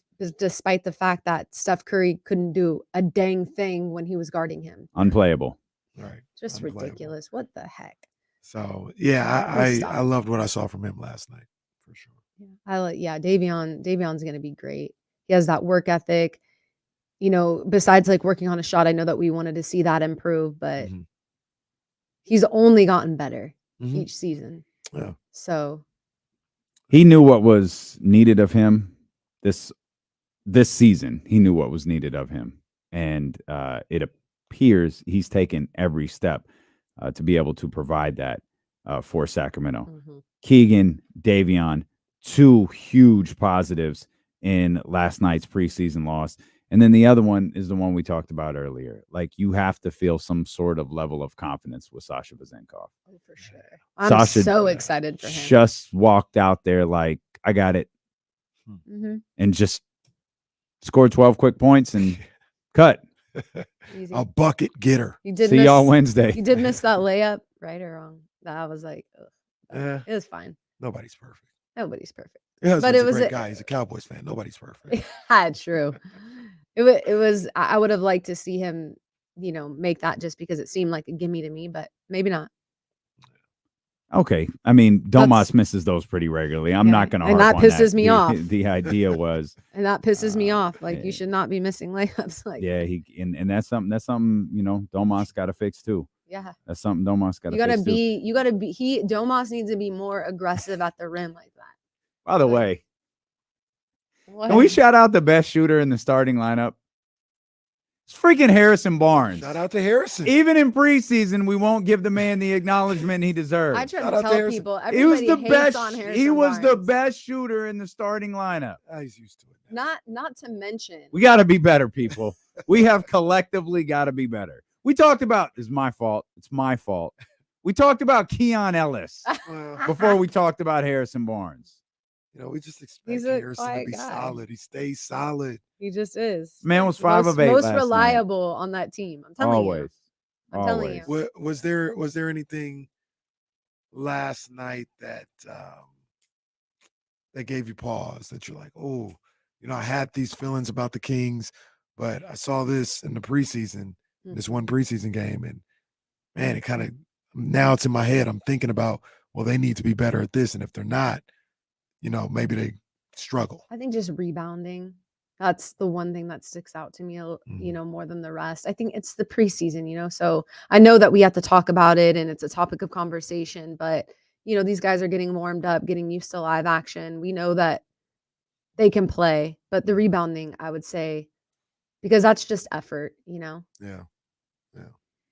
Well, I feel like it agitates me. Like, I heard James and Kyle do this earlier, where we dismiss preseason games and then talk about them for an hour. Like, Mike's not dismissing this game, nor is he dismissing the stat that you gave us earlier. They were out rebounded. It was 48-34. Like, Mike's not just going to go, oh, it's preseason, it's cool. Like, no, they're going to take everything that they do in all of these games.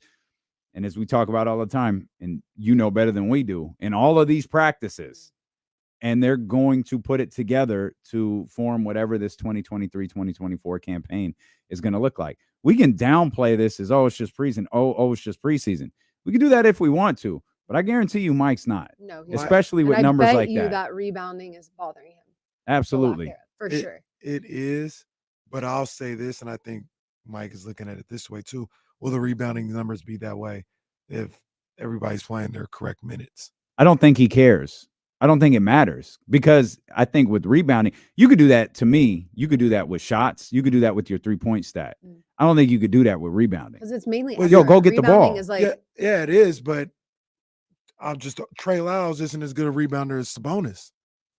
Well, he needs to be better. If Sabonis, he does need to be better, but if he's not going to play. Well, that's what's going to piss Mike off. Is going to be like, okay, like it is going to bother him because those little things that he needs to see improvement on, like rebounding, which is effort, that's going to bother him. It is. And then also you look at stuff, Chris Duarte and Keon Ellis are not going to play. I don't think he's necessarily losing sleep over it, but I guarantee you that's going to be, and I didn't listen to all of his sound last night, but I guarantee you he's going to look at that and be like, that's a problem. We need to be doing a better job rebounding. Oh, for sure. Because that's extra opportunity that we're, sleeping on. As Secure in the Beam points out, Keegan Murray, Harrison Barnes combined for 0 rebounds last night. That's not good enough. They're going to play. Yeah. They're not Chris Duarte and Keon Ellis. Like, they're going to play, and they're going to play big minutes. That's not good enough. Yeah. That I guarantee you that's one of the top 5, things that Mike Brown is looking at and is like, no. We got to be better at this. OG Anunoby, what could have been?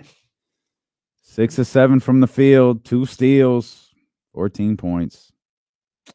What could have been?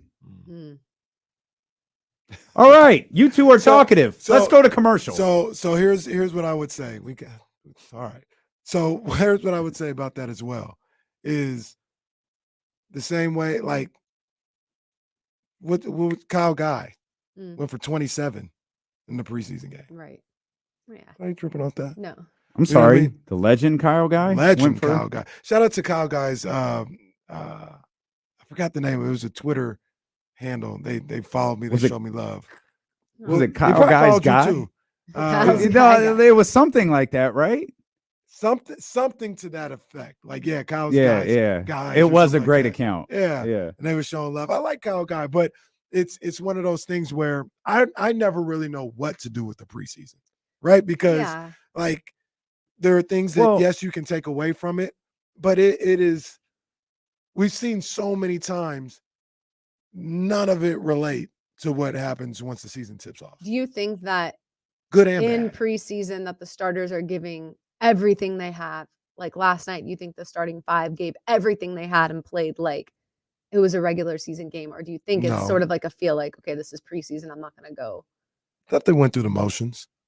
Yeah. I thought they played well. Like when they were in there that first quarter, I thought they played well. But overall, I felt like they kind of went through the motions. They talked about on the insiders as well.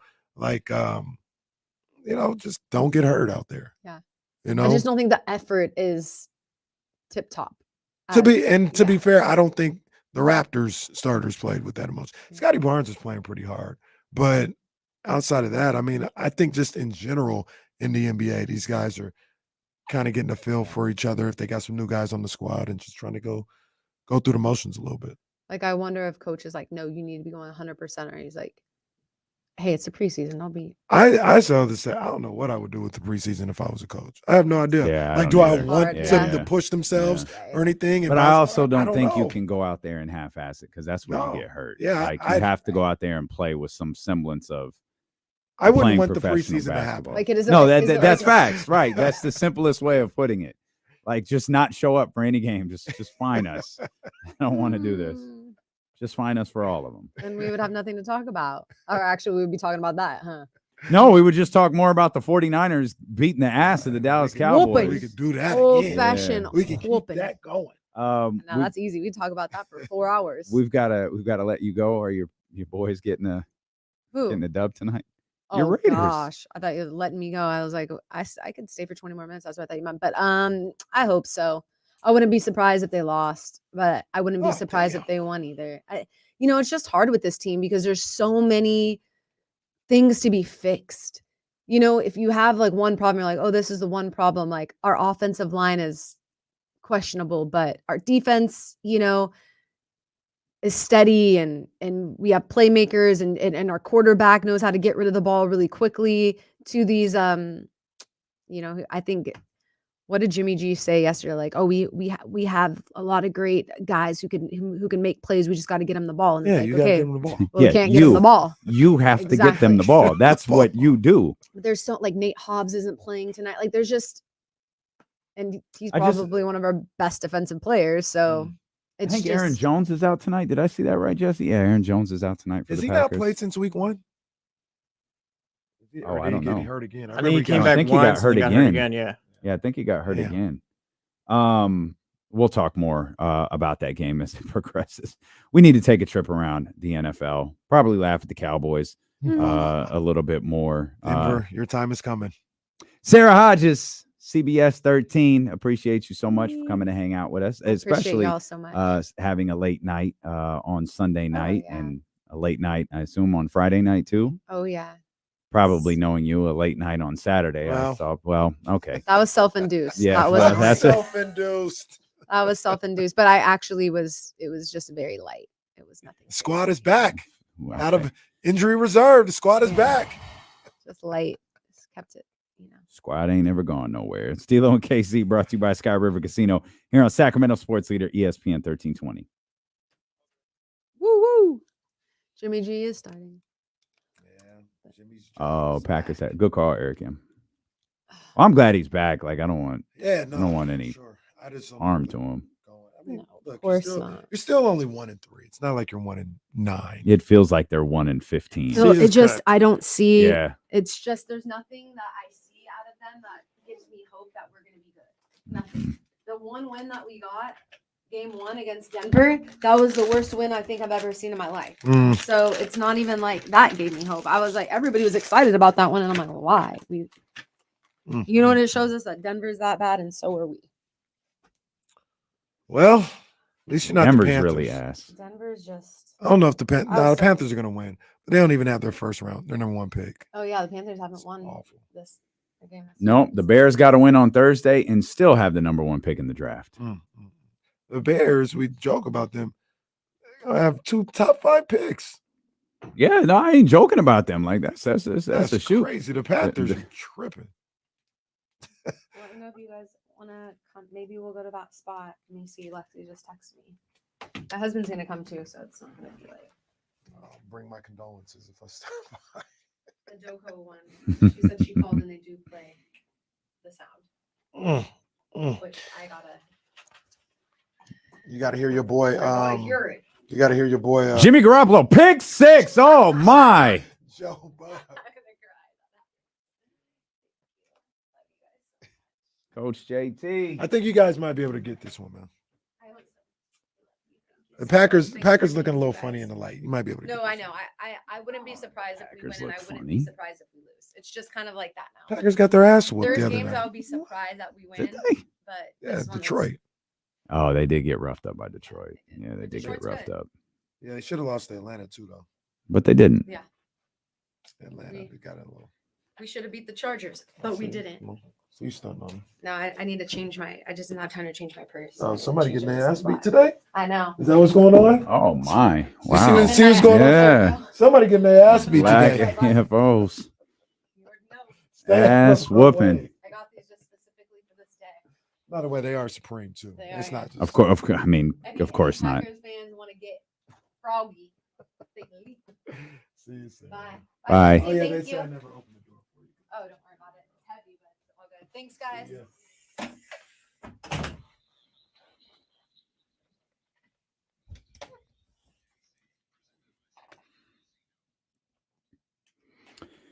Take a look around the NFL before we dive back into the Raiders and the Packers tonight and maybe have some more fun with the San Francisco 49ers. Kyle Shanahan, I'm confused. I'm getting a bunch of quotes from Kyle They changed Shanahan. the date. They changed, changed the it time. 'Cause to- I talked to somebody about pulling up on us, and I was like, "Yeah, you probably got to cover that, right?" And he's like, "Yeah, but Kyle's always changing the time, so we'll see." And then like they 10 minutes literally later, he's like, "He changed the time." So this is so on Tuesday it's a conference call, so no one's there. So this is the day I think they manipulate the most.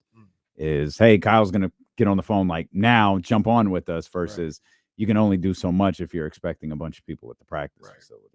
But we were trying to get some people scheduled for today, and Kyle was scheduled to talk right in the middle of the day, and I started getting quotes like, "The hell is going on?" Well, that answers that. He already spoke. Let's take a look around the NFL before we get back to the 49ers, Raiders, and then of course James Ham will be with us here. I don't know if James is actually still here with Daughtry or if he went home, but either way, James Ham will be with us. His bag is still here. Oh, James out there. I don't know if he left it though. James out there working the room, man. He is. James out there working the room. Yeah. Getting it in. And he's also checking up on the creation that he made out there. Yes, the circle of trust that we're not a part of. Well, let's go here. Jesse, you barely talked to us all day. Your Dolphins are setting records. The Miami Dolphins have the most scrimmage yards of all time through 5 games. And when their offense is clicking, man, they look unstoppable.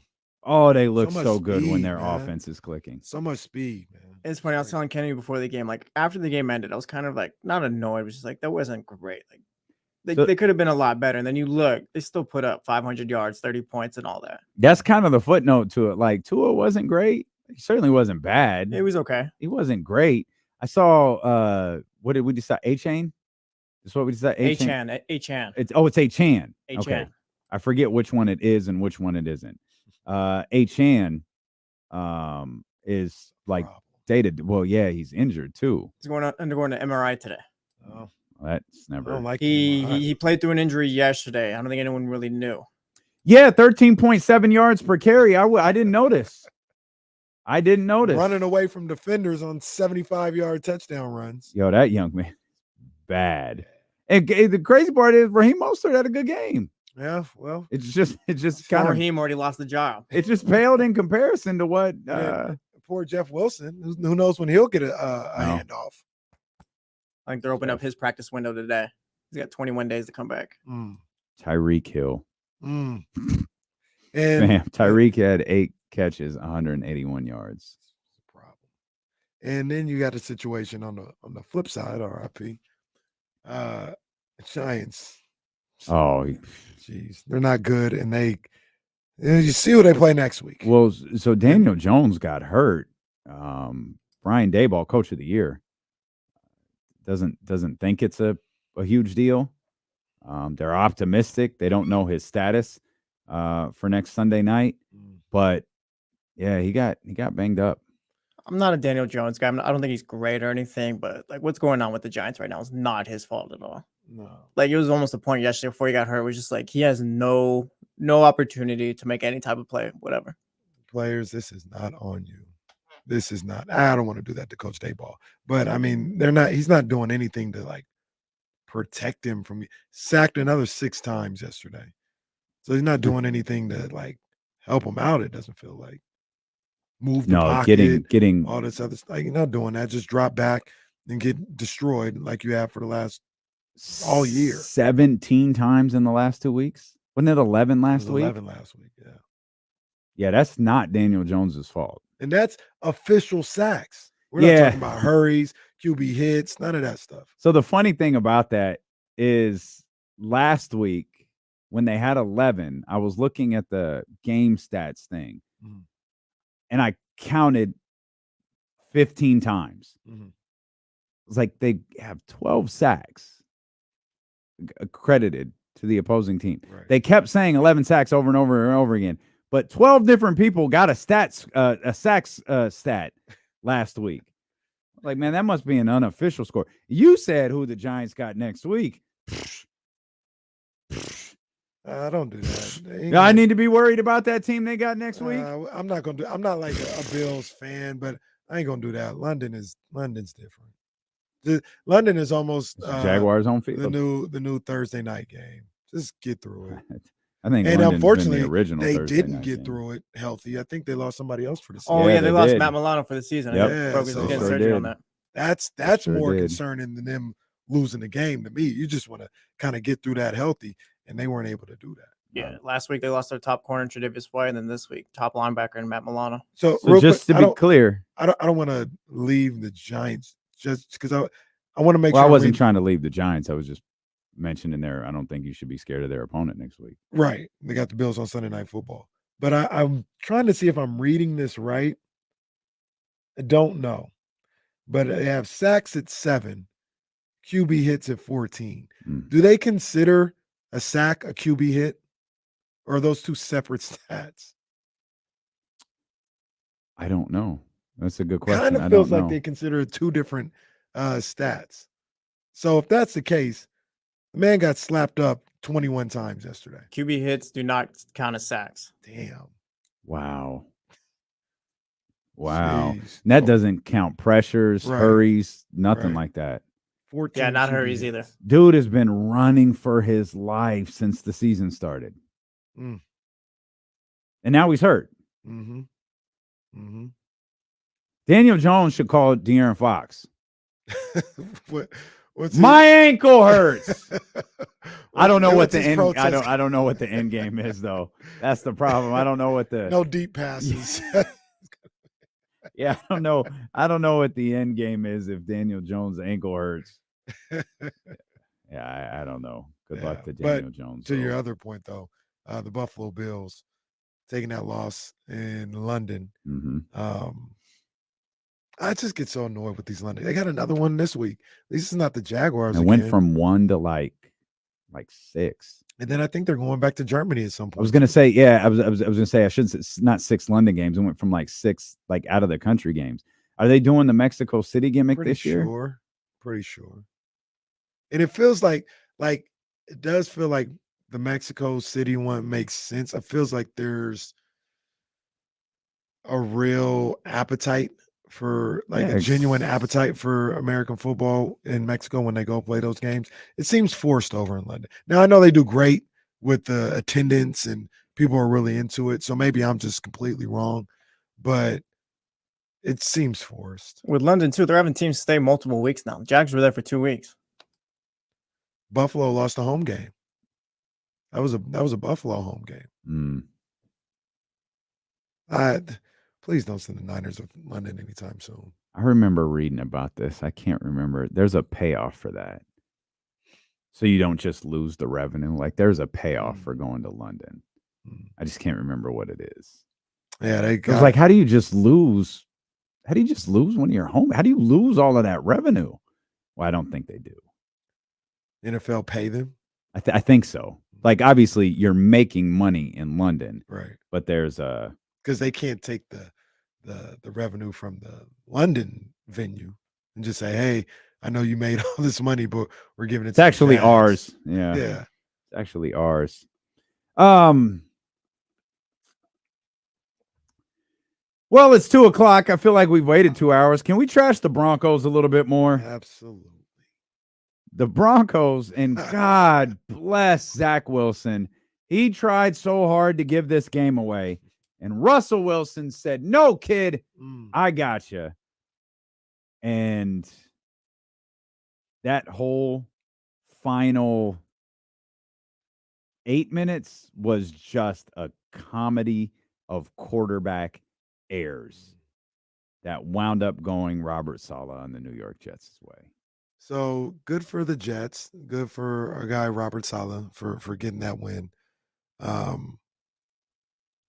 They're not the story. No. The story is this guy, Sean Payton. Fraud. Who has so much to say in the offseason. So much to critique in the offseason. Now, you're looking at 1-4 at the start of your own season. And you haven't been able. You're supposed to be some type of offensive genius. Like Russell Wilson. Russell Wilson probably not that good. He's probably not that good at this point. But Kyle Shanahan would be able to get more than 18 points with him. Andy Reid would be able to get more than 18 points with him. That's facts. Because they're those type of coaches. Sean Payton, you're not. You never were. You also talk about Sean Payton, and you got to address the fact that, you know, he did some good things in New Orleans, but they fell short a lot of times. You know, they were favorites a number of different occasions. He wasn't able to get them over the hump. And now he's in a situation where he doesn't have an all-time great quarterback, at least in that part of his career. He doesn't have an all-time great quarterback like he had in Drew Brees. He's not able to get it done. As a matter of fact, they're embarrassing. Denver's embarrassing. But they got 3 home losses already. Awful. And one to the Jets. I found the other to the Raiders. I found the tweet that I was looking for. A reminder what the Broncos gave up for Russell Wilson and Sean Payton. 3 first-round picks, 3 second-round picks, 1 fifth-round pick, $165 million guaranteed for Wilson, $100 million for Sean Payton, all to be 1-4 this year and just 6 wins in their last 22 games. Wow. Hate to see it. You know what? Hate to see it. And I, Jacob, he's in here often. He's a Broncos fan. I apologize to the other Broncos fan. It's your sorry ass coach who brought all of this on him. We would not be talking if Denver was 1-4 with anybody else at heck. Hell, if Denver was 1-4 with Sean Payton And he had shutting kept his mouth shut. Yep. we wouldn't be saying anything. Yep. But he wanted to bump his gums. Yep. And talk about somebody else's business in the summer. So now we got our eyes on you. And guess what? You guys stink. Sean Payton's kind of flying by with no heat, though, huh?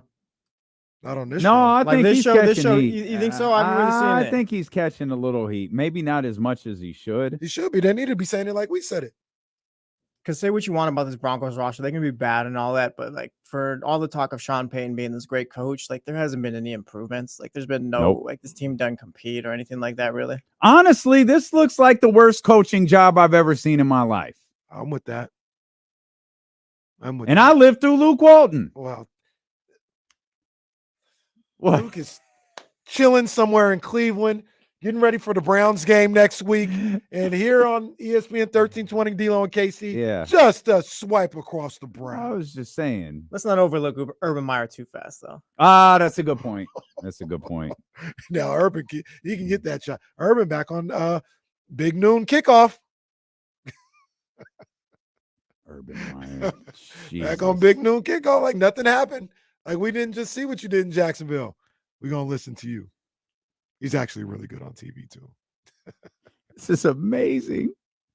The Broncos traded a first and second round pick to get Sean Payton to be their coach. God bless it. Wow. That's what you give up for a new quarterback. Wow. He's so bad. He's so bad. Denver's in a bad way right now. How do you kick out of this? Like, how do you get better? How do you change this? You don't. I mean, and that's first and second round this upcoming season, right? 2023 was the first. 2024 was the second. So at least you have your first round pick, I guess. But yeah, well, I don't know that they do. You might have lost it in the Russell Wilson deal. So I have no idea what they gave up for Russell Wilson. I think it is.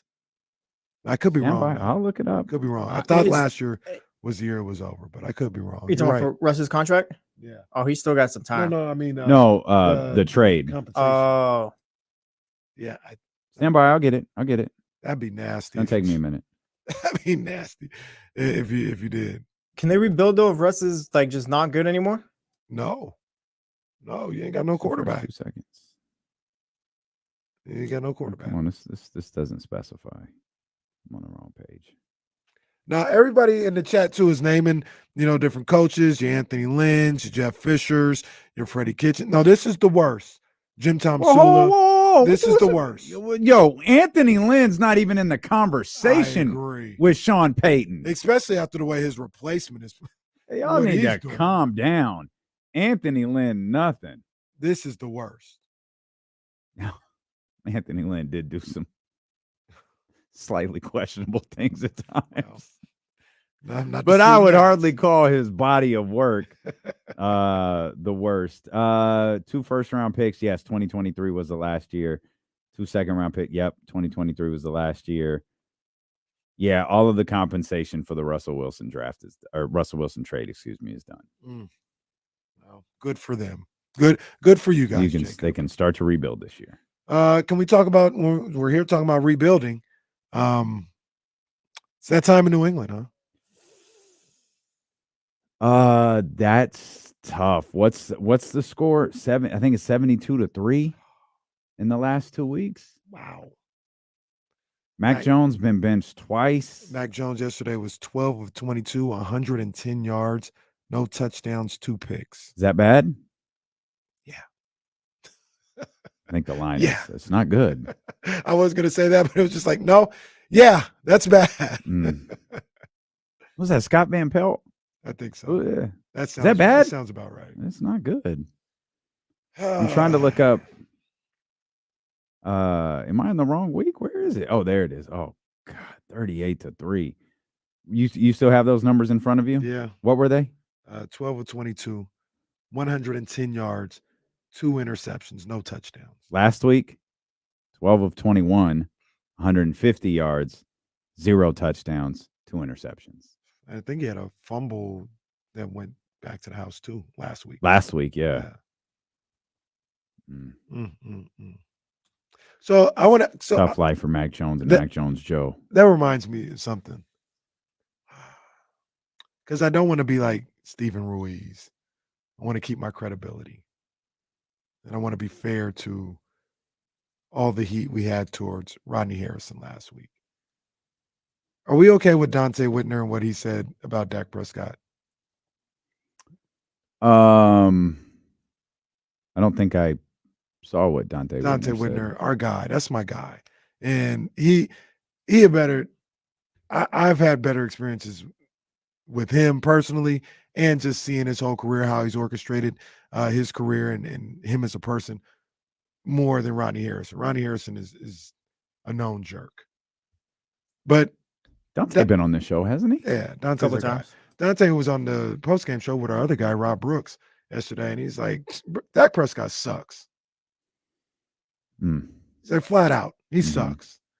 And I was like, I just went on this diatribe last week about Rodney Harrison calling Zach Wilson garbage. I wish Dante wouldn't have said that.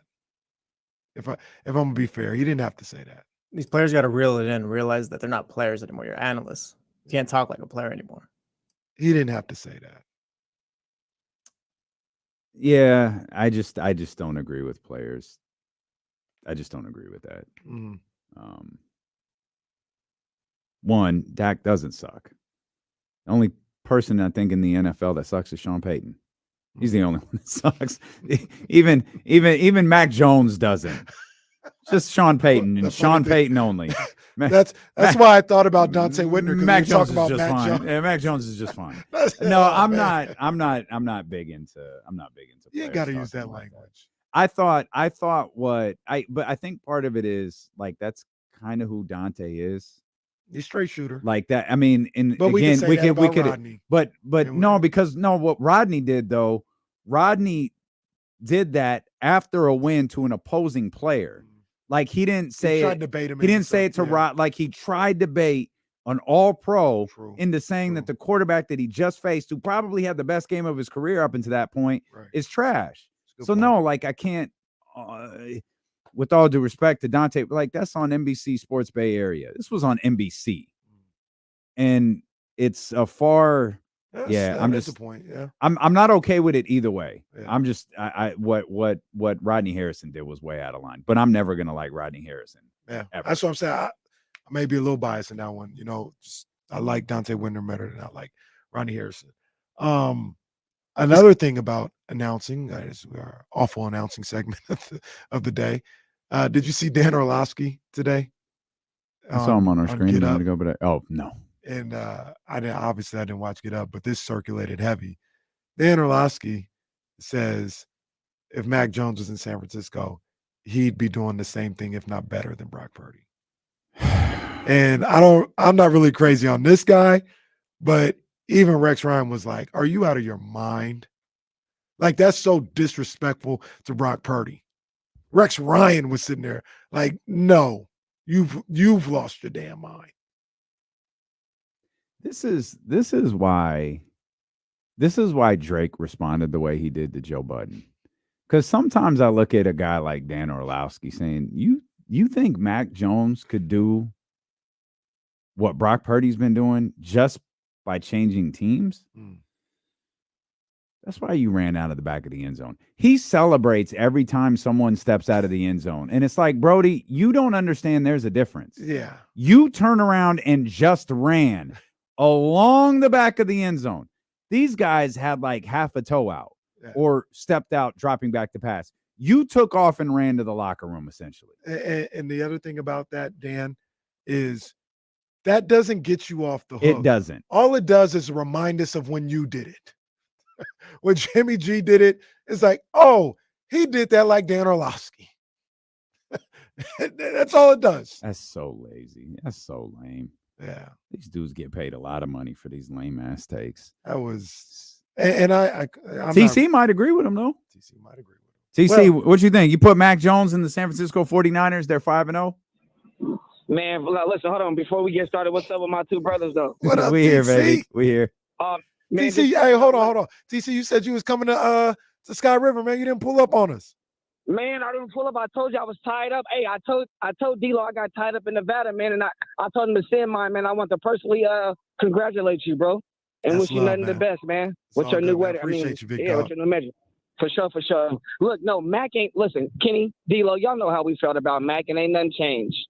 Ain't nothing changed about Mac. Mac ain't coming in this offense doing none of that. Mac is garbage. Okay, all right, TC Whitner. Okay, fine. How you feeling about the Niners right now, man? Look, they balling right now. I ain't taking nothing from Purdy. He keep doing what he doing. Kyle keep dialing up what he dialing, bro. They finna host a Lombardi, like I told you. I'ma stick to it. Brock Purdy playing out his mind. Listen, the way the team playing, they gotta win it, bro. They finna win it all this year. They gotta win it. If they don't, bro, it's gonna be a mass failure. You get what I'm saying? But look, I'm not taking nothing away. Brock Purdy is playing like a dude right now, bro. You know what I'm saying? And he keep playing like that, Kenny.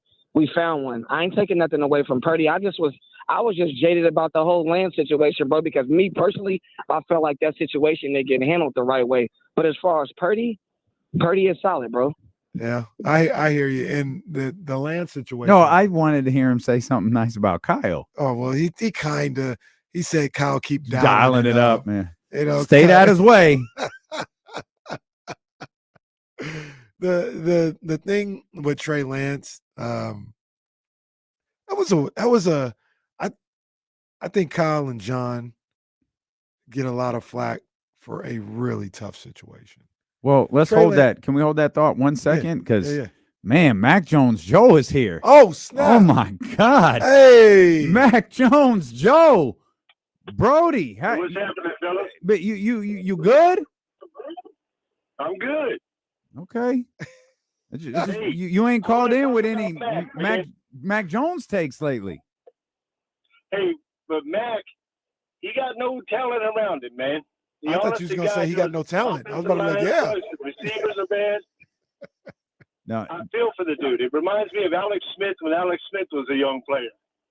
So Everybody thought he was a bust until he got some talent around him. How you feel about the 49ers? Because I do. We'll get back to that in a second. But you are a 49ers fan. Are you feeling it? Oh, 100%. Brock Purdy's the man. Brock Purdy's the man, and the Niners are going to roll. They just got to do it week by week, man. Just stay focused and get down, and we're gonna hoist the Lombardi. We will. Okay, I'm with you, bro. I'm with you. So, Joe, we appreciate you, Joe. We're going to retire Mac Jones. Yeah, he's just back going to be Joe. just Joe. Back to Joe. I don't entirely disagree with him. I don't think Mac Jones is that good. I don't think he's very good either, but I think that team is really bad. They are. They got team no is weapons. Really, really bad. They got no I weapons don't whatsoever. think you throw him on the San Francisco 49ers and he's good. I think he's better. He has some he has some characteristics that'll be good for an NFL team. I think that Patriots team is the worst we've seen in a really, really long time. Mac Jones is a backup quarterback at best. I said we could talk about his weapons. His decision making is terrible. Yeah. He throws completely across the other side of the field with no arm talent. Yeah. Like that's not really talent. That's you not having good decision making skills. He's the type of quarterback in the league that's getting phased out. The Jimmy Garoppolo type. Stand in the pocket. Yeah, stand in the pocket. Like just like his game managers, if you want to call it. Hey, he's a bad manager. He's not even a good game manager. If that's what he's doing, he's just a bad manager. We'll come back. We'll talk more about the 49ers. I see Ramsey there. Ramsey, want to talk? 916-909-1320. We'll get to your calls. We'll talk more 49ers. We'll talk more NFL. And, of course, we'll get back to the Kings. James Ham's going to join us at the top of the hour here on Sacramento Sports Leader, ESPN 1320. Okay. Yeah, that's a good point to get that in real quick. Like they cleared out pretty quick. Yeah. Probably like 4 billion sandwiches left. Yeah, they said there's a ton of food. Somebody give me some chocolate chip cookies.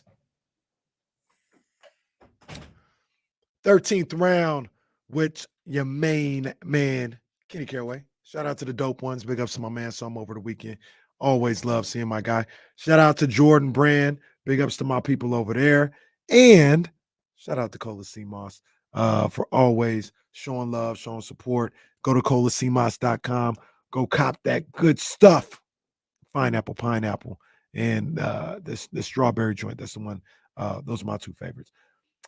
Wanted to talk a little bit. I know they had some fights over the weekend. Nothing really, Cerrito, all that sort of stuff. I know the results. I got to go watch them, see if there's anything that stuck out. But there's nothing that really had me excited about this past week. But one thing that I did see that this morning that brought a smile to my face is Brian McIntyre. He was released. He's a free man. He was held over in custody. I believe, where was he at? I think he was in London. I believe he was in London. And this was, I don't know why he did this, but he was arrested when a gun was found in his suitcase trying to fly home to the U.S. after the Chris Eubank, Liam Smith fight. He's a free man. He's been given 20-month suspended prison sentence after pleading guilty over his gun charges. Judge waived his statutory 5-year prison sentence due to mitigating circumstances and following the testimony from character witnesses, such as guys like Terrence Crawford. So he dodged a bullet, man. And hopefully he doesn't have to deal with nothing like that no more, no matter where he goes. And he doesn't have to have these situations. So I was glad to see Bomac is free and he can put this behind him a little bit. So welcome home, Bomac. Let's not have any of those scares no more moving forward. That's the 13th round.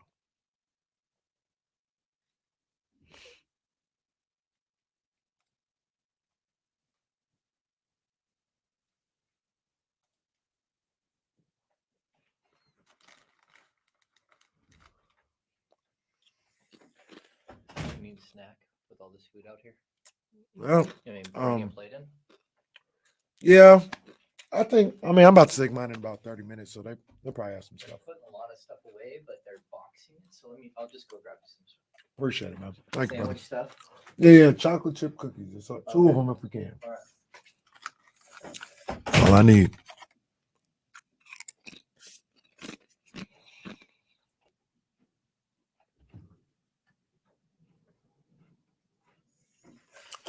Thank you, my man.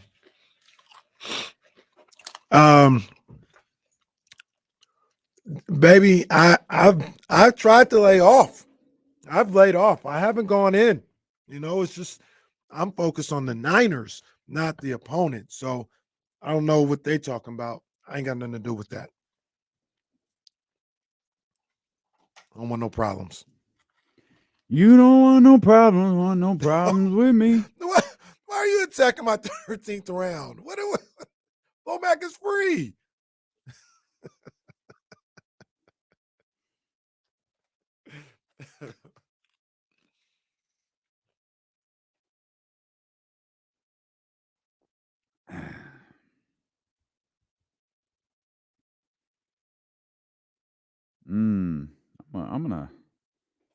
Brian, I'm gonna star this question. James is gonna come in here in a minute. Whoops, not Brian Cruz. That Brian. I got you.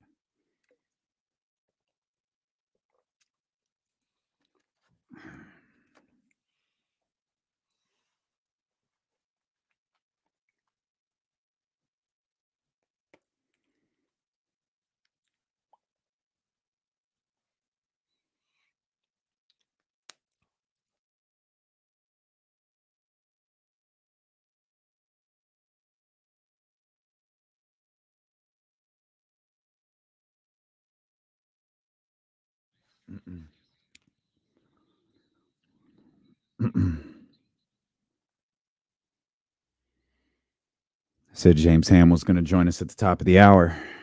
I lied. James Ham's going to join us here in a few minutes. He never left. So I believe Now he here is grinding, doing what he do. Well, I believe right now he's gathering food for Mr. Kenny Caraway. Oh, I appreciate it. Well, you know how I was thankful to get you the one cookie. Thank you, man. Because I was like, I'm looking around like, oh, over here. Oh, yeah, I'm gonna get one from my boy right now. So I don't think they're gonna make it. No, I could get. That's why I was like, yo. I mean, I don't know what those other cookies were you had up there. They had up there, but I don't think you would have been pleased with them. So other than the M&M one, I don't think you would have been pleased with them. I don't even really like the M&M cookie. I mean, it's not bad, but nah. So James is going to collect some food for Kenny and come join us here in a few minutes. 916-909-1320. Let's get to our brother Ramsey. Ramsey, great seeing you the other day, man. What's going on? Yes, sir. Same here. I mean, it was also just wanted to talk about the game one of the WNBA finals. I mean, it was a great game for the Aces, and I got news for both you and Kenny when it comes to game two. Katrina and I will be there in person. Oh, let's go. That's going to be nice. Let's go. You decided to use your trip on game two and not Colorado, Arizona State, huh? True. I did. We decided to make moves, and we'll be there Wednesday night and be back early Thursday morning after going to game two Wednesday night. It looked like a heck of an atmosphere at the MGM Grand. It was packed. It was electric. Ramsey, I feel like I know. Are you driving? Oh, most definitely. Most definitely. Where you at? No. I'm sorry. I meant, are you driving to Vegas? Oh, yeah. No. Okay. We're actually flying.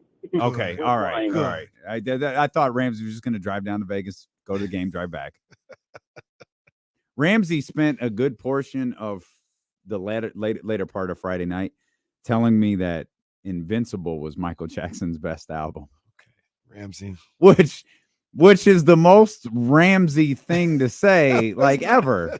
Like, we can bond over Michael Jackson. I'm just going to tell you that Invincible is his best album. Come on, man.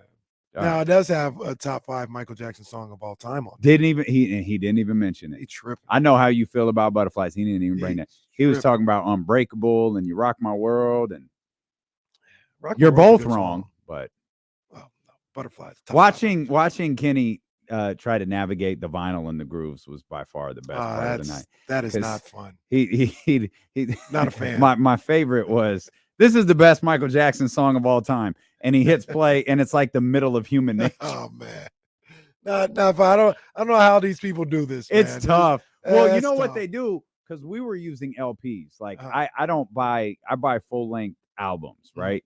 Most people use singles, so there's only one song on there. True. And you put the needle at the beginning and you're good. Yo, I did the same thing with Outkast. I hit the button because I wanted to talk over the beginning in a Southern Playalistic. Yeah. But there's an intro and I counted the grooves wrong and I hit it and I was like, yo, this is Call of the Wild. I was like, oh, like, all right. Like, I mean, it's dope, but like, this is not what I intended to do. Yeah, man, that is not easy. Shout out to all tough. the DJs who know how to do that seamlessly. That is not easy. Shout out to Abs One, who let us goof around for 4 hours, and then in the final 15 minutes, just put like a couple of records on and created new songs with them. I was like, Took Real Love with Return of the Mac, and like, all right, man, easy work. Easy all work. Right. That's what I want to know. I was about to say something else. Ramsey. I was joking with him because him and Katrina were talking about he was going to drive this one, drive to Tempe and go watch Colorado versus Arizona State. Ended up being a really good game, really good finish. Yep. And man, the people were out for Colorado. Our people were out for Colorado. I want to see what that's going to look like at the Rose Bowl. I want to see that. And then the kicker hit the game winner for Colorado, and Deion told him, do your dance. Do your dance.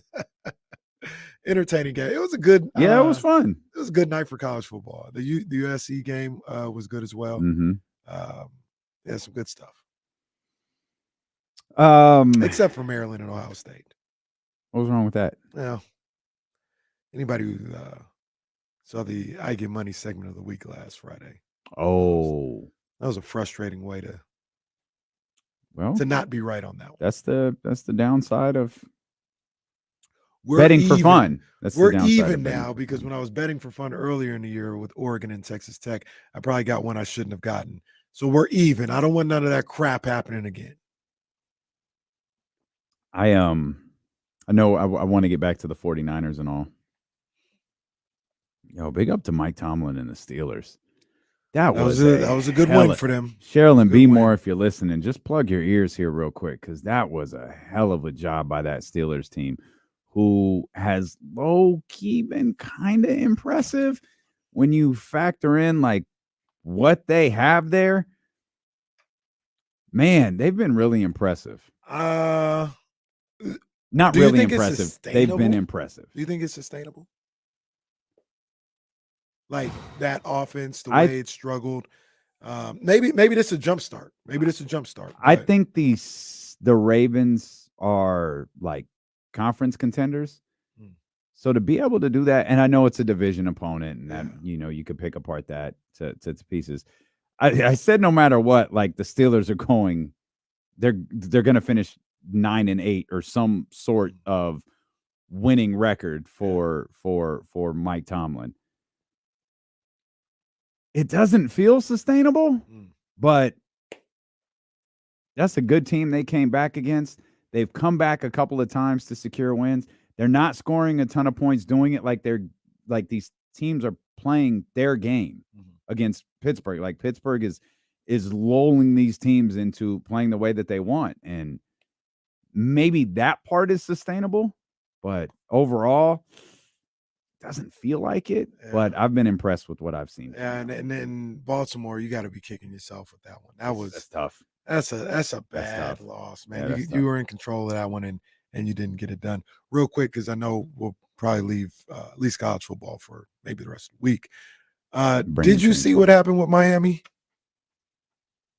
I did. I didn't watch that game live. I saw it on college football. I ain't SportsCenter. watching Miami and Georgia Tech. But that was crazy. I've never seen anything like that.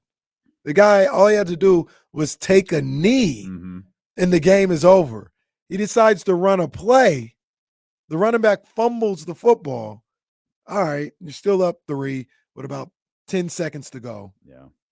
They give up a game-winning, at the buzzer, give up a game-winning touchdown to lose that game. Cristobal, that's embarrassing.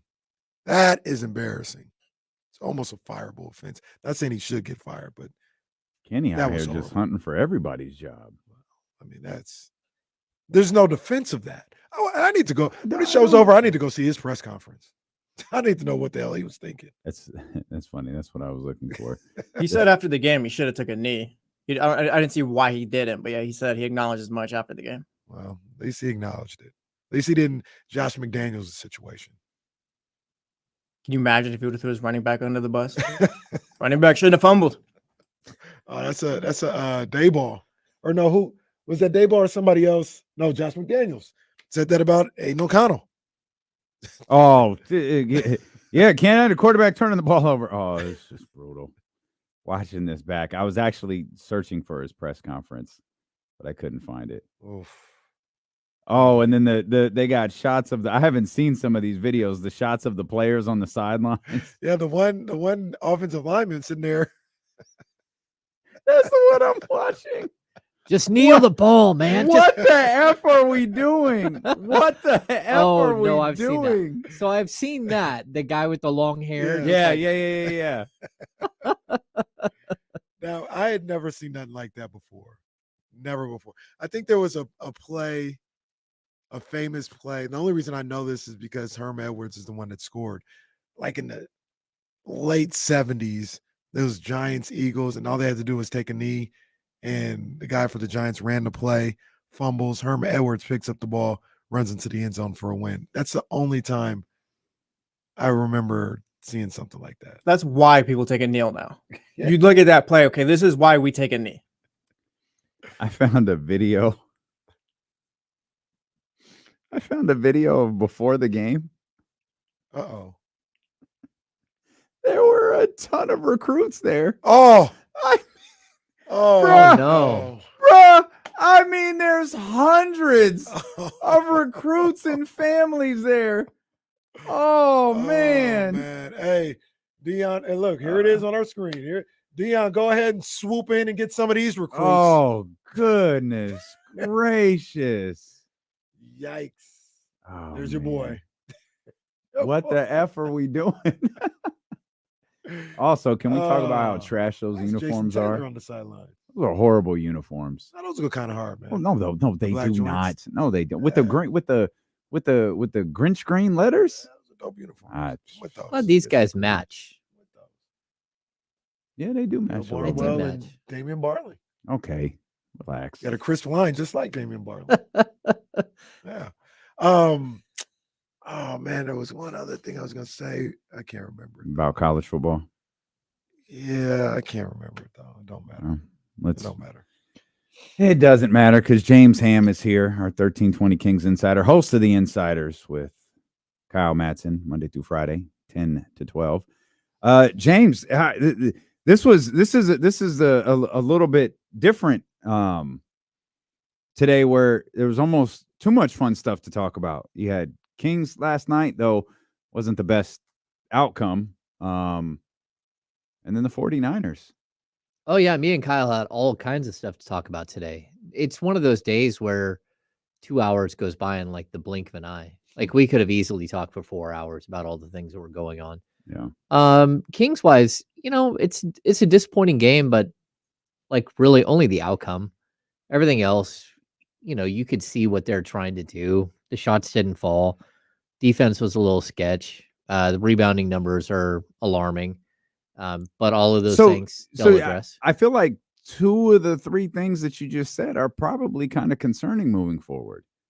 The defense and the rebounds. Well, yeah, but I think when you miss as many wide open threes as they did, it's really tough to be good on defense, because the ball's always like, especially if you're not going to go get a bunch of offensive rebounds. They only had like 8 offensive rebounds, even though they missed 35 threes. Mm-hmm. So that tells you that there's a lot of long rebounds. There's a lot of transition basketball. And so your defense is going to have a tough time. And they only gave up 114. Yeah. I think the starters probably, I thought the starters were okay. I thought the second unit was like, what in the world is happening? They have no chemistry. It's like they haven't played together in practice at all. They had a couple of guys who had just really, really bad shooting nights. I thought Chris Duarte just looked like totally out of sorts in every aspect of the game. I mean, he was 0 for 6 from 3. He turned the ball over like 3 times. He had, I think he had 4 personal fouls. Like everything just looked a little panicked. Like he hadn't really played much in the last year, which he didn't. But they'll make adjustments. Guys like Davion Mitchell was really good.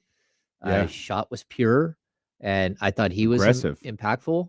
Yeah, and I thought, we get into last season, and everyone remembers back to Harrison Barnes just like coming out and really being like out of sorts and ineffective early in the season when the Kings go 0-4, but really for like the first 2 or 3 weeks, he looked phenomenal. And his motion off the ball was crazy. Keegan Murray's motion off the ball, absolutely spectacular. He had those 2 big, like 2-handed dunks. Like we've talked about this, like their offense was so good last year, but you can already see the wrinkles where they've added in like this cutting motion from a couple of different players, and instantly they're just getting wide open looks at the basket. So the fact that the threes didn't fall, no big deal. They got to do a better job rebounding. And I think Mike Brown's going to like hit them over the head with a shovel on that this week. So this is a great point by you, and I didn't even really think about it like this. And regardless of what's true with what I'm about to say, like Mike Brown is still, we got to rebound. Like we got to rebound better. But to your original point, it's almost a chicken and the egg situation. Are the rebounding numbers bad because they didn't rebound or because they didn't make shots? Like you miss a bunch of shots, the other team is going to out rebound you more times than not. Yeah. You know what I mean? So like I said, Mike Brown is still going to be like, regardless, not even looking at it like that. Like, we got to be a better rebounding team. But if they're shooting the ball better, the rebounding numbers probably look a little different. Yeah, I totally agree. I mean, one team shoots 52% from the field, one team shoots 39%. You're going to have one team should have more rebounds than the other, unless one team has way more possessions than the other, which is not what happened. So, yeah, the Kings need to do a better job. They also, we can keep kind of pulling out little negatives, like they fouled way too much. So this whole thing that we want to be aggressive and all that, well, you got to be aggressive without fouling all the time. At one point, like in the first half, I think Toronto had like 19 free throw attempts with like halfway through the second quarter. You're like, what are you doing? Stop with all the crazy fouls. And that's something that they'll clean up. They want them to be aggressive. They've got to figure that out.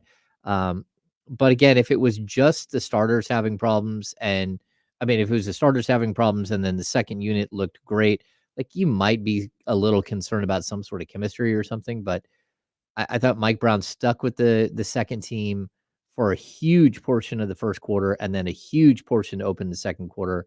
He could tell that they weren't meshing and he wanted to give them more time. But they gave up an 8-0 run to finish the first quarter. They opened the second quarter and again, we're getting outscored badly. And so you just kept waiting for this moment where things clicked, and they just didn't. And so it's okay. It's first preseason game. You got, 3 guys on that second unit that haven't played together.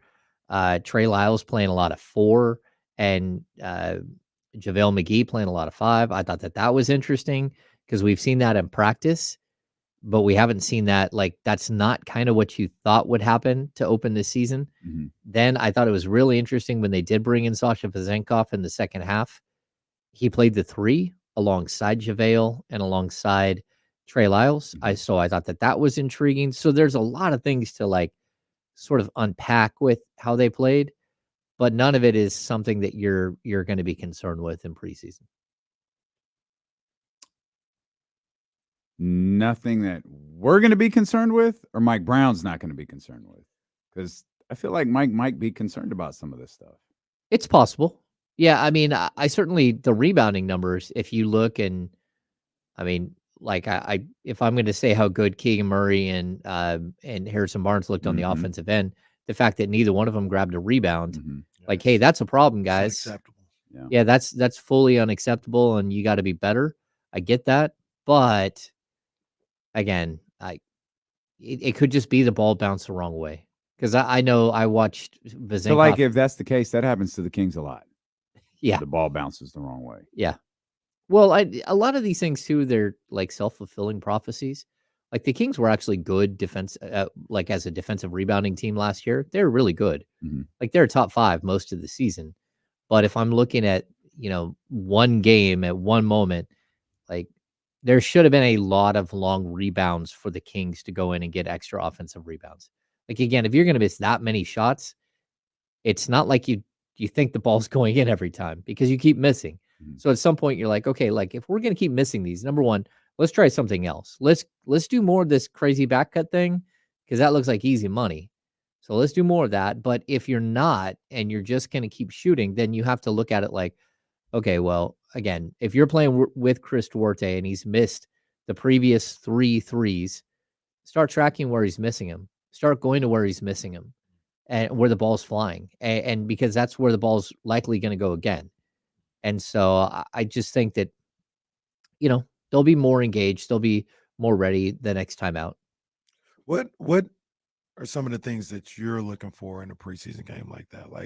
Obviously, not the final score, and there's different things, but is there, I think you've alluded to it a little bit, but your style of play, the way they're playing, the way that they're trying different things and trying to improve on defensive rebounding. What are some of the things that you look at in these preseason games? Because I got to be honest with James, I don't know. I watch these games, and I just hope nobody gets hurt, and I don't seem to take anything one way or another. Somebody has a great scoring game, I don't feel like that results into what's going to happen in the season. And if somebody's terrible or a team is terrible, I don't think that's going to result in what I don't know. I'm confused watching these games. Yeah, the things I look for is flashes of things that weren't there before. So, like when it comes to Keegan, like him cutting to the hoop and taking all these like quick hitters from his teammates, to me that was super impressive. Then there's also the play where he took someone off the dribble and shoots a floater. And I'm like, I don't know that I've seen Keegan Murray shoot a floater.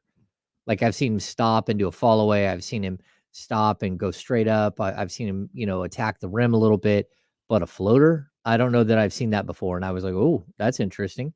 So guys who are adding things to their game that are repeatable, that can be something that they're bringing to the table going forward.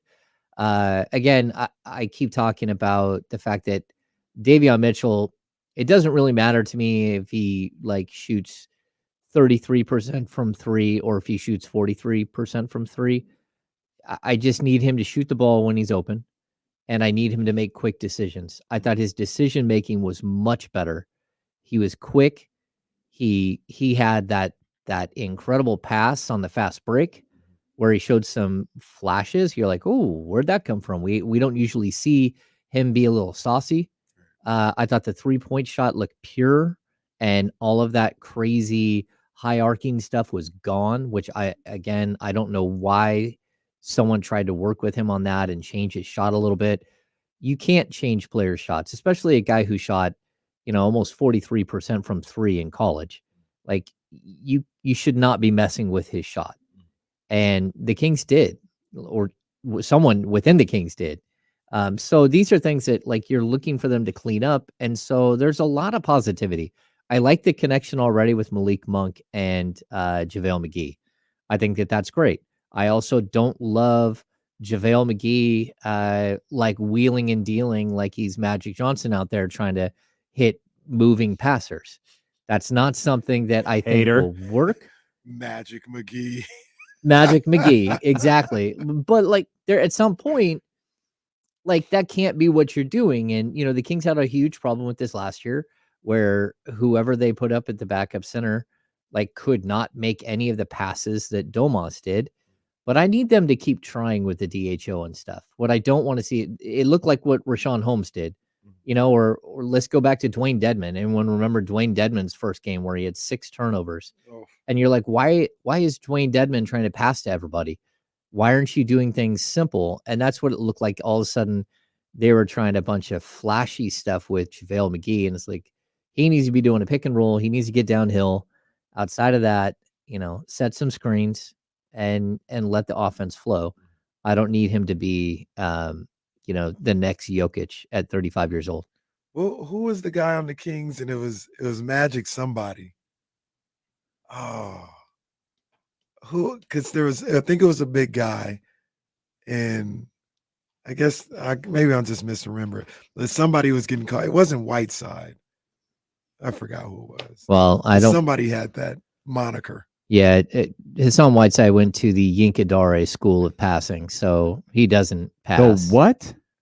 Okay, so Yinkadare, the worst passing big man in history. God rest his soul. Yeah, God rest his soul. For his career, I believe he had 4 assists. Oh, wow. It wasn't good. Oh, that impressive, or I don't know what that is. That's well, okay, so I can tell you exactly. He played a total of 1,002 minutes, 110 games. I was wrong. He had 4 assists. Did I say 3? You said 4. I said 4. Oh, I was right. Look at that. In 4 years, he had 4 assists. 4 total assists. So Hassan Whiteside should not be passing the ball either. That's not what Hassan does. But like JaVale McGee has some of the skills, but not as a in the open. Everyone's backing off of you, and people are trying to cut. There was one ball got kicked, one ball got tipped away. Like there's just too many things there going on. All right, we'll come back. We will talk more with James Ham about the Kings, about the 49ers, about what the rest of the preseason might look like. It's Dealer One KC, brought to you by Sky River Casino here on Sacramento Sports Leader, ESPN 1320.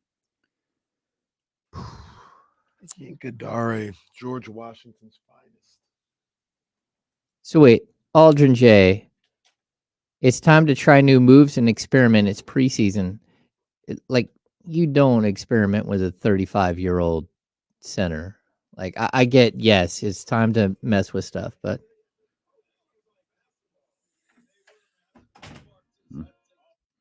was that mine? No, that's me. I was looking at something. Sac State had sent us something a while ago. I was looking to see what it was. That's what it was. Hmm.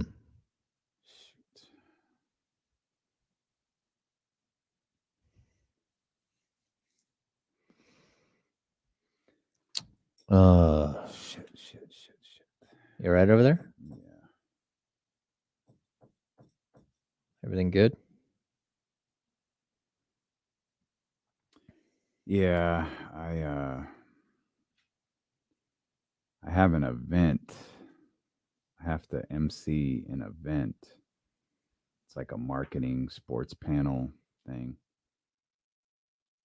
It's the same exact night we're supposed to do something for Coach Patrick in Sac State. Oh. Which means we're going to have to split up. And Kenny will have to do that one, and I'll have to do this one. That's not great. Yeah, it sucks. It sucks. I didn't realize I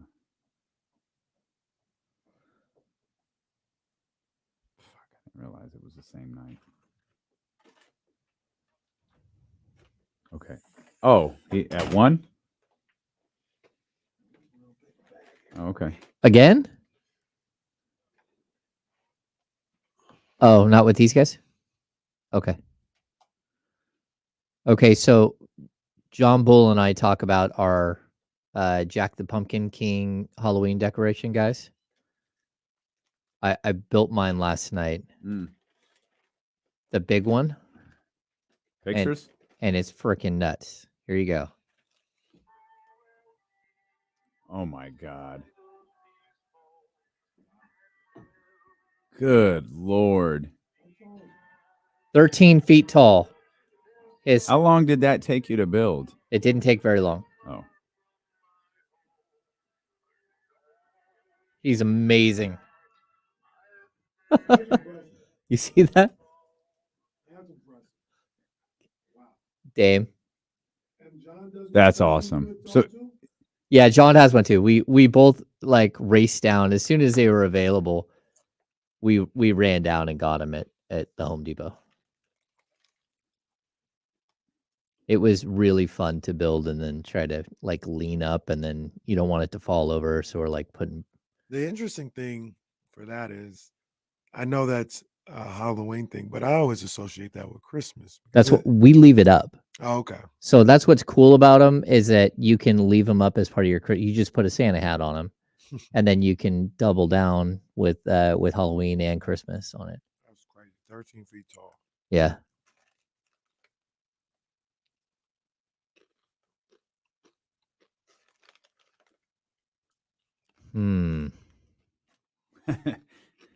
Out in the woods, that looks awesome. If you got another one and just like stood it up in the lake, so like it was. Oh yeah. The lake. Just put them on a boat and let them sit out there. Oh yeah. Well, you have several. So I do. Just let one. Just let one float. Around. That would be your decoration boat. This is a decoration so many boat. Boats. This is the decoration boat. Yeah. We do during holidays. There are people that like we'll have a boat parade for the 4th of July, and people just go all out and deck out their boats. That and their golf carts. There's a golf cart parade.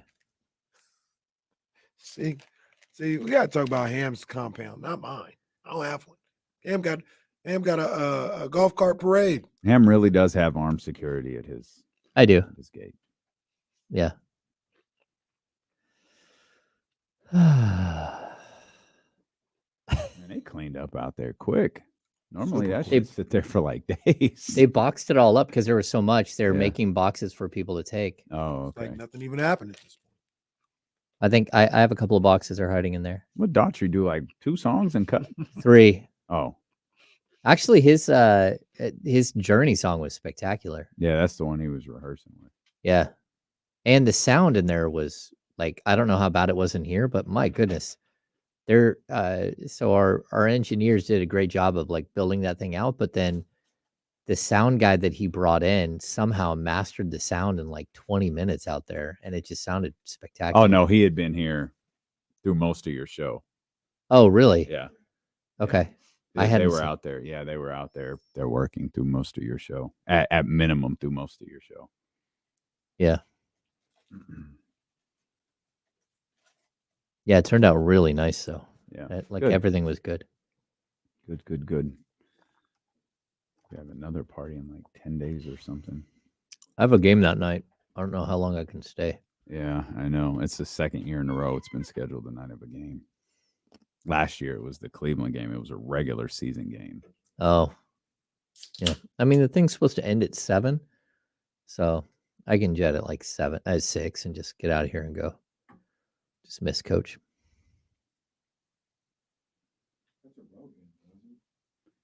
This is a phenomenally long commercial break. No, am I crazy?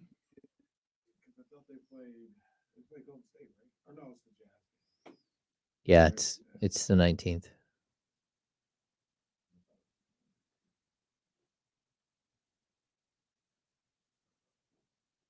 Yes. Yeah, so is that why this is a 7-minute commercial break? Yeah, we need to show it. Well, I guess we can't do anything about Packers Raiders, but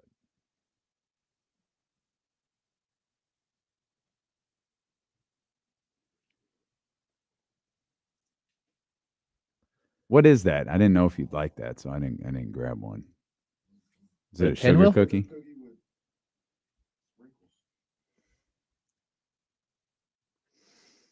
They had already boxed up most of the cookies.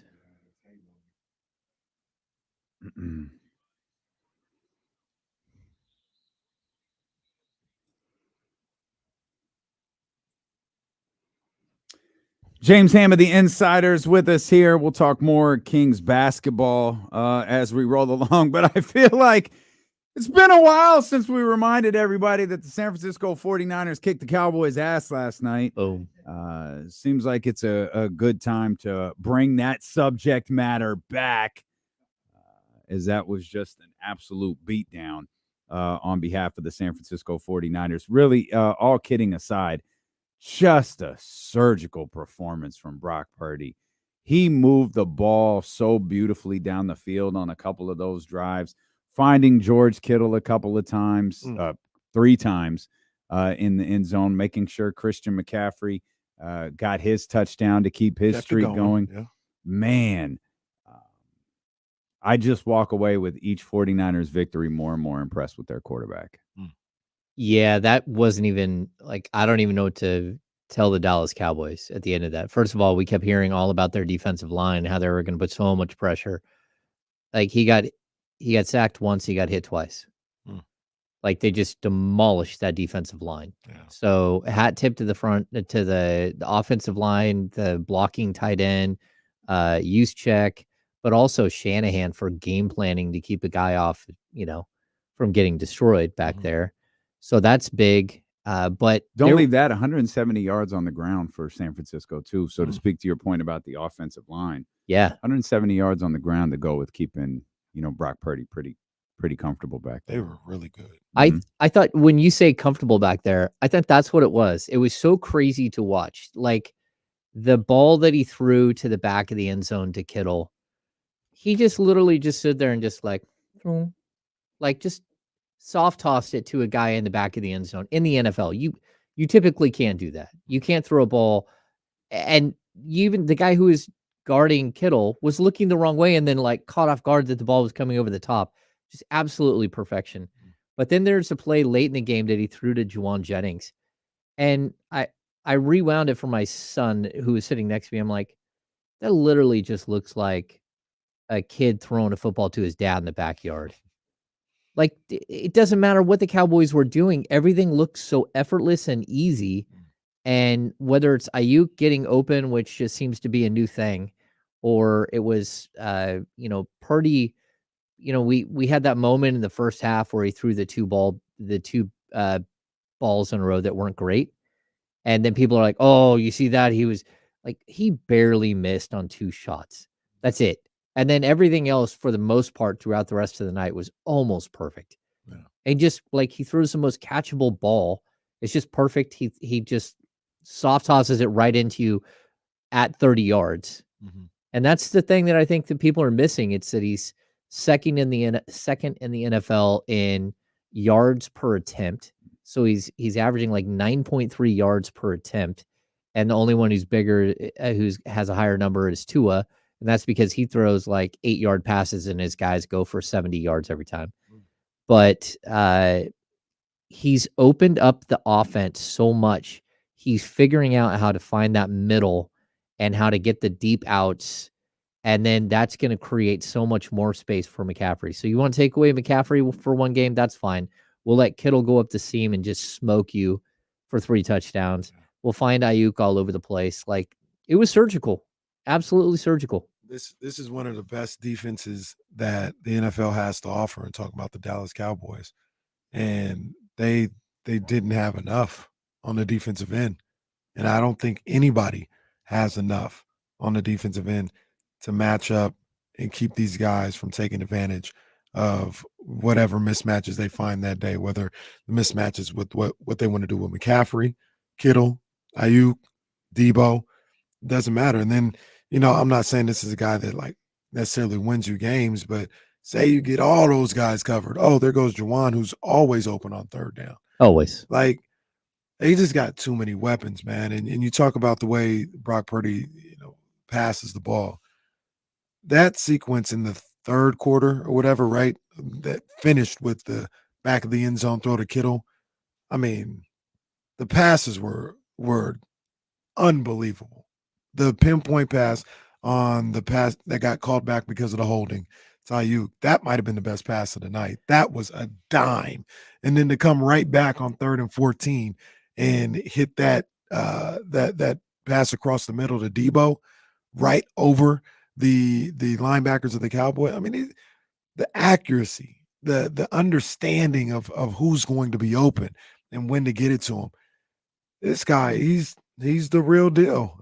We've been saying it for a long time now, but there is no caveats, man. He's a good quarterback, really good quarterback. I totally agree. I think at the end of the day, we're going to look back at his career and we're going to wonder why people question him so early.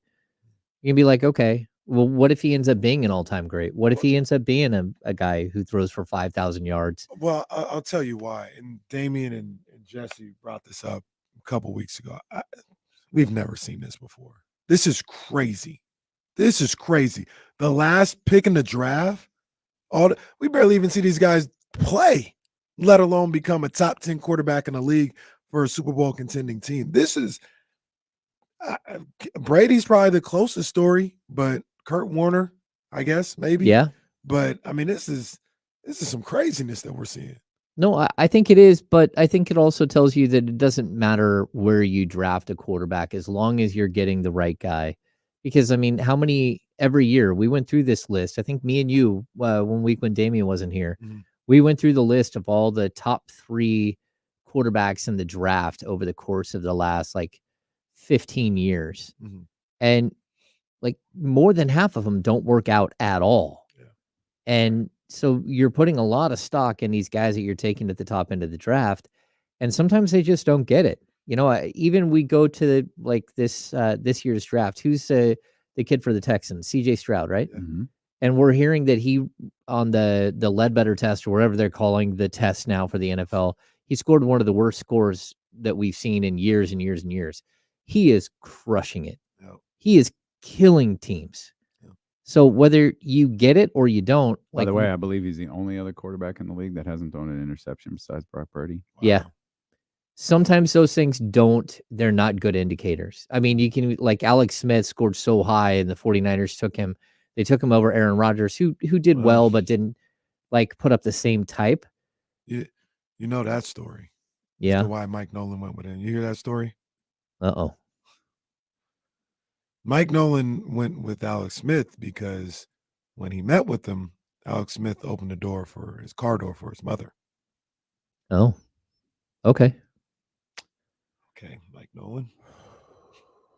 Where's he coaching at? Well, That's a good just question. trying to think about it. I don't know. Still got a suit on, I'm sure. There's some, there's some indicators though, like when you're going through and you're trying to decide on draft picks or whatever, there are some things that you can look at and pull out like that. I'm not saying that that's the reason why you do it, why you draft a player like that, but there is a certain amount of things like, do they show respect? Do they have an understanding? Can they prepare for an interview? Can they present themselves the right way? That's part of it, especially if you're going to be a top overall pick and you're going to be the face of a franchise. They hope for years. But at the same time, you got to draft players that can just flat out play. The 49ers could have, this is like just pointed out, they could have not taken Purdy with the final pick in the draft, and then they could have tried to sign him as a free agent, right? And who knows if they would have got him or not. But look at how big of a miss that would have been with a 7th round pick. And, I joke around about how, don't trade your 7th round picks if you're the Niners, because that's where you have your most success. But sometimes there isn't pressure at that point for you to not only choose the right guy, but also to choose a guy that he now doesn't have pressure. Like his pressure is, can you make the team? And that's a different pressure because that's trying to achieve something that's out in front of you as opposed to living up to something.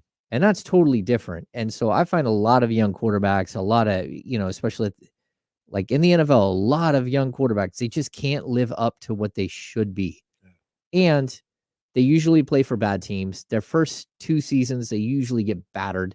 Who's the kid? Is it Sam Howell that's on pace to get sacked He's getting 99 destroyed. times? Yeah, he's getting destroyed. But he's like, got one more than Daniel Jones. And we've been harping over how much Daniel Jones has been getting, and he's got one more. Yeah. Well, again, like if you're made like a bobblehead like Daniel Jones. Leave Daniel Jones alone. Poor Daniel Jones. What did he do to anybody? My goodness. He padded someone's stats. That's what he does. Daniel Jones. Real quick, I also want to give more love to a conversation that Dame and Jesse brought to the forefront a couple weeks ago. I think maybe even before that. I don't know. It was recent. And I really didn't know how to answer it. And look, we're in the middle of the season. We're 5 games in. So yeah. I don't need to be talking about 5 years from now. But I think Jesse asked the question, if Brock is good, does this extend the window for this team to be really good, to be an elite team? And yeah, absolutely. I mean, if you got a guy that is going to be, a top 10 quarterback in this league that you can win games. I mean, the rankings or whatever, but you can win a boatload of games with this guy every single year. Yeah, if Kittle's getting a little older, it may not hurt as much because you've got that guy. Or, if you have to release a guy because of cap situations, you still got your Purdy there or whatever the case may be. And I was just thinking back to that last night as we were watching him do what he does. It kind of feels like you need talent. Definitely need talent. But as long as Purdy and Kyle Shanahan are together, seems like that's a great basis because those two are perfect for each other. Yeah, I think it might play into the bigger discussion about Purdy and about the situation he's in. So we're going to have to get to a point where, and it might be relatively soon because, Brandon Ayuk is playing out his final year and they can do some stuff, to keep him around. But Kittle is getting older, what's 31 years old or whatever it is. Can Purdy make the next generation of players? Because you talk about like all of these weapons that he has around him. Well, Christian McCaffrey was outstanding before he got to the 49ers. The only problem he had was injury issues. Debo was 2 years ago was an all pro. Kittle was an all pro at some point in his career. Ayuk, you're kind of seeing how well he played last year with Purdy and now he's taken this step. But in order for Purdy to like be able to have a legacy that you're talking about, where we're talking about he's a quarterback for the 49ers for 15 years. And during that 15 years, maybe they win 3 or 4 Super Bowls or at least they get there quite a few times. In order for that to happen, he's going to outlive all of these specialty players that he has right now, especially the McCaffrey and the Kittle and maybe even Debo. Like he should be here a long time after those guys. Can he create and help create the next grouping? And that's why I think, Tom Brady is one of the greatest. Well, he is the greatest that we ever saw, right? Because Tom Brady very, very seldom did he get a star level player to play with him. The only time I can remember was Randy Moss. Outside of that, everyone else he helped create. So you can say, who's his wide receiver that caught? Edelman. No, before Edelman. Gronk is special. Well, Gronk was special, but again, that's a guy he made. That Tom Brady and his style of play helped create Gronk, right? Where like I don't know, Tony Gonzalez was great. It didn't matter who his quarterback was. Gronkowski was great. Tim Brown was great. Yeah. Tim Brown had 47 different starting quarterbacks. That's a great wide receiver right there. Is that how many? No, I think it was like, I think it was some absurd number, like 17. Yeah. I He mean, had 17 different quarterbacks throwing the ball. it's funny. That makes sense why Tim Brown was always, for me, watching Tim Brown versus watching Jerry Rice. So Jerry Rice caught, so many passes, but a lot over the shoulder, right? He was so famous at making the great grab over the shoulder, or, running full speed, catching the ball, or, the quick slant where he's in motion and he's moving towards the end zone. Tim Brown, I don't remember ever once catching ball over the shoulder. Every single time he was looking at his quarterback, back facing the quarterback. And it was probably because he had no idea who was throwing it to him at that point. He was just making sure it wasn't like Jeff George or Kerry Collins or You got Rich Gannon. Rich Gannon. They took it to new heights. Yeah. You're listening to D-Lo and KC along with James Ham here on KIFM West Sacramento 98.5 FM KRX QHD2 Sacramento ESPN 1320, always live on the free Odyssey app. Of course, we want to talk Kings basketball as well. I do want to mention this. You said something, Hammer, about Brock Purdy that caught my attention and made me do a quick little bit of research. Brock Purdy right now, first in the league in interceptions, hasn't thrown anyone along with CJ Stroud. He's number one in QBR. He's number one in quarterback ranking. Yep. Yes, those are two different things. He's number two in completion percentage. And James, as you outlined, the stat that got me looking this up in the first place, he's number two in yards per pass. He's seventh in the league in touchdowns. And given the way that this works, and I think I heard Kyle Madsen say this morning, Brock Purdy is the MVP of the NFL right now. That's how the award works, whether people like it or not. He is the best player on the specifically, he's the quarterback. And he's a really, really good quarterback on the best team. Again, we're 5 weeks in. None of this is going to matter until we get 15 weeks in. Right. And so on. But really, really incredible numbers from Brock Purdy that kind of killed the game manager notion when you look at how all of these put together have made him one of the top all of these numbers put together have made him one of the top quarterbacks in the league. Yeah, what he's doing is crazy. I remember at the beginning of the season, like I said, I think he is a quarterback that can throw for right around 4,300 yards and right around 32 touchdowns. He's right now on pace for like 4,335 yards and 30 and a half touchdowns. That's what he's pacing at. Like this dude just, does he have the weapons? Yes, he has the weapons. But like it's funny, like watching the chat as we're talking about this. Wes Welker, that's who. Like if you don't think that Tom Brady made Wes Welker, I don't know what you're like. If you watch football, like Wes Welker, like did nothing in his rookie season. His second season, he got 29 balls for the Miami Dolphins. His third season, 67 balls for 687 yards. The next season, he leads the league with 112 yards and with 112 catches, 1,175 yards. And then that's what he does for the rest of his career. He's leading the league or right at the league leader in catches and yards and everything else. Like certain quarterbacks, it doesn't matter who you throw with them, they can just go and create something. And I think that's something that we've seen from the Packers for years, where like whether we don't like Aaron Rodgers or whatever, Aaron Rodgers always has one wide receiver that he's helped to become like take it to the next level. And maybe there's a problem because he's so hyper focused on one guy, but you can just go back. He always has a 1,200-yard receiver. He always has a guy with a bunch of touchdowns, whether it's Donald Driver, just go back through all of his lineage of guys. And if they leave and go somewhere else, they're not good. They're great with him, the Randall Cobb or whatever, like all of these players that you're looking at, he really does help create at least one.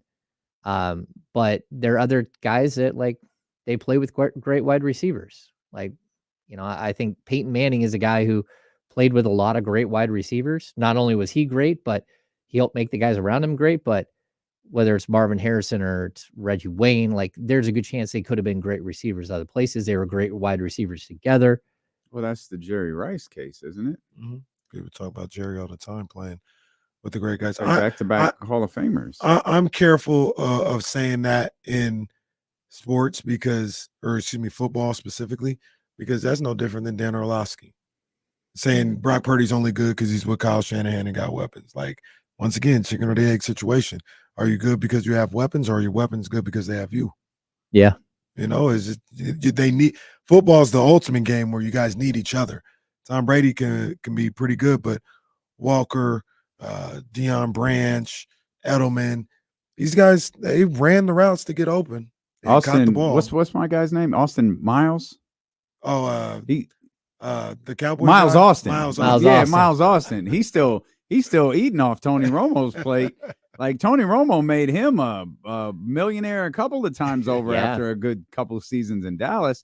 He went off, signed somewhere else, and that was the end of Miles Austin. Well, they said that's not necessarily why it ended for Miles Austin. Uh-oh. They also attribute that to other things.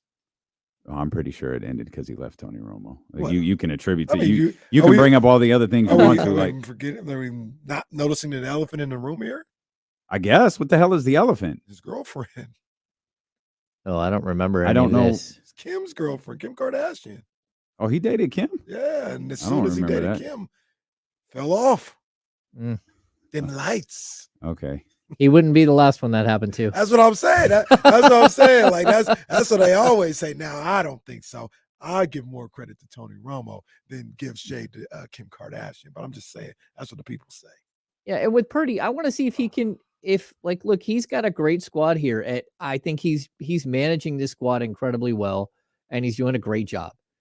The question is, when these guys get older, if he's going to be the guy that extends this and makes this into a dynasty, then he's going to have to eventually create some of these guys himself. I didn't even know Kim Kardashian was a thing when Miles Austin was catching passes. Yeah, she was for sure. Wow. She went and found 2008, 2009. When did she become a thing? I don't know the date specifically, but I feel like that was one of her first boyfriends. I think he might have been after Reggie, one of her first boyfriends after Reggie Bush, I believe. Oh yeah, because you got to put that one there. So was that long ago, Reggie Bush? Let's go to the Kings. That way I don't have to worry about trying to make a point and it get thrown off because of Kardashian. As far as we know, there's no Kardashians involved with Sacramento. Well, it's good because Tristan Thompson is no longer. TT got a shout out on Drake's album. Yeah. TT trying to make the league. Canada, stand up. He did say TT, just for the record. James, can we dive a little deeper into Sasha's debut? Yeah. Kenny had said early yesterday, Sasha, we got to see Sasha play a lot of minutes tonight. Dead wrong about that one. And it was like we're at halftime. Sasha's really just, maybe he's just maybe load managing. Maybe he's just not playing this one. And then he just kind of waltzes in halfway through the third, drops 12, leaves. Can you even venture a guess as to what the strategy was entering that game for Mike Brown and his usage of Sasha Vezenkov in his first NBA game? Okay, so I meant to ask Mike this on Saturday while I was in the scrum, and I got to the end. It was a weird day. Saturday was a weird scrum day. We had some, it just was weird. We get to the end, and I was going to ask how he's going to handle Sasha, because what we've seen at practice is that Sasha is with the third team. We have seen that like almost every day. He's always playing with Alex Len. So you have your starters, which we all know the starters. And then the second unit, you got JaVale McGee at center. You got Trey Lyles at the power. You got Davion and Malik, and you've got Chris Duarte. So I personally, again, I have not spoken to Mike about this specifically, and I will this week. Like, we'll have every opportunity probably tomorrow to ask Mike about it. But I liken it to what we saw last year, where Mike started KZ Okpala the first 3 games of the season, and he made Keegan Murray not just walk in the door and you're the starter and you're the guy.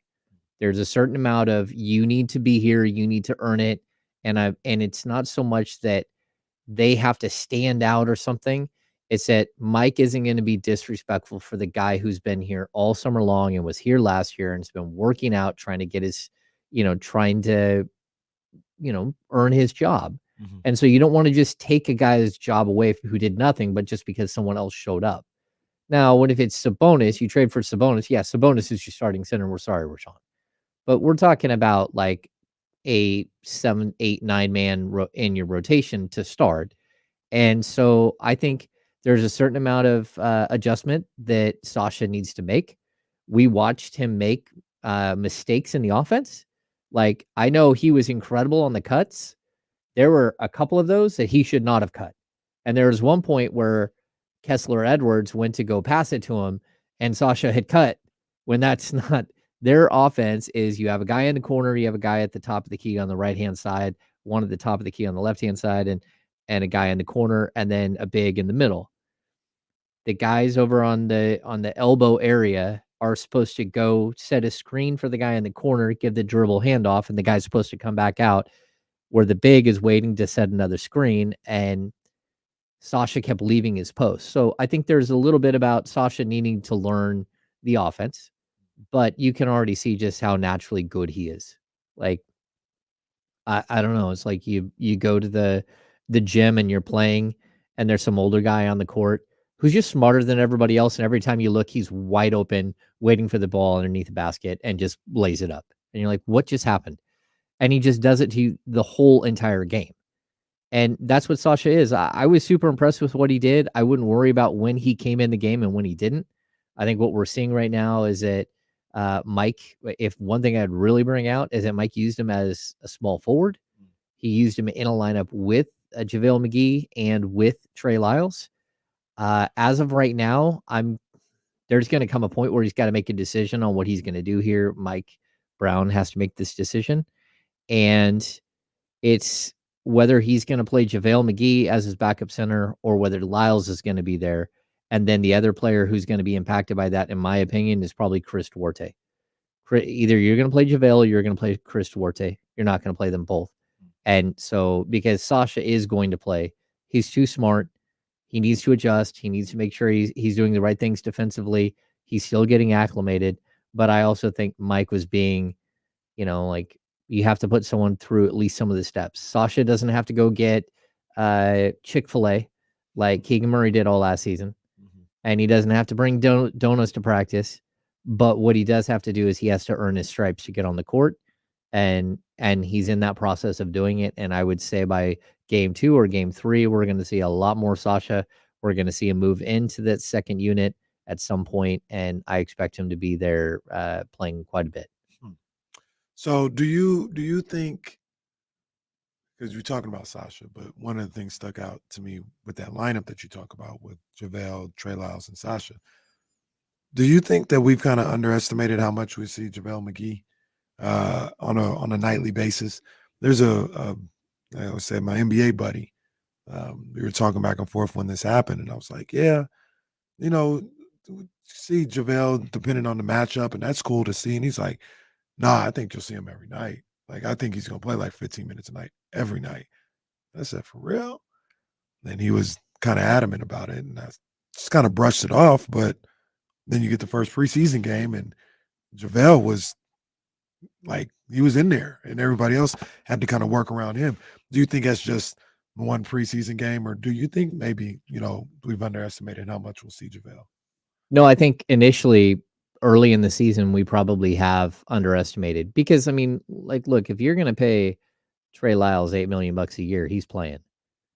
If you're going to pay Sasha Vezenkov, a 3-year, $21 million deal or $20 million, like, there's a good chance he's playing.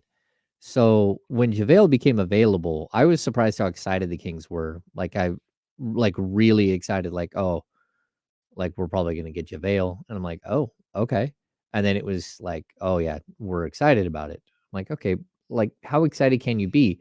And I think the one thing JaVale has to show, he wasn't good last year. I mean, he was bad enough that Dallas at the end of the season decided to pay him out the next 2 years instead of being there. And so he has to prove that he can be part of a winning of what's happening. And at 35, he needs to show that he can still do it. It's one thing, we keep hearing that, he's got such a big voice and, he's a guy talking after practice and he's taking on a leadership role and all this stuff. It's like, okay, well, who else did that? Oh, Tristan Thompson. At some point you have to show that you can actually be part of the winning and part of what's going on, or it's just kind of noise. And so JaVale still has to prove that, in my opinion, because he's coming off a season where you're almost oh, who are you and what are you to this team? And it ended up with Dallas. He was nothing. I think that's more about Dallas than it is JaVale. And it might be. You might be right. I have no idea what JaVale needs to earn in this locker room or not. But I'd push back a little bit against your idea and say he probably doesn't. Only because I think one of the big reasons he's here is I'm guessing he has a relationship with Mike Brown. Of course. Mike, I'm guessing, is probably pretty confident in what he brings into situations like this. And that probably plays it's not the Sabonis situation where you trade for Domantas Sabonis, should have started. It's not that, but it's a comfort level that he has with, I wonder if it's a comfort level that he has with Mike Brown. I agree that there is a comfort level and that Mike is going to rely on him for a certain amount of things, especially on the defensive end. But again, you have to show that you're part of a team that can win now. We're not talking about JaVale 5 years ago. It's a different player. And while his skill set might be similar, it's not quite the same. Mm-hmm. And so, look, I think JaVale McGee can be a very productive player for this team. I just am surprised that he went from a Dallas Maverick to a rotational player on a 48-win team that is the Sacramento Kings that quick. And it sure does look like he has. And I'll even bring it back to last season. Sean Cunningham, who's my partner at the Kings Beat, he doesn't get things wrong. Neither one of us are reporters who are out there putting stuff out there that are just flat out wrong. We can give an opinion on whether we think Kyle Kuzma would fit with the Sacramento Kings, but that's just, again, it's analysis. We're not saying that's going to happen. We're not saying so Sean last year during training camp kept telling us that he was hearing that there's a good chance that we're going to see a lot of Richaun Holmes and Domantas Sabonis together on the court. Mm-hmm. We never saw it once. Mm-hmm. Not only that, but I asked Richaun Holmes about it at one point. He said he had never played with Sabonis ever, but he had played against him every day at practice. So it's one of those things where I think we did sort of start to assume that JaVale was a third center and Trey Lyles was still going to be that number 2. But now they're trying to test things out. They're trying to see if Sasha can play the 3. They're trying to see ways that they can get all of these players on the court. Mm-hmm. And that's why, again, I don't think you can play both JaVale McGee full-time minutes and a guy like Chris Duarte. You're going to need those minutes. In order for Chris Duarte to play, Trey Lyles has to play the 5, Sasha Vezenkov has to play the 4, and Chris Duarte would be your backup 3. Mm-hmm. If not, it's going to be, JaVale at center, Trey Lyles at the 4, mm-hmm. and Sasha's going to play more of the 3. And even still, there's just not that many minutes. There's not. Especially if, Harrison Barnes walks out on the court and looks like prime Harrison Barnes like he did last night, where you're just He looks like he's in phenomenal shape. He understands the offense. He's making these cuts, and everyone's like, what in the world? Like, if that's who you're getting, and you can still get that for 2 or 3 years of Harrison Barnes, there's nothing that says a Harrison Barnes game has to fall off the map because he's 31. So that means that there's not going to be a lot of minutes for these other guys because Keegan Murray is only going to get more minutes. We're seeing that. And Domantas Sabonis, he ain't giving up any of his 34, 35 minutes a night. He's not. Neither is De'Aaron Fox. So these other guys are in a dogfight for all these minutes. I know you hate that term. But it's understood. It's understood how it all shakes out. The Trey Lyles thing is interesting because we saw it in the playoffs. And so I think we all kind of rocked with this. This is probably what we're going to see a lot. Though it was certainly interesting to see Sasha take the floor with the personnel that he took the floor with. Not the makeup of names, just the fact that Alex Lynn was in and Trey Lyles was in. And it's like, oh, he's a 3? Okay. Let's see how this looks. Look fine to me. I don't know how that differentiates when, the 4 is Harrison or Keegan and it's Domantas. I don't know like how all of that works, but it was certainly fascinating to watch last night as my stream lagged through that game. Oof. My stream, I had no problems. Okay, no one needs to hear that. Because I have the worst Wi-Fi ever. Well, like we're used to frozen ham, and I'm sitting there watching the whole game. So I would say the first play too, where Sasha makes a back cut, and then he threw up the most European layup attempt that I've ever seen. Like, oh no, he went underhand. Like what? And he missed. From that moment on, I was just like, this dude is really, really smart. He is smarter than everyone else on the court. That's what you're watching a dude who just like, oh, where'd he go? Oh, he's under the basket. Your dude just like, how did he get over there? And how did they find him? And it didn't matter how bad the pass was. Scooped it up, put it in the basket. Like he's the Brock Purdy of basketball. he made it look so easy. I guess because the Kings have all those weapons. They just made him look so much better. Yeah, it is. Anybody could do it in Mike Brown's system.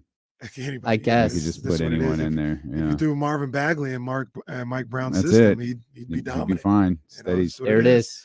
Fighting for the 8th center role in Detroit. Yeah, let me just voice my frustrations again. Why did they lie to us?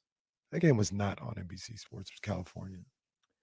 Yeah, I don't know why they did that either. Yeah. It was on their schedule. You lied. Yeah, it was on the schedule to be on NBC. All of them were.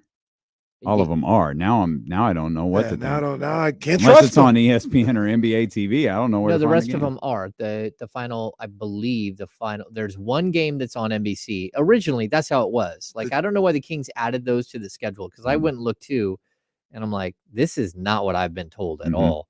Yeah. So there's one more game that's on. There's one game that's on NBC Sports California.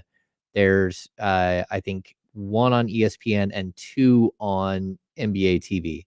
So the rest are televised 100%. This was the only game that was circled and said this is very specifically only stream. And it literally, you lied. They won like 6 figures for this. That's why. Like you can't sell it to your advertising people. You can't say, hey, do you want to pick up this game? Do you want to support this game? Because the NBA still charges the same as they for preseason as they do for the regular season games. Pay the 6 figures. My man's buying franchises. Pocket watching here, like pay the 6 figures, please. Thank you. Yeah. We'll come back. I want to talk with James. We want to talk with James about Davion Mitchell and Keegan Murray as well. And I'm sorry, have we not referenced Sabonis's little shot from the free throw line, little free throw line elbow for Domantas Sabonis? All of the demons were exercised last night in the loss. We'll come back. It's D'Lo and Casey along with James Hammond, the Insiders here on Sacramento Sports Leader, ESPN 1320. Just because you guys are annoying the shit out of me, I'm going to point this out. Miles Austin dated Kim Kardashian briefly in 2010, had his best year of his career. Oh. With Kim? In 2010, then got hurt, came back, had like the 3rd best season of his career, then got traded to Cleveland where he sucked. Oh, now That's the killer. Only thing worse than a Kardashian curse is a Cleveland Browns curse.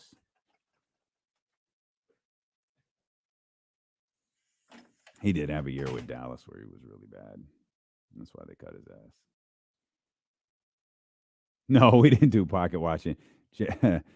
Kenny said pocket watching, so I just hit the music. That's all.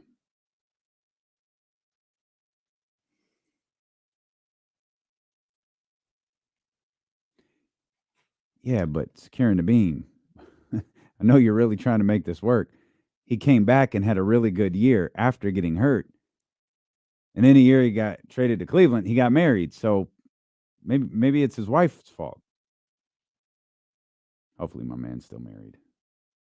My man's still married. Yep. He's still married.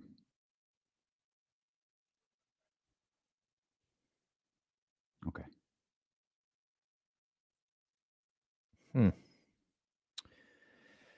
Max Crosby.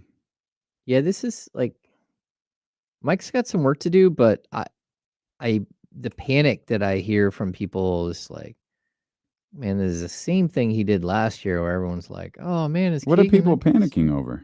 That it was Sasha playing so late. Oh, yeah, just that and the speculation, because what we've seen in practices, and like we started hearing, oh, maybe Kessler Edwards is in the no, Kessler Edwards is wearing the same color jersey that Sasha was.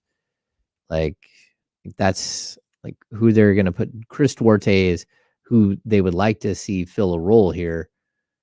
I felt bad for him. Yeah, he struggled.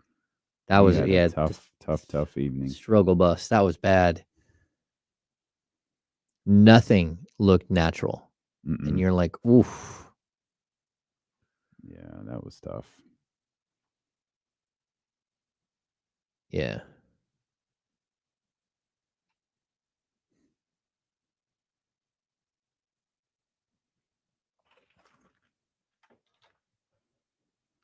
That's hilarious. Apparently that F Dallas shirt that George Kittle was wearing is available at carawayclothing.com. That's a shoot. I'm serious. Look at your mentions. That is very funny. Oh, look, there's a Malik Monk shirt right there. That's a lie. There's not. Malik. Good stuff. Shout out to my people over at Caraway Clothing. Need to get one. Spelled wrong. I mean, I'm sure it's right for them, but it's a little too. I don't think I'd walk around with curse words on. Oh, you wouldn't wear that. That's not really my thing. No, I didn't mean fuck it spelled wrong. I meant Caraway spelled wrong. They use they're a 2R Caraway. We we got split up in Texas. That's the story. Because we're all from Texas. Oh, the Caraways. Yeah. They got split up. And some kept the 2 R's and some went with one. You see the report, Nemanja Bjelica is retiring. No. Oh man, good career for him. Due to injury. Yeah. Greatest Golden State Warrior ever. Oh. The Kings have waived Jeremy Lamb. Oh. We're hearing right Well, that's now. not nice.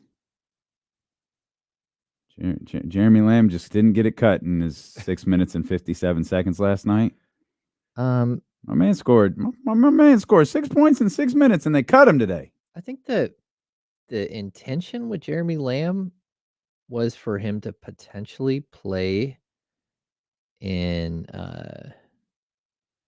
Stockton, like to kind of rebuild and get ready. That was from Jason Anderson. Sorry if I did not say that before.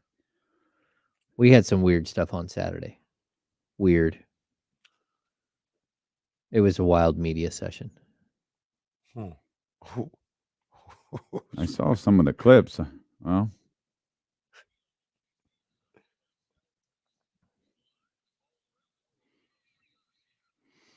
Well, we lost Jeremy Lamb. Damn. All right. Lamb, once again, We barely knew you. 6 minutes, 57 seconds last night. 6 points. He was a +9. Oh, well, there you go, man. He Come had on 2 now. steals, 3 or 4 from the free throw line, 1 or 2 from the field. He got cut today. Could have used him. Well, that's what he did.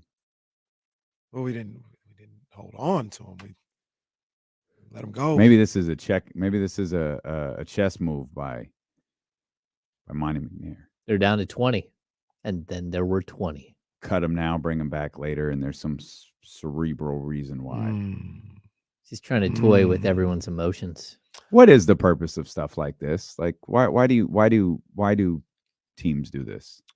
Okay, so because there's still camp, there's still games, there's still basketball to be played. Okay, so officially, training camp is over.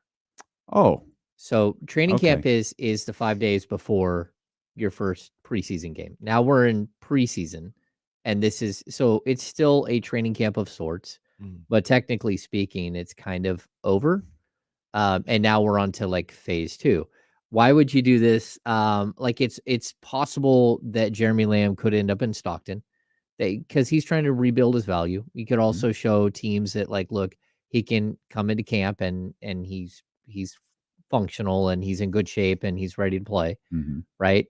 But you can also give him a little bit of bonus money. So if you do cut him and he goes to the G League, then he might take the assignment.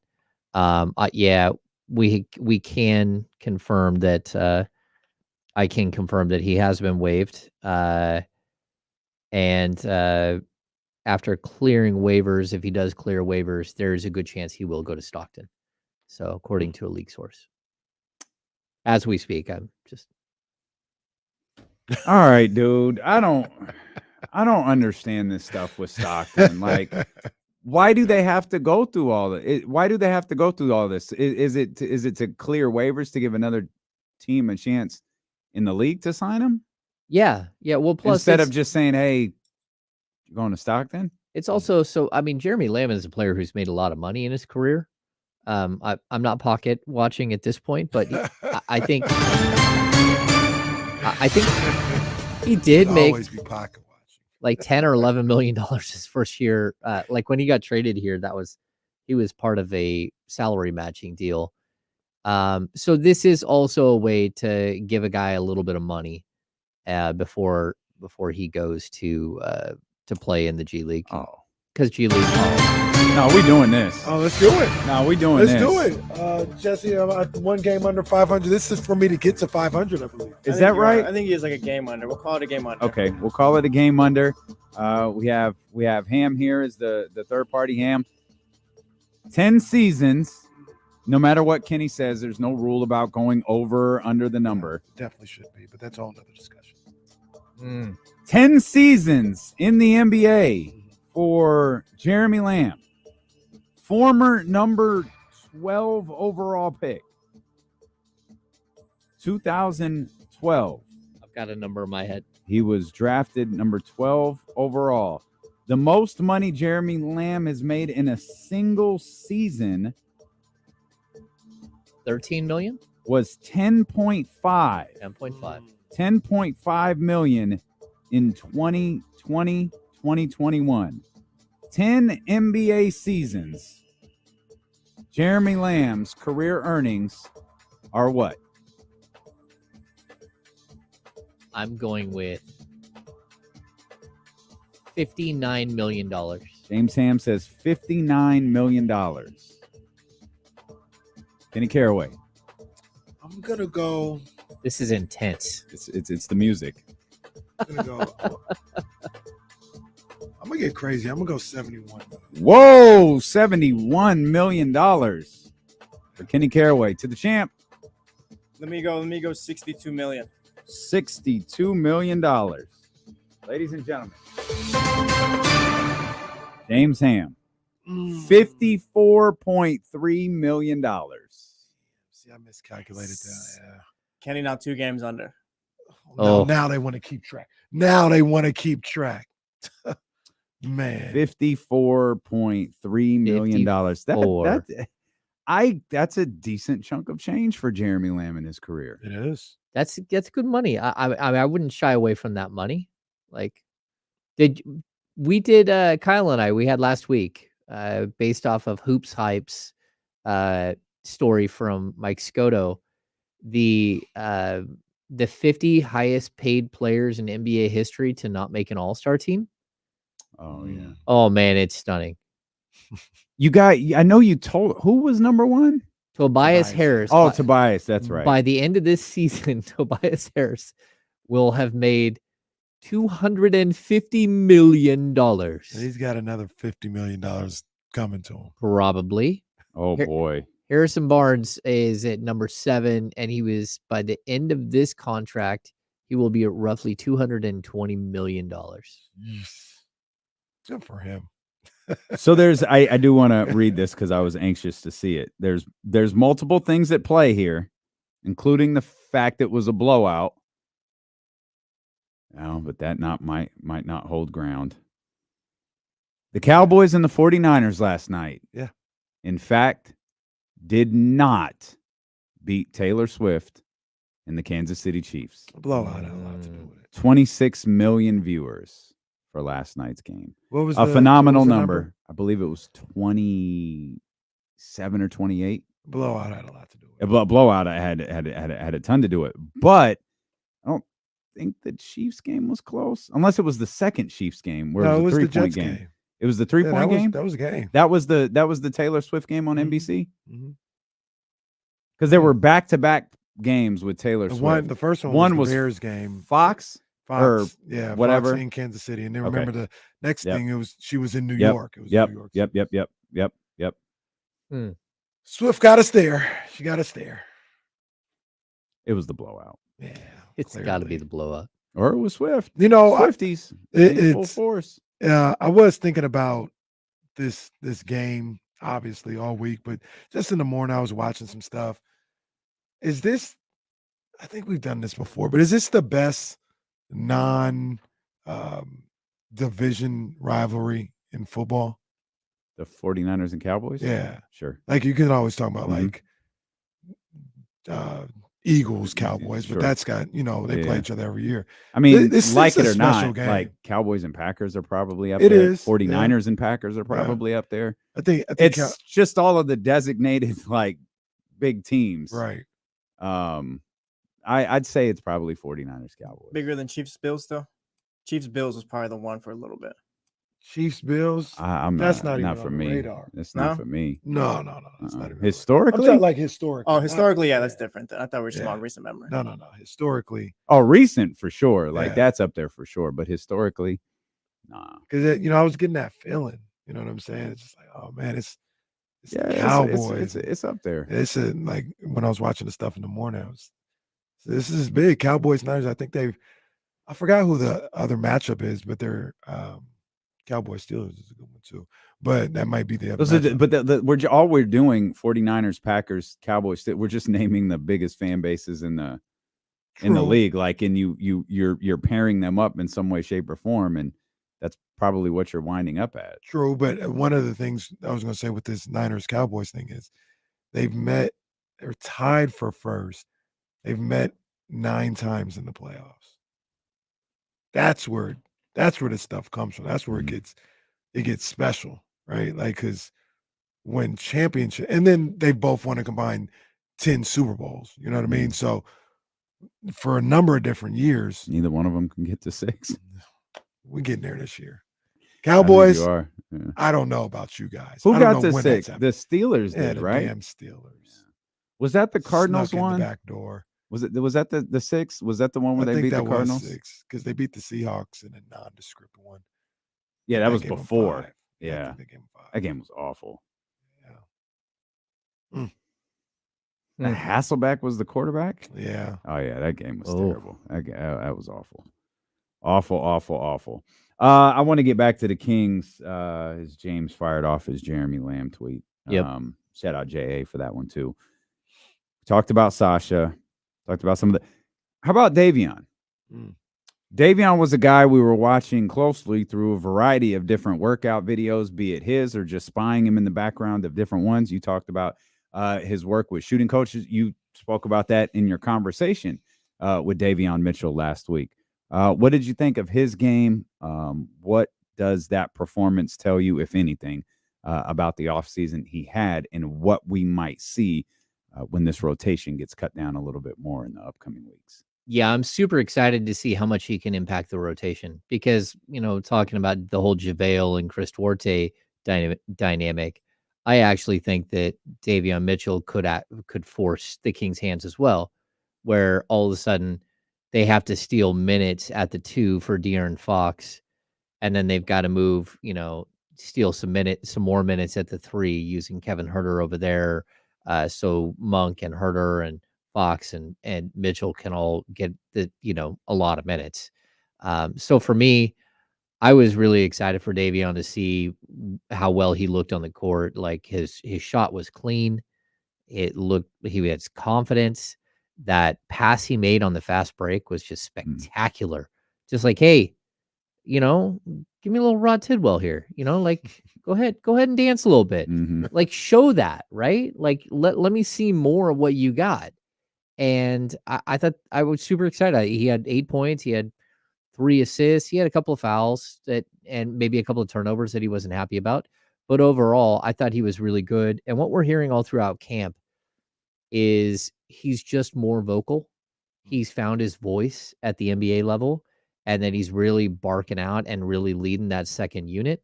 And I think we've even seen it in our interviews with him. Like whether it was me, whether just the way he approached me leading up to that interview was so different than any Davion I've seen in the past. He walked up like, "Hey, what's up, my man?" Gave me 5.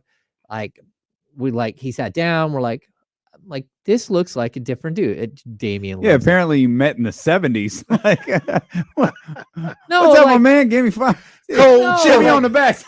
We hugged it out. Like I was like, "Hey, look, this is a different dude. It's a different dude." Like I'm around these guys all the time, and sometimes it takes a while for someone to warm up. And I thought for me, like I hit him with the question a couple of times during the season about finding his role and finding his niche with the team, and I really thought he struggled with it. He did, and I thought he didn't know. He knew what he was supposed to do. But what he was supposed to do also didn't feel right as a basketball player to go in a game, settle in for like 3 minutes, go back out of the game, come back in 3 minutes later, and like everything is off. You don't know where you're supposed to be. The style of play is not built for him, at least the player he was last year. Now, if he's worked, like I know he does work. His work ethic has never been the question, ever. He's one of the hardest working players the Kings have ever had. And the fact is that you have to, once you get to the league, it's not just all about like working hard. You have to understand what type of work you have to do to get better. It can't just be, I work harder than everyone, because everyone's working hard. You need to work smarter. And I think that that's what he did this season. It wasn't just being around Steph and being around his trainer. It was being around greatness, which is what he was. It wasn't just Steph. It was KD. It was like a handful of players that are universally accepted as great players. And he spent time with them. And he understands not what it takes to be great because you got to do this, and this work. At some point, mentally, you have to be around that and understand what these guys do that have made them great, how much work they put in, but also the type of work they put in, the work that really separates them. And I think he's on a different path now than he was before this offseason. Do you think that Davion can be a leader on this team? And I ask that not saying like, does he have the qualities? I feel like obviously he has the qualities. We've seen him win a national championship that way. But do you think he has the presence now, the voice? You talk about him talking where he can be somebody that not the leader, but a leader, somebody that people follow and kind of respect the things that he's saying on a nightly basis. Yeah, I think so. I think it was really interesting. If we go back to last season, he was part of the leadership council for the Sacramento Kings. So it was him, it was Sabonis, it was Fox, and it was Harrison Barnes. And we asked him a couple of times about the leadership council and what his role is. And his role, like he was honest, really like to sit there and listen. And it was like, well, that's not what I mean, you can be a good leader by listening and, not saying a lot, but having impactful words.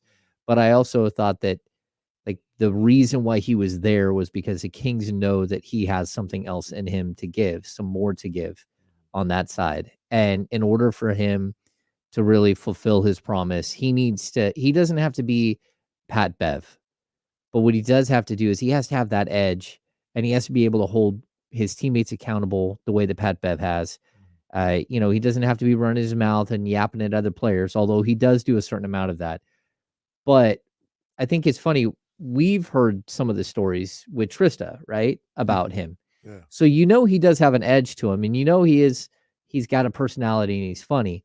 But the fact that a lot of young players, they don't feel comfortable like putting that out there and showing that side of themselves.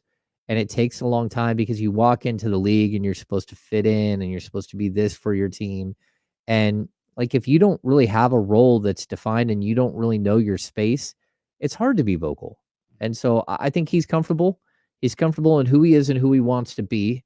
And whether that's in Sacramento or somewhere else down the road, taking another step, he also understands that, he plays behind a great player.